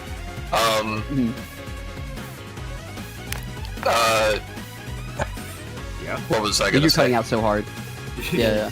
So, this event wouldn't have been possible without Vic and him and his team helping collaborate with the event. So, I just want to say thank you to Vic, because this was a really unique event, and I appreciate you taking the risk to, take a weekend to run this with us. It's been super good. Yeah, I appreciate that. I don't feel like I deserve a shout out per se, but yeah, no, I had a lot of fun. I was more than happy to do some work in the background and work on getting this organized and set up. And yeah, it's such a shame that now that you guys lost, you have to go to the gallows, right? The whole server's going down now that you guys lost. It's a shame, man. After you did all this nice stuff that the community appreciates you for, it's a shame that you guys got to go to the gallows now, man. Yeah, we got to delete the server now. It's over. At this point, it's going to be consolidated. All the users are just Consolidated. Oh god. Oh, so it's like a conquering warlord situation. You're just gonna take all of our people and Yeah, we're we're actually like, Genghis. assimilated. Turnip is actually Genghis Khan. Fun fact. It's true. I've always said this about him. That is crazy. Fun fact: I went for my first pedicure today. I don't know it's funny what to made me you that say you're that, calling but that's me such a Genghis great Khan. thing to say, bro. That's so hype. Good for No, you. no, hype actually. Yeah. You could probably use one of those. Anyways, Anyway, But yeah, your guys' run. Did you see TJ? Tell You us see a little TJ bit out there? about that. TJ popped off. TJ's Wait, I'm sorry, say again? Just wanted to ask about the run. So, Oh, I can tell you about the run. The run was me like pulling all my hair out every single time a controller disconnected or dropped inputs. Oh, dude, I messaged Hammer this to try and like stabilize it a little bit. I like unscrewed it, was trying to like see if my switches were messed up, and that was like making issues worse. I lost the screws because they fell off my, I don't know, I fell out of the cup I was keeping them in onto the floor. And I found all but one now. There's one left. So the entire time, my faceplate has just been wiggling the entire tournament as I play, and I've been in hell. So I've literally just been like, I'm sorry, TJ, I'm going to lose my match. Enjoy the 2-0 you're going to take because you're going to GOAT. And he was the GOAT, man. He clutched everything. He clutched everything. I'm leaning in every time he aces. Yes, exactly. I lean in. Exactly. And this dude thinks he's not nice. Even Lid said he's nice, man. Come on, bro. When are you gonna accept that you're nice with him? When I win a major. yeah, you're kind of That's nice such a with high it, bro. bar. That's such a crazy bar, bro. brother. Come on. Yo, come to Climax. Climax tonight.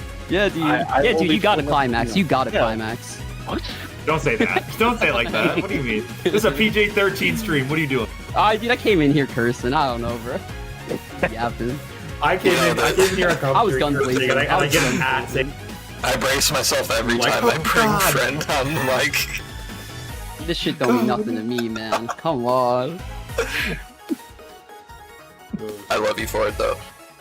Dude, I mean, it I real. literally, because like, I just like every like half of the sets I played today, I'm just like watching my character get comboed as I'm unplugging like my USB for my PC. I'm just like, oh, what an interesting combo they're doing while I'm not around, and then I just get to watch TJ win against 2 people. It's been great. It's been a blast.